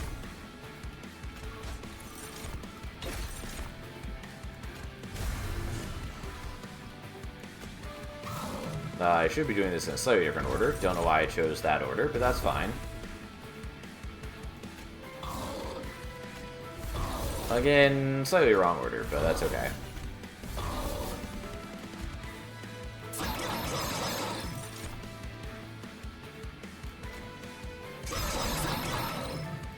Okay, can't play the Heavenfall. That's fine. We dazed him for 6 turns. We shaved off like 2,000 HP right off the bat. I think we're, for the most part, okay.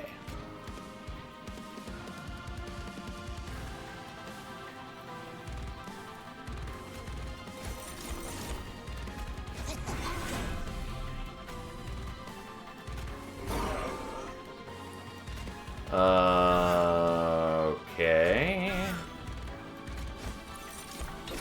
And then the blue infusion means that I don't really need to be too fiddly with these guys, because I can just shoot one of you to kill all of you.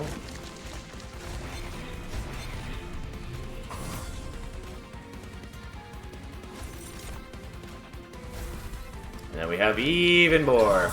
Mage Blade so broken with Incant Ekka. Like, it's good. It doesn't solve all your problems, because, like, it's very offensively focused, and, like, you do still need ways to defend yourself. But yes, it is good, for sure. Like, with Incant Ekka, you can get to very high numbers very quickly, for sure. I was really hoping for blue.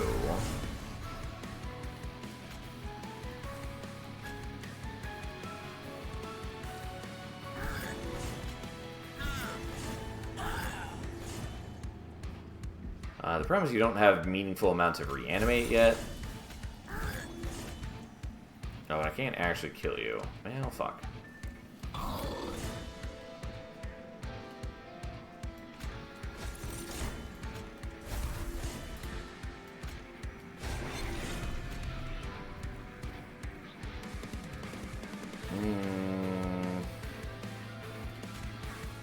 Perhaps I should have done this differently.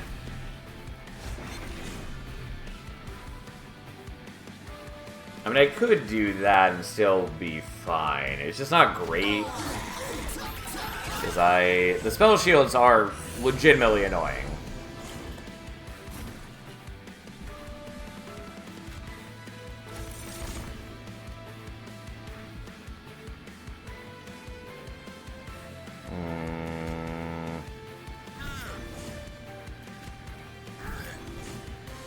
Oh, it's not even full moon. God, I forgot that that is a full moon requirement.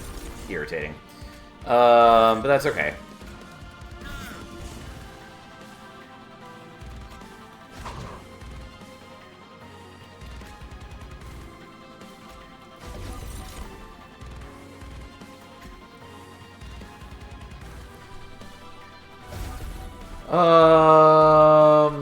I don't know.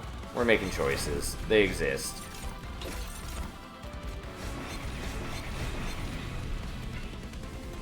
And I already forgot that I can't play that on bottom floor because I don't have the cost reduction on bottom floor. Alright, here we are. How are we doing this? Okay.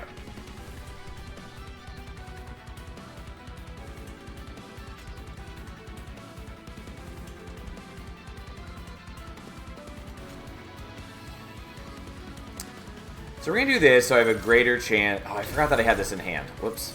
I'm sorry, we did this in the wrong order. What I was going to say is I'm doing this first because I want a greater chance of hitting a blue infusion. Because there's a much greater chance of doing the things that I care about with a blue infusion. Okay, so that's what we wanted.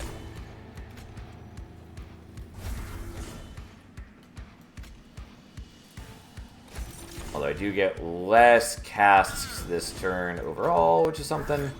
Anyway, so that explodes those.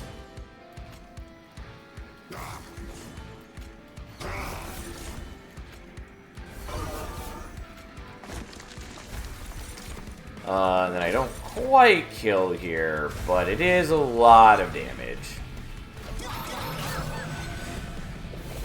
Oh god, and then yet again I have to deal with all these awful dudes.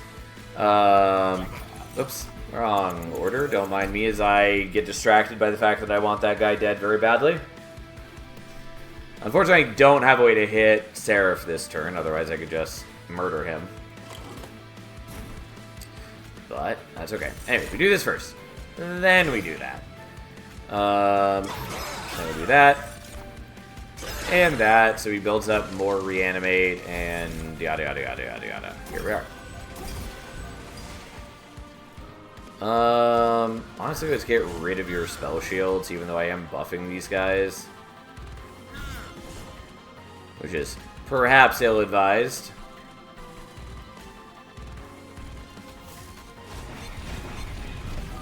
I have a lot of conduit.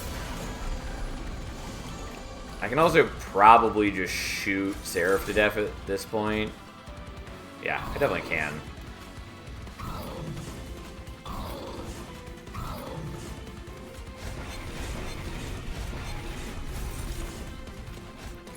Especially if I had done that in the correct order.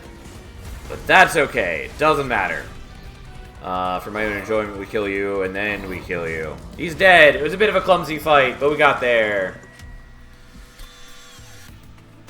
Okay.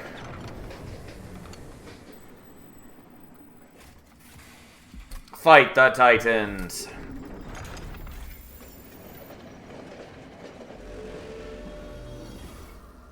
Yes. Okay.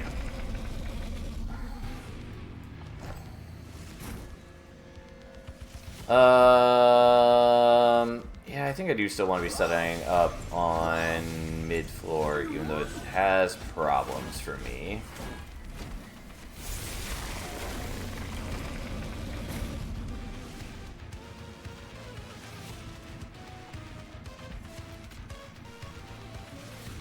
Okay.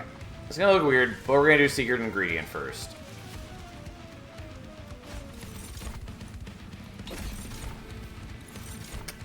Not exactly what I was hoping for, but...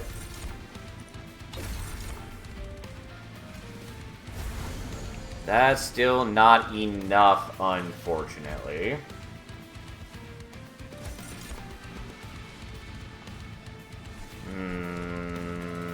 Why are you all just the worst? Okay, well, that's fine.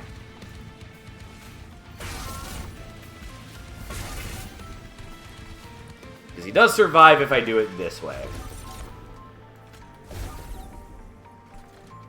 Which is not nearly as exciting or clean as I want it to be, but it is an option that exists.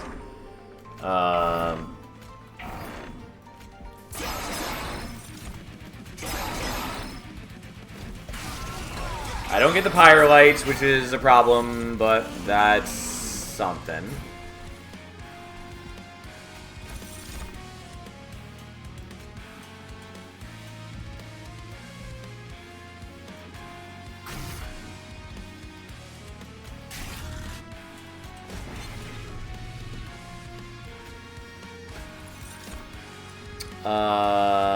Not what I wanted. Although I maybe could have made do with that. Anyways, we'll just do that there.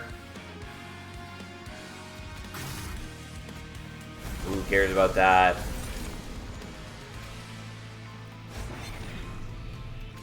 Okay, so you're going to go there and body block for us. It's not nearly as clean as I want it to be, so be it, it's fine. Here we are. It's just like, I need to get the reanimate rolling on my guys, and that's a problem when there aren't units to kill until turn 2. So, like, that part's not great.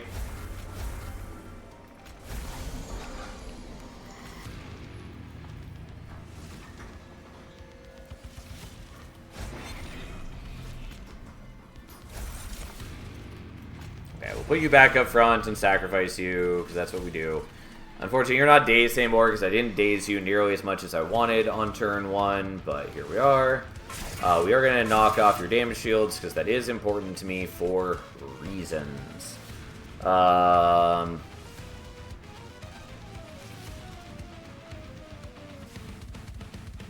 think I'm going to leave this as is, so that we can get more reanimate on my dudes. Just in case it matters. It's not like I'm really, like, hurting for damage here.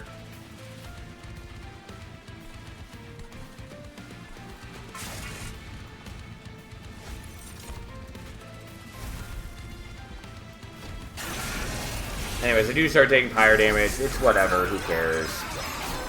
Definitely not high. Okay, so. Things that exist. Here we are.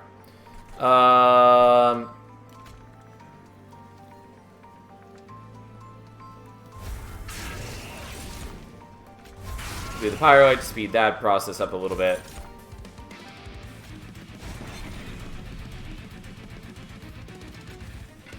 We'll do that.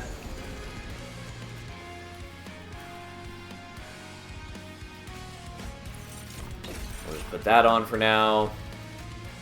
We're gonna daze you for a little bit.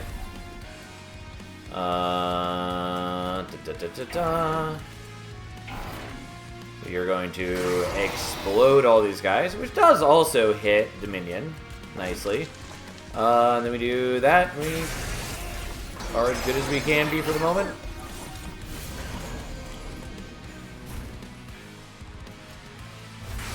And now we just need to kill Dominion, so we're just going to do the Pyrolite multiple times and call that good.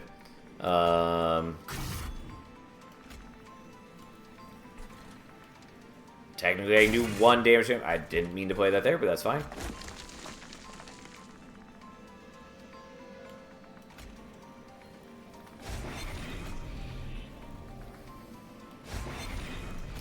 Well, I can keep him alive for slightly longer. It doesn't, like, tons matter. Anyways, Savagery and Entropy are dead. We're just waiting. Technically, he heals a little bit because he's on every floor and these guys heal and yada, yada, yada. It is what it is. Not that big a deal. So we're just waiting for the moment where we're allowed to kill Dominion. And we can do this, so our guys are able to slay some things and get some reanimate and live the life they've always dreamed of, and he's doing whatever. Who cares? Look, take a little bit more damage, my dude. Again, it's annoying that we can't utilize our conduit to help in the Pyre Room, except for Heaven's Fall.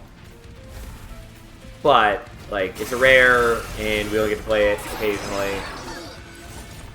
Anyways, my fight is a little sloppy here, but for the most part, it doesn't matter.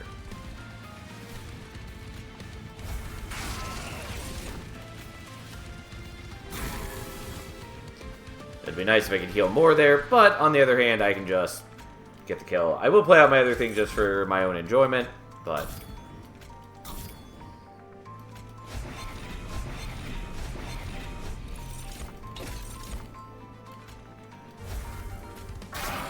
yes, look at the numbers go up. Look at that beautiful attack power with our 219 conduit.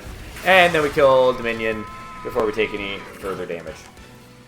There we go. Well, we did still take damage because I wasn't able to daze them as much as I wanted to be able to, but who cares?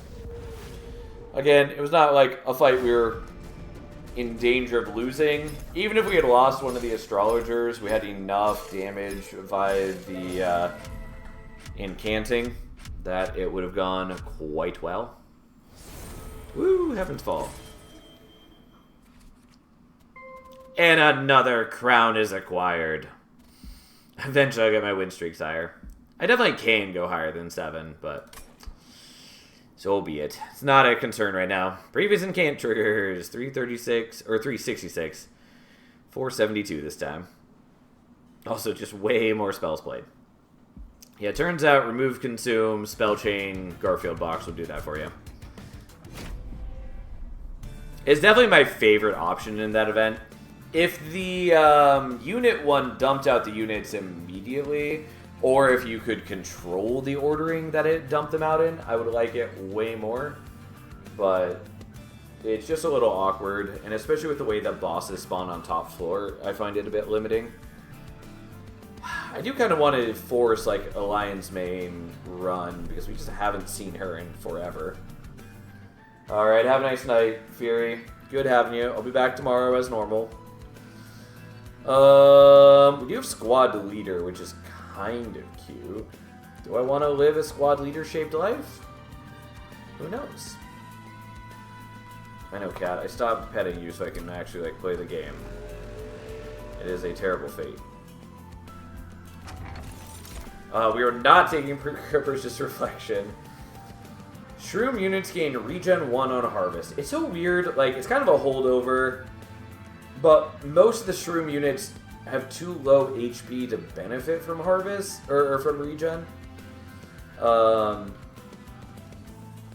Particularly, like, the Fungi, because of the way that them losing HP works, regen doesn't matter on them in the slightest.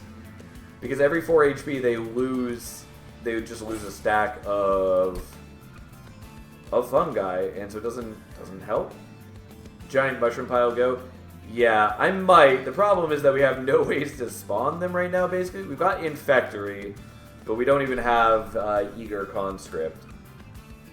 I would like to force that, and we'll see if I'm capable, but... I mean, I kind of want to take Enchantress here. I might take Battle Cleric, though.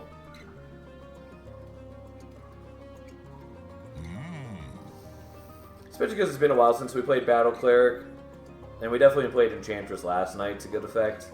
On the other hand, the extra HP would do a lot of work against Dominion.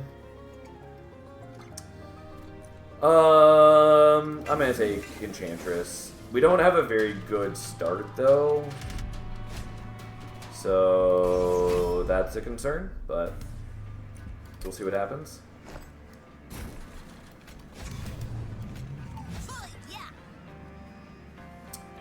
I'm vaguely tempted to keep the Shield Steward till later. No, we've got Rising Rage. That's fine. Unfortunately, I lose a lot of HP doing this, but...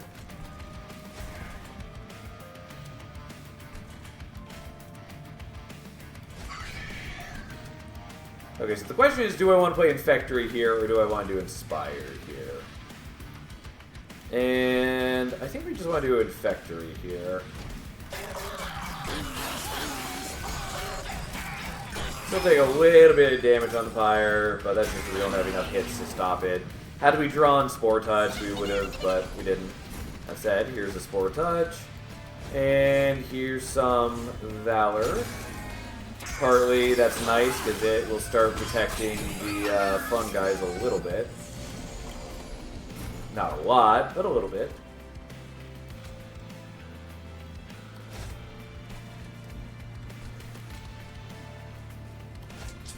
And then we'll just merge them together. I probably should have done the Spore Touch somewhere, but that's what we did. That Spear Steward is definitely going to die, but that's fine. I could move something else up front, or I can do this.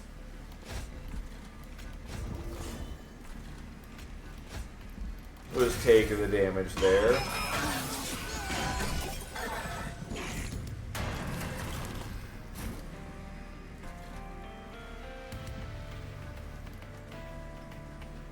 So the problem with putting the Fungi stack up front is he does get... Actually, I don't remember how Fungi stacks work with Slay. I feel like it doesn't trigger until it goes down to 0, but maybe I'm thinking wrong. Either way, we're not going to worry about it. I think we're just fine with him dying. I could...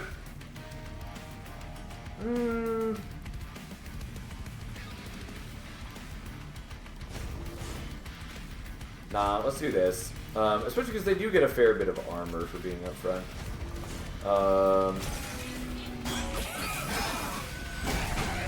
And if I can keep other things alive, it will be very nice since we have Celebrate Talos.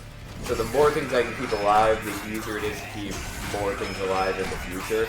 Not that I like strongly care about keeping the stewards alive, unless we got like steward room, in which case they are actually pretty strong.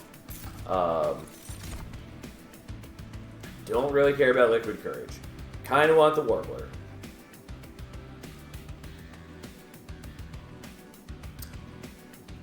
Kind of want the Selfless Sacrifice.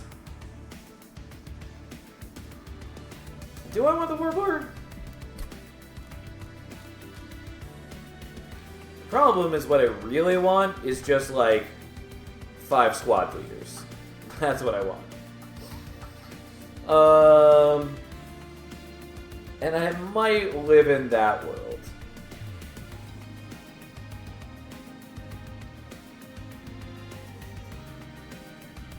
But like, quick is not bad. I'm just gonna skip. I should probably take the damage shields. Rod is not bad. Gooey Flask is not bad. I was like Gooey Flask. Probably should have taken the Rot, but...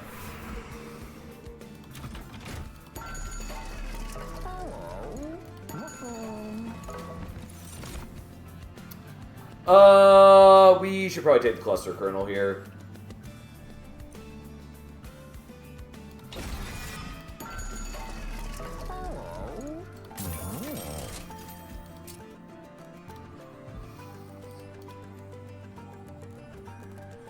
I don't know that multi-strike really matters here, but I'm still gonna do it.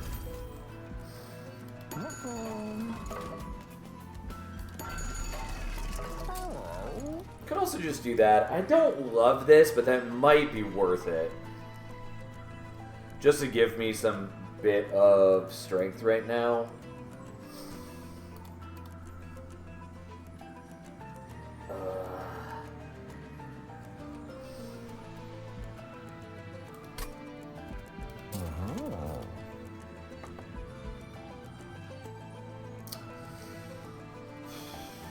Alright, fine. We'll do it. I don't love it, but it is what we're doing. Okay. So, we at least have some fungi generation now.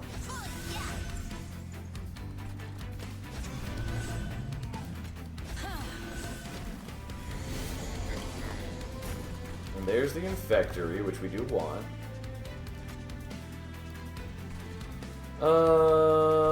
And I basically have to just, like, even if I don't fly Talos up here now, they're going to...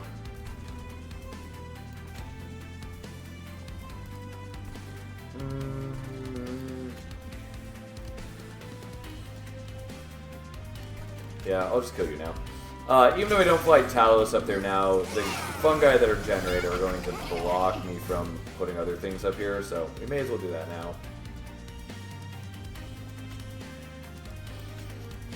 Okay, we'll fly you up now, even though I don't know that that's the right play, but it is what we're doing.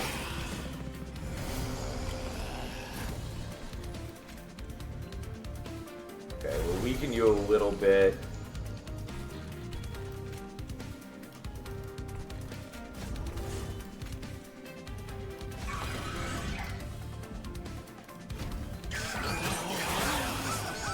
Look at that big, beautiful stack of fungi. Okay, this cat is kind of heavy on my arm, I will admit.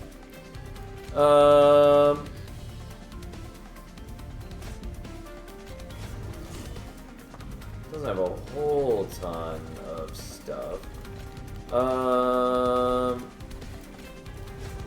Just trying to keep as many units alive as I can, though again, it doesn't really matter if the train stewards die.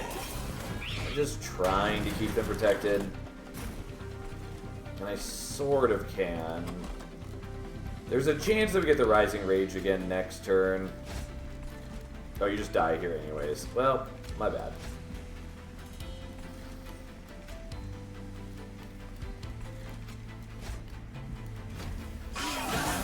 And yeah, I probably should have killed the backliner there, but that's fine. Yeah, we're good. No surprise. I thought we would probably kill them early, since our dudes are fairly strong. And yeah, here we are. Ta-da! Easy.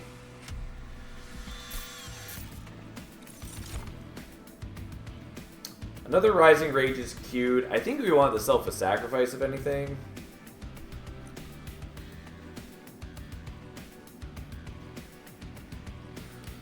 Slap them with the Overflowing Fungus Generator. Yeah. Glow Up we want, for sure. Merchant of Arms is nice for a number of reasons, but we're definitely going here. Cat, you're making this even more uncomfortable. And I'm pretty confident that you don't care.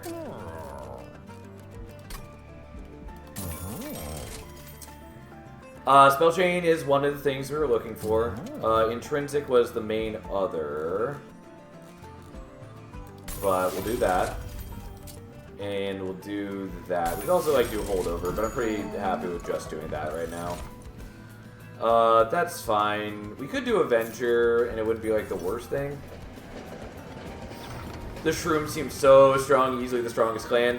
Kind of. they are quite good. I think they're maybe a little weaker than they should be in certain ways right now. They have a number of like inconsistencies to them, but I do like them quite a lot. I think overall Lazarus might be the strongest clan right now, but Under Legion are quite good. So we're doing this, or we're doing this.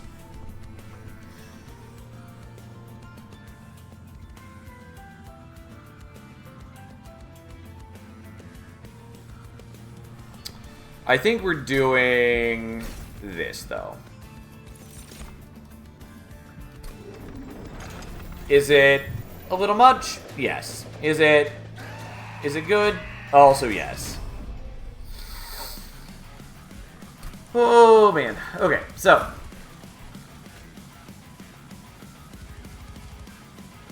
How much HP do you have, Talus? You have 24. Okay. This works no matter what.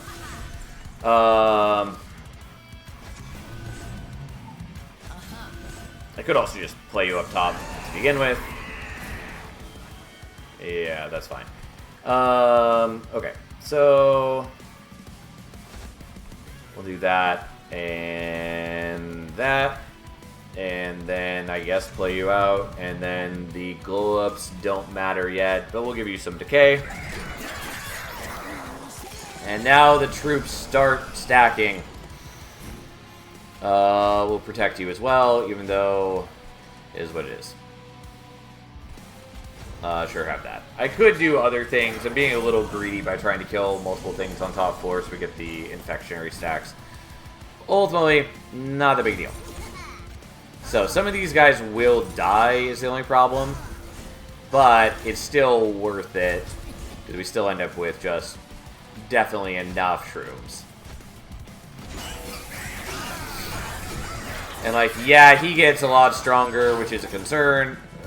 We should overall be okay, though.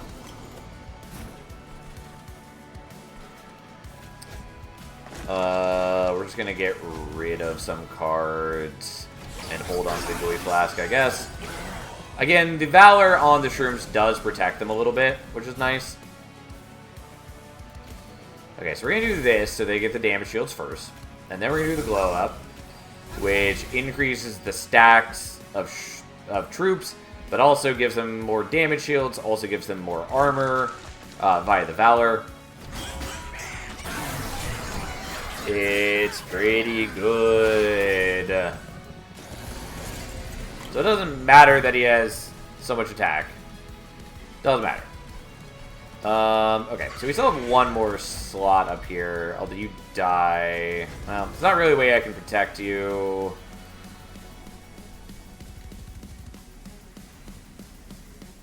Yeah, I can by doing this. There's a very good chance that we're able to bring them back up to front next turn. So I'm willing to do this. Yeah. Because 6 of my cards are glow-ups, and we just needed one of them to be the card that we pull.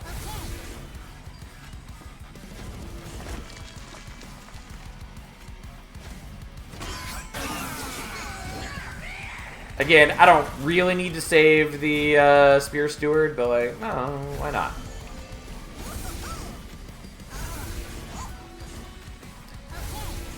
And for a good measure, have a little bit more decay. Here we go. Our big, beautiful stack of shrooms.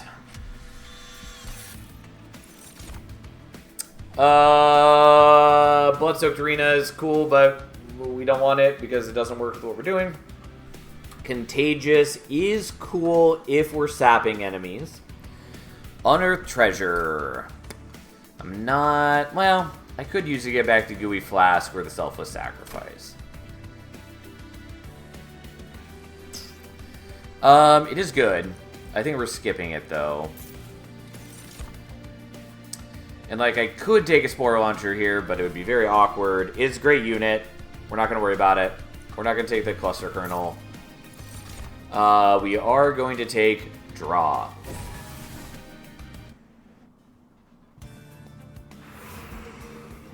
I really want dupe spots is what I want.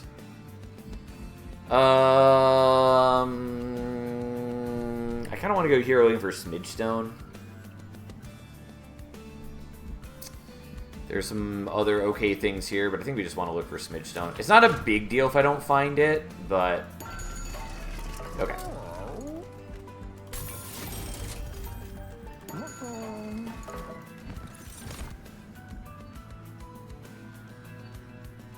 Nah.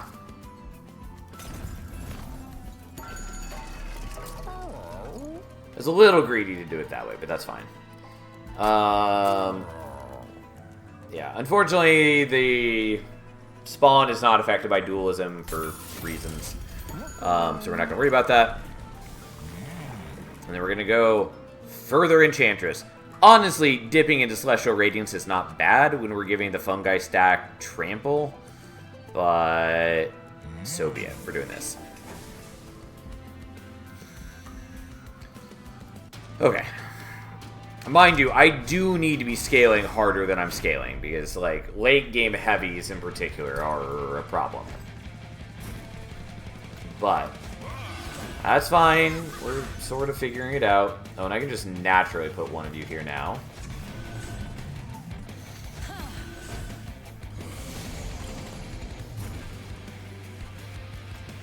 Yeah, unfortunately bad time to draw these, but it is what it is.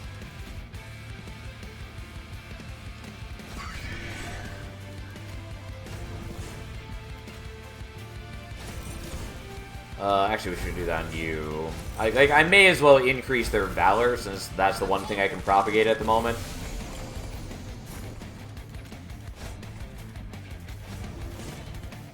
I'll just take some pyro damage, who cares? Who cares, I tell ya. Okay. Yeah, I'll do this right now just so that we lose less Fungi stacks. As we get bulked up a little higher and get even more Valor. The more Valor I get, the less Fungi stacks I lose anyways. Oh no, man down. So be it. Again, I could kill some of these guys on lower floors, but I also kind of don't want to. I think that is better to do. Because I don't have, like, an insane amount of Valor right now, so it does still actually save me more. Oh. Oh, yeah. Well, I'm giving them things to harvest, but not a big deal.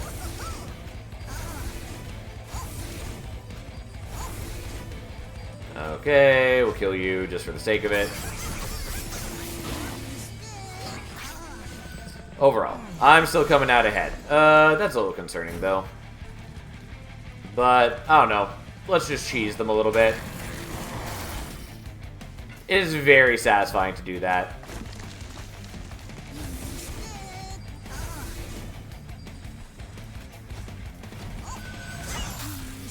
Okay, and then just poor Corrin, all alone, trying their best to deal with us. What a terrible life they live. Oh wow, that's dirty. Never thought of trying that one. Yeah, it's good on bosses in general, but especially against Corrin, whose whole deal is that they pull down and enhance the remaining enemy waves. Yeah, it's pretty mean to just ascend them and delete every remaining enemy. Everlasting Light is good. I'm gonna take that. It's not, like, insane for us, but I will take it. I mean, I like Inhale. I'm gonna take the Mushy Room, I guess. It's fine. We're definitely going here. Sadly I can't hold over those. I could hold over a Rising Rage, though I don't think that's super necessary. No. gonna tell you right now, we are duping the squad leader.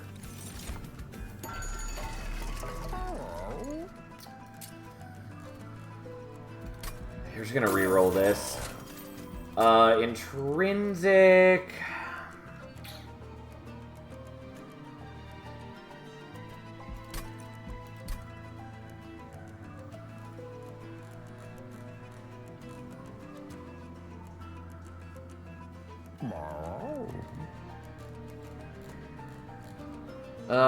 Okay, so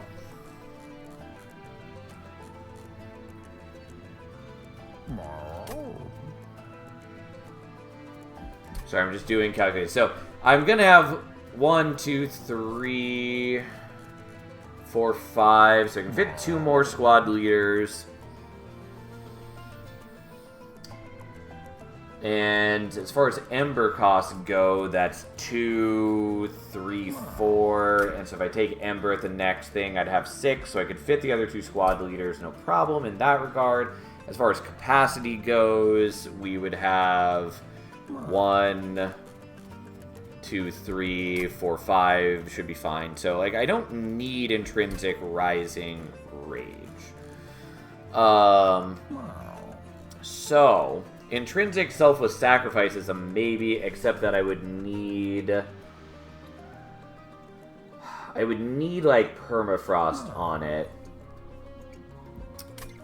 So I might just skip on that and not worry about it. I think we're just going to double stack it.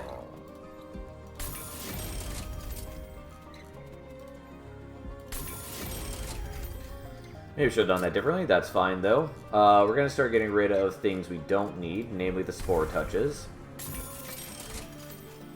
They're not like a terrible card, but they're not particularly amazing either. I should probably have checked what was coming up next before using all that money. That's fine. Whatever. So be it. Cat, your hair gets everywhere. This should be fine. We have plenty of HP, so... Again, that's part of the benefit of playing Celebrate Talos. Our dudes are just, you know, rocking pretty comfortable HP now.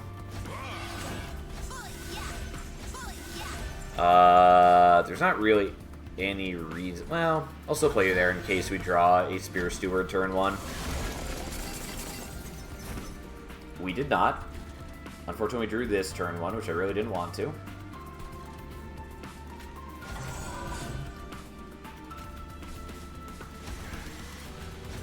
Well, let's buff the Valor a little bit. And then just prevent some damage.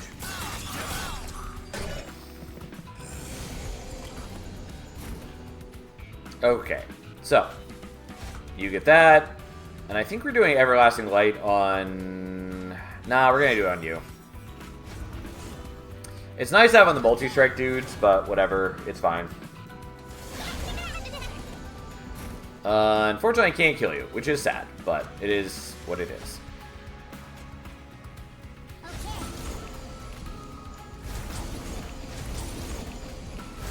I am doing actually less damage tremendously, but I don't know, here we are. I probably shouldn't do it that way because I lose so much attack, but whatever, it's fine. As the sap wears off, it'll get a little better. Fine.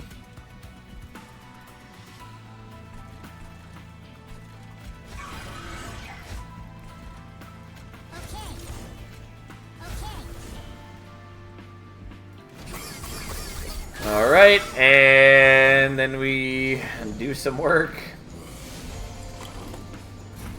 Yeah, I do think I need to not be playing a ton of spells right here. I will do that, though, just so I can get the damage shields on.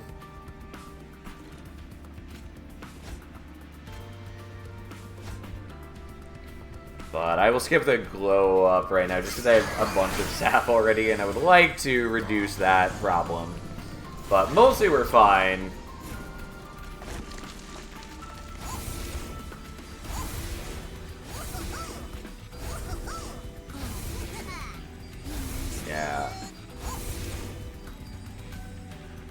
Yeah, like every time we play one of these, it's plus 16 attack on our dudes, which is not bad. You're going there. You're being abandoned because we don't have any more space for dudes on top floor. Yeah, here we are. Stupid sap guys.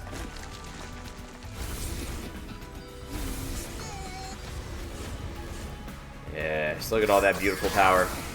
Yeah, we have a lot of Valor. We have 18 damage shields. We're doing pretty good. We're gonna do this even though I get sapped. I don't really care. Sap is for chumps. I'm not particularly worried. Hello, Ashiaka. How you doing? How goes the runs and all that?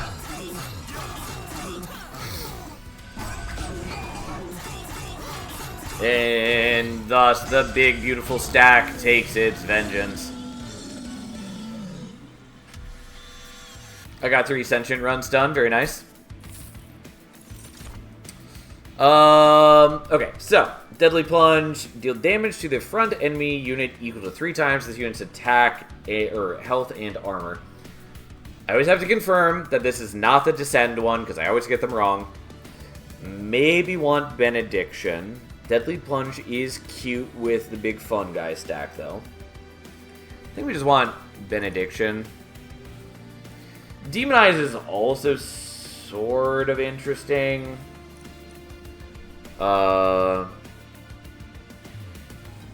It's not bad into... It's not bad into Seraph of Dominion, since it gets him not hitting our team for a turn, which means that we'd avoid the corruption buildup across the whole team, and also avoids having...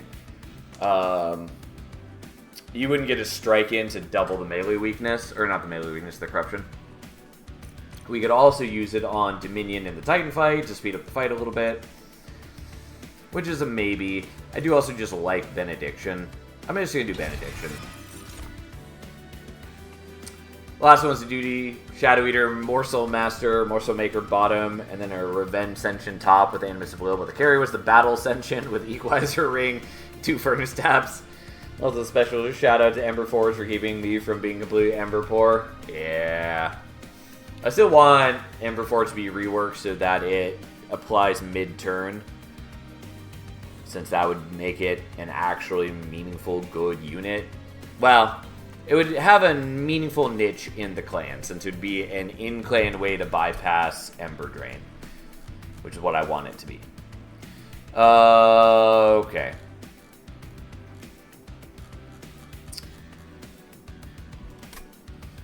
Mostly just deciding if I want Tome of Evergrowth here, since I do like the sap on it. It is rather nice. Truffles is also sort of okay, because he's definitely going to get killed, like, immediately once we play him. I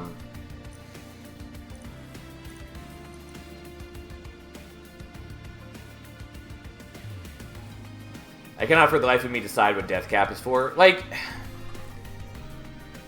he's meant to be a good, like, rally generating thing, but the way that the rally units are currently balanced is they're expecting you to be rallying a bunch of fungi every turn, and not just like a single Death Cap or Imp or whatever. And so something like this ends up being a little weak by comparison.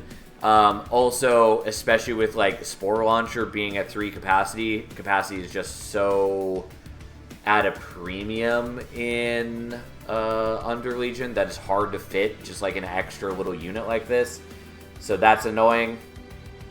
It can still do good work, like put Endless and like Dualism on it, and it's doing Decay 14 every turn and providing a chump blocker and proccing Rally.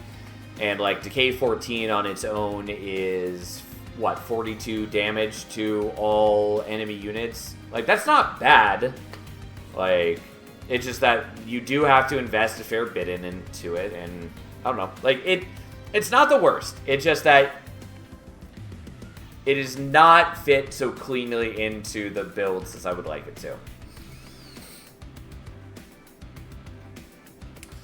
How to use Cherry Deathcap anyways, skills on summon, even if you use it to trigger rally, it's only one type thing. Yeah, you put Endless on it, or you reform it if you're doing, like, Melting Remnant. But Endless is really what it's intended for, just like Green Recruit or other things. You can also put Endless on things like Truffles or any other ability unit and let them die, and then play them out the next turn and they'll have their ability refresh, which is also cute. Anyways, I need to actually make decisions. I think we're skipping on Tome of Evergrowth, though I do like it. I assume Reanimate doesn't count as resummoned. No, it does not, for good reason. Okay, so if I want to hit the remaining 2 dupes to get the maximal number of squad leaders, I have to do that right now. And we can go to the Merchant of Arms next time anyways. So, there we go. Here we are. We don't have a whole lot to spend here. Hopefully it's something we care about. Honestly, Artificial Pyrestone I might take. Because that would let me make the Everlasting Light deployable. Well, so the problem is I don't really want to do... Well, okay. I think we're still doing it. Because then I could, like, make the Infectory deployable. I don't know. It's fine. We'll do it. I don't think it's that great for me, but it is what we're doing. Alternatively, I can maybe skip on taking Ember now. Something to consider. The lifesteal is not too big an issue. Don't disagree, would be busted, yes. Yeah. There are very good reasons for it not to be like that. And even aside from, like, pure strength, like, I don't want Reanimate to just be, by default, like, better Reform. And I don't want it to... Like, it's already a strong defensive option. I don't want it to be, in all ways, the best defensive option. Because it already is, in some ways, just, like, better damage shield. Because it doesn't get used up until you actually need it. Unlike damage shield, when you can, like, waste damage shield to, like, a 2 damage attack. Whereas Reanimate, when you've got 70 HP, doesn't get popped until you actually go low enough to start proccing it. So, like, it shouldn't also work with Summon. Like, that would just make it better than Reform as well, since you don't have to play out the unit. Like, lot of reasons it shouldn't do that. Then we're going to set up mid-floor.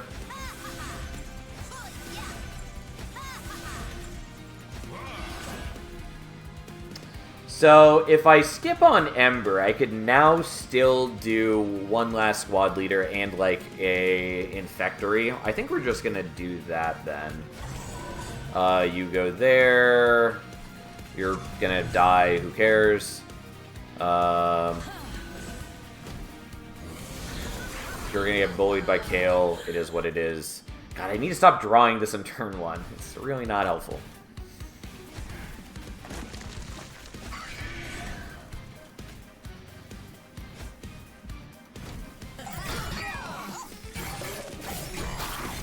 Okay.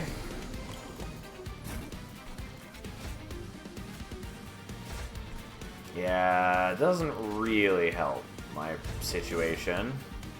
But here we are. We're at least killing all these things.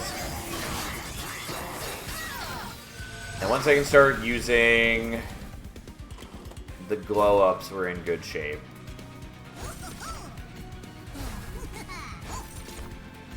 Fortunately, he doesn't have any Valor on him yet, so we're not stacking Valor.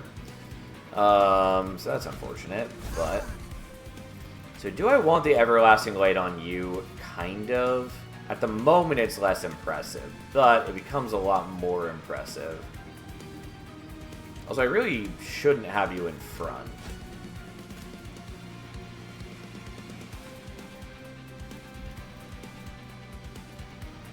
Could also have Talos up here for a turn.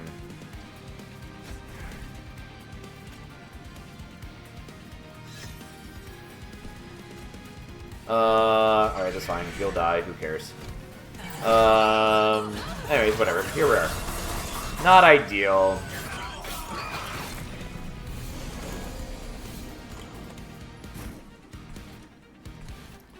Okay, so you can go there. And then you start doing this.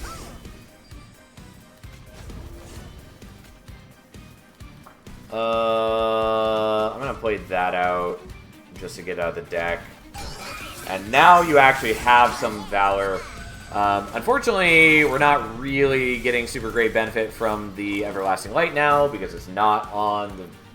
Like, he is trampling, just murdering a lot of dudes. Which is why I wanted to play it on him, but that's okay. Let's give damage shields to everyone, and then just start propagating those damage shields.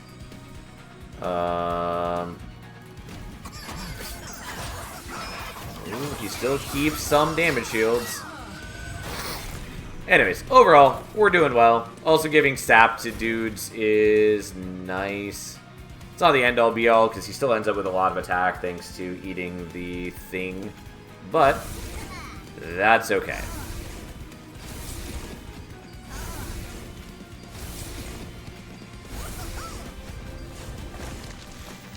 You're dying, who cares? Yes, our damage shields grow. As does our giant meaty stack.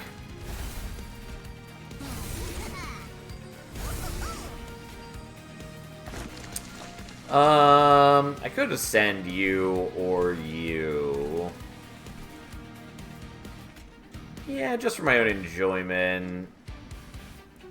Nah, we're not gonna worry about that. We'll just do this. That's fine. Especially since I have trample, it doesn't really, like, do much to stop me. And it would also reduce the amount of troop stacks I'm getting. Anyways, we'll just have Kale join this floor. Forgo his meal. And then we'll just murder them with a giant stack of fungi. It's not even like an insanely large stack. It's mostly that every stack gives an extra 6 attack. And so, like, I do get a lot of power. Spike of the Legion, not bad. I don't think I super need it, though. We're just going to take Sanctuary, I guess.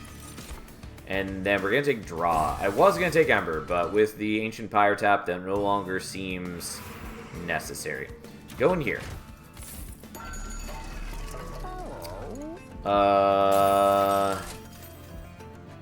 Shield of Wing is cute, and honestly is a maybe. I think we're skipping on it, though. Also, was there an Everlasting Light? If so, I definitely meant to have taken that, but it's fine. Yeah, totally spaced out. Meant to take that for just putting on one of the backliners. Not a big deal, but it is what it is. Could take the Shield Wing. I think we're just not going to. What I really wanted was some sort of multi-strike, which I guess this is here. Could take that. It's very late to be getting it, but...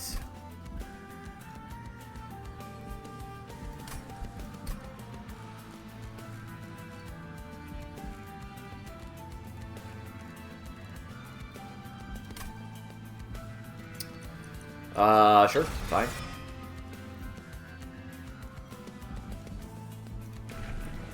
Alright, Enchantress 3, which, again, we don't really need to go to Enchantress 3, but we're going to.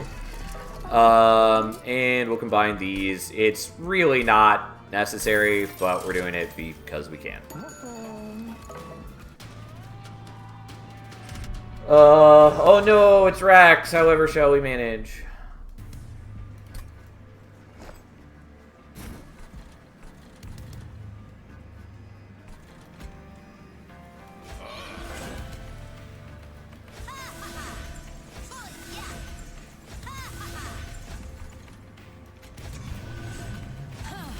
Okay. Yeah, these guys do a lot of damage, which is the concern. but still not enough to get the kill, which is the main issue.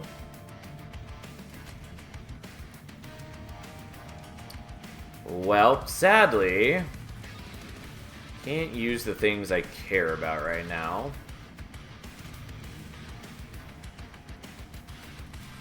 So I still might do the Benediction here. I kind of want to put it in the mushy room of the Spear Steward, though. But I think we are doing this and then just propagating the Valor and damage shields. Just so that we can. I don't know. But it's a shame that we drew the equipment this early. Oh well.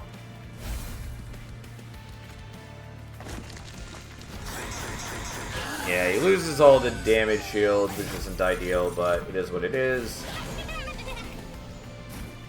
Well, unfortunately they slow down my draws a fair bit. But we're still doing okay.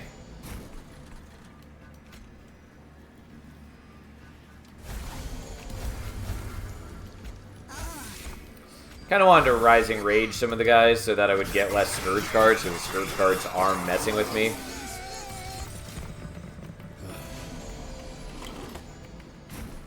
Yeah, not ideal, but...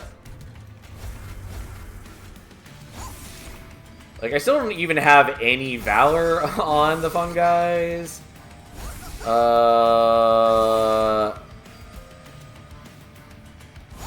Okay, we just barely get that kill. So we're actually going to move Talos up front so that we start losing a little less. I should have had her block earlier. I am taking some pyro damage, but hey. Stupid reanimate guys. God, you are the worst.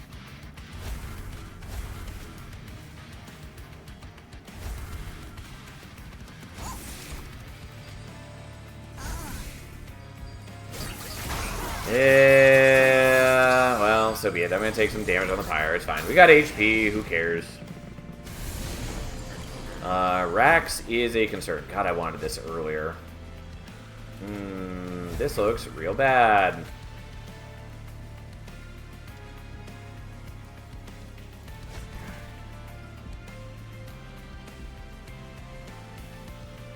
I feel like maybe I should have been setting up on a lower floor. Or at the very least, I should have just played out the equipment earlier. I didn't realize we're going to go so long without drawing it.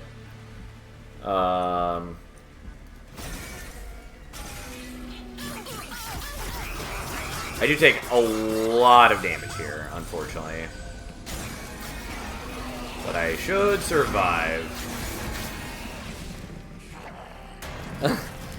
Sal 5 minutes ago, oh, Rax, whatever shall we do? Sal, just now, Rax, that could be bad. Well, specifically, it's the waves and the order I drew things in. But yes, I do recognize the feeling of my own hubris coming back to bite me.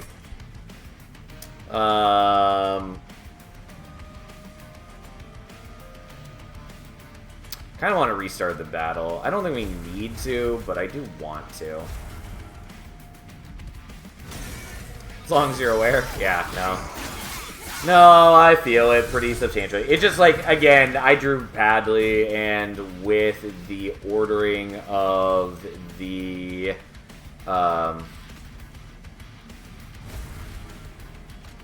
with having so many Scourges as this fight has, it does create a lot of issues for me. Like, again, I do get the kill, so long as I do something like this.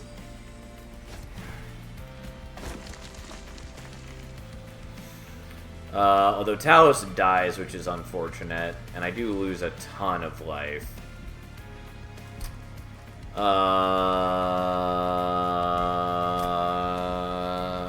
it's fine.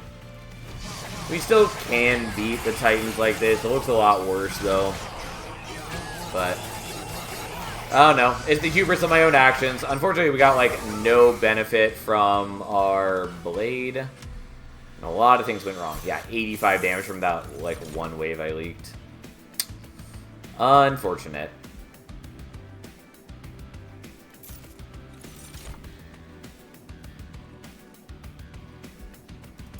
well, here we are. Anyways, now the choices are, do I go here and I make the last squad leader, or do I play more responsibly and I heal myself? And I'm going to tell you right now, where's the fun in not going for the last squad leader? Unhelpful.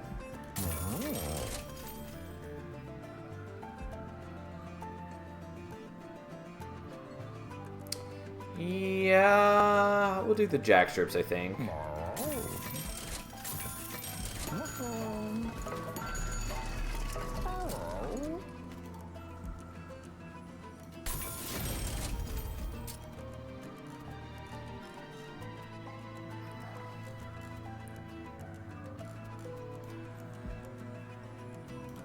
I guess I'll do that.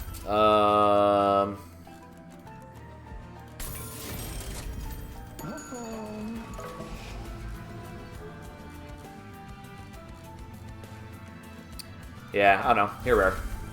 Here we are. Poor merged equipment. Barely got any value out of you. And then we're going to make the last squad leader. Unfortunately, we didn't get that last bump of HP, which is real sad. It would have been a lot of HP, which would have been nice. Here we go. So.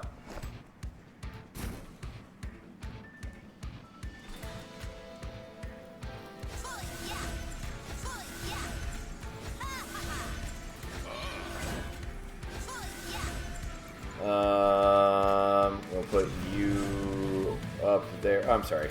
I forgot. I need to play the Infectory. I, for some reason, thought I had enough for all of them, but I do not now that I made another squad leader. There we go. So you go there, you go there. Okay. We avoid you by doing that.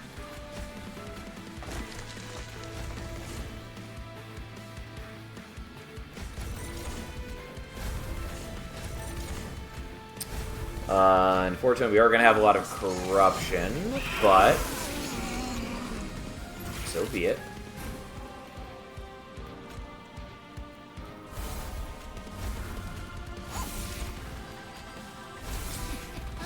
I think we'll be okay, even with the big fat stacks of corruption adding up.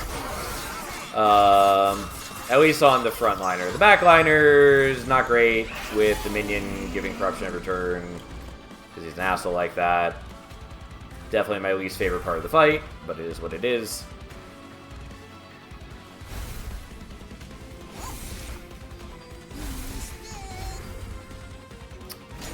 Okay.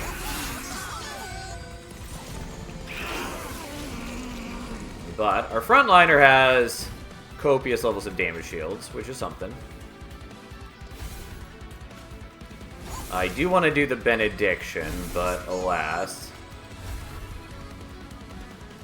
It's maybe wrong not to do the Benediction, but we're trying without it.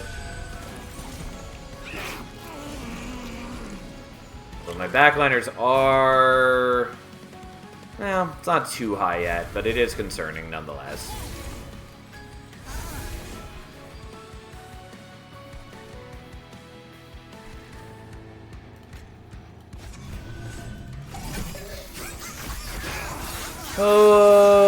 Okay.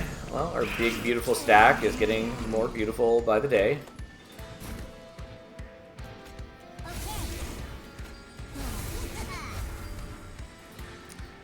So, I could Rising Rage to get him away from the floor to no longer add corruption.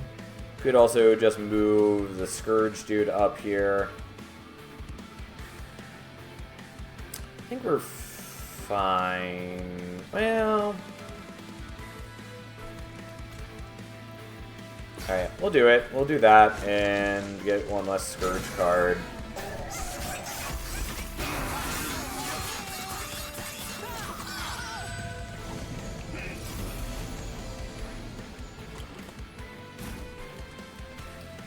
Okay, it's only one damage shield, but that is still nice. Oh, and I'm doing that damage. Well, actually maybe don't want to do that. want the damage shields, but like if everything but the fun guy stack dies, it's not that big a deal.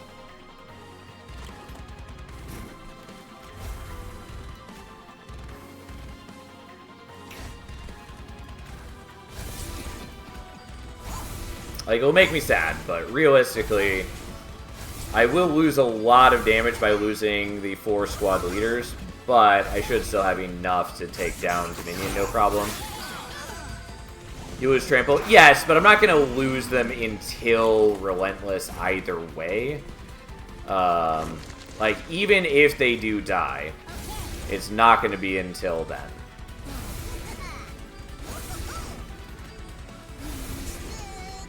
And also, I'm sitting on quite a lot of damage shields, so...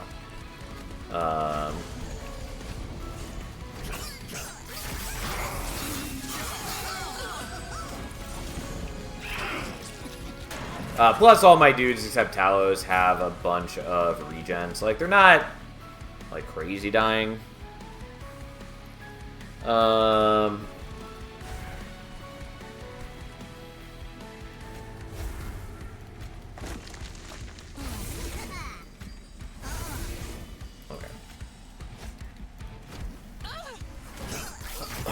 Alright, then we just slam through, and this happens, and we just kind of beat him to death. With increasing corruption every turn. Doesn't matter. And thus, we just slap him out of the sky. I meant leaking waves. Yeah, I understood what you meant, but I'm not leaking the waves because my dudes aren't dying until Relentless, if anything. But yes, I'm aware that if I lost Trample, then my entire strategy was built around the Trample.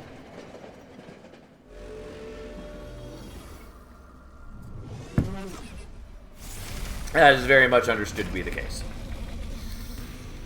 Okay. Now...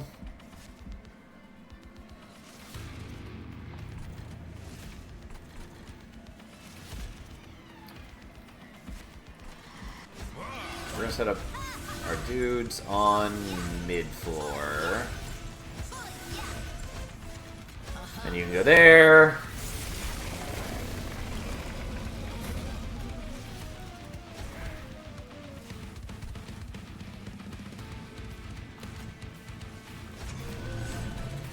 Okay, let's give you some sap, and then let's give you some more sap.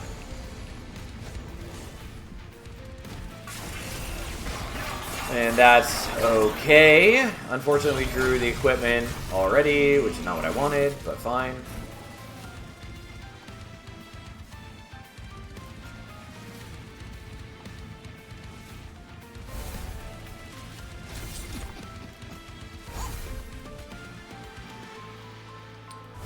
Yeah, we'll do that, even though I would love to get rid of the Scourge dude, but that's fine.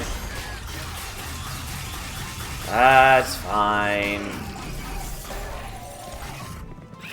Range Steward died. A whole bunch of things coming in. Not ideal in the aggregate.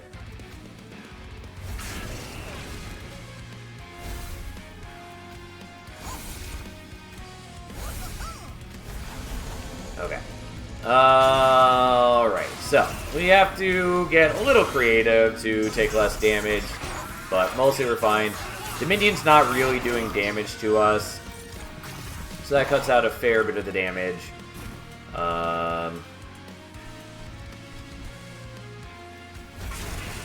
It's not most of the damage, but there are things we can do.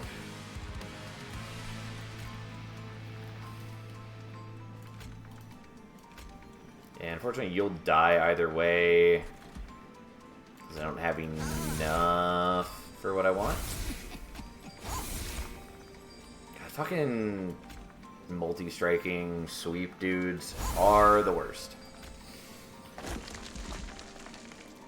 Okay.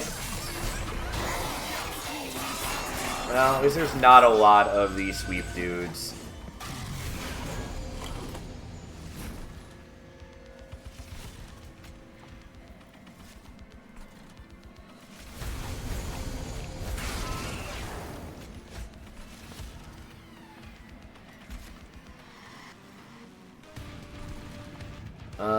you still have enough sap for the moment.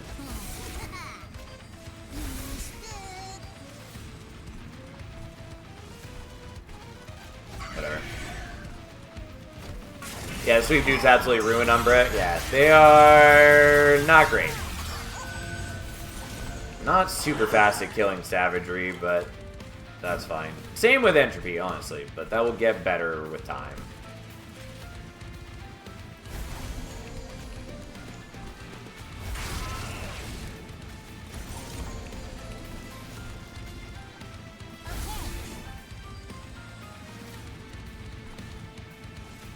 So I could have Talos body block, but I don't totally want to do that yet. We'll do that if necessary. There's a lot of things I can do, but I don't know.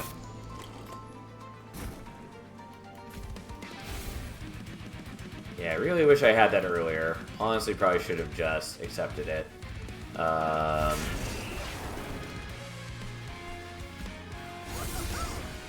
Because we missed out on a ton of Valor on all the backliners by refusing to play it earlier, but it's whatever. Take 1 damage from that. I am actually in pretty dire straits. Mostly just because of the Rax fight. But we have ways around this still. How close are you to death? You're already dead. I don't need to play the Pyrite anymore. But we do want that.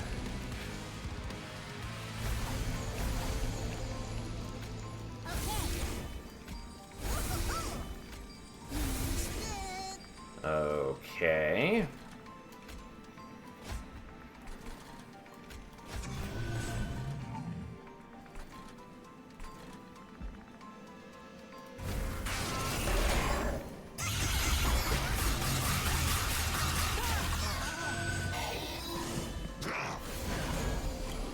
Fucking silencer. Why are you the worst?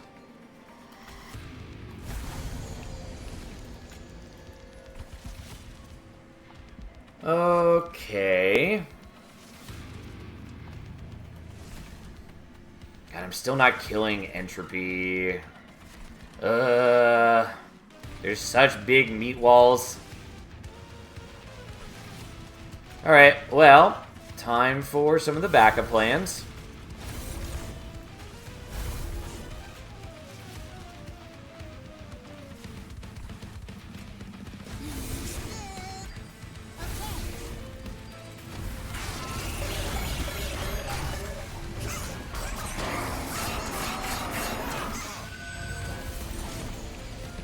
Okay. Oh boy, look at that wonderful Chosen Herald with their 60 HP and very stupid gameplay.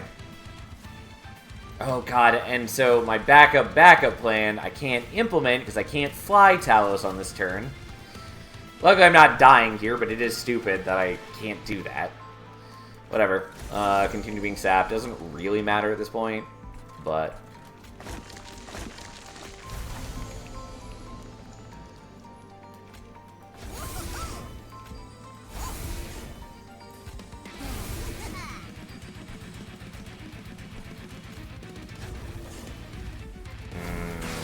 Well, we're still alive for the moment, and I can stall for several more turns.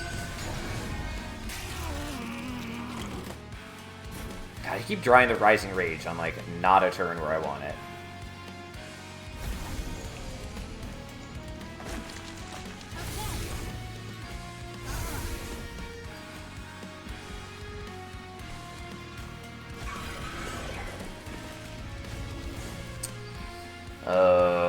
Okay, well...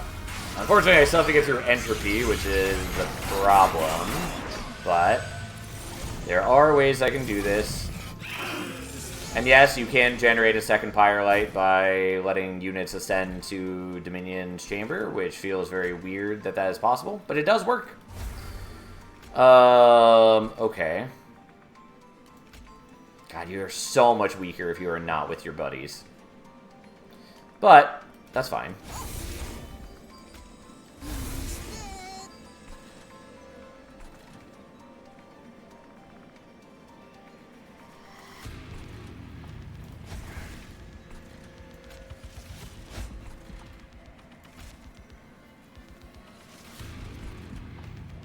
Not quite enough damage.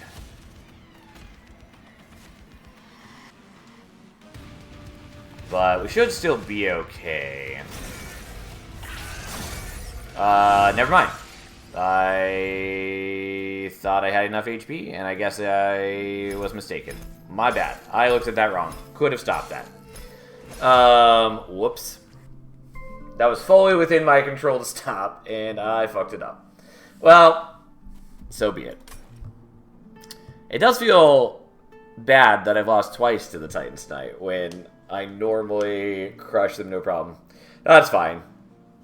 That's fine. It was a fun build regardless, but I should have had a win there, and I didn't.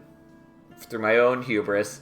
Like, if I had played Rax better, we would have been in great shape. And also, I could have won on the Titans, because I only needed one more turn after that. And I could have neutered Dominion's attack still, had I played that correctly. But I just totally spaced that I didn't have enough HP for what I was doing. So, my bad. That's okay. Anyways, I'd like to keep playing because this game is great, but I should stop streaming for the night because it's 2:30 and I need to stop streaming at some point and go do other things. So, we're going to stop streaming there. So, we'll be back tomorrow night. We'll play more random. We will try to not make bad choices that lead to losses on the Titans. So be it. Anyways, game's great. Hope you guys are having fun. I love this game, and I'm still having a blast. We're going to play a whole lot more of it. Anyways, thanks for hanging out, everyone. I will see you tomorrow. Have a nice night.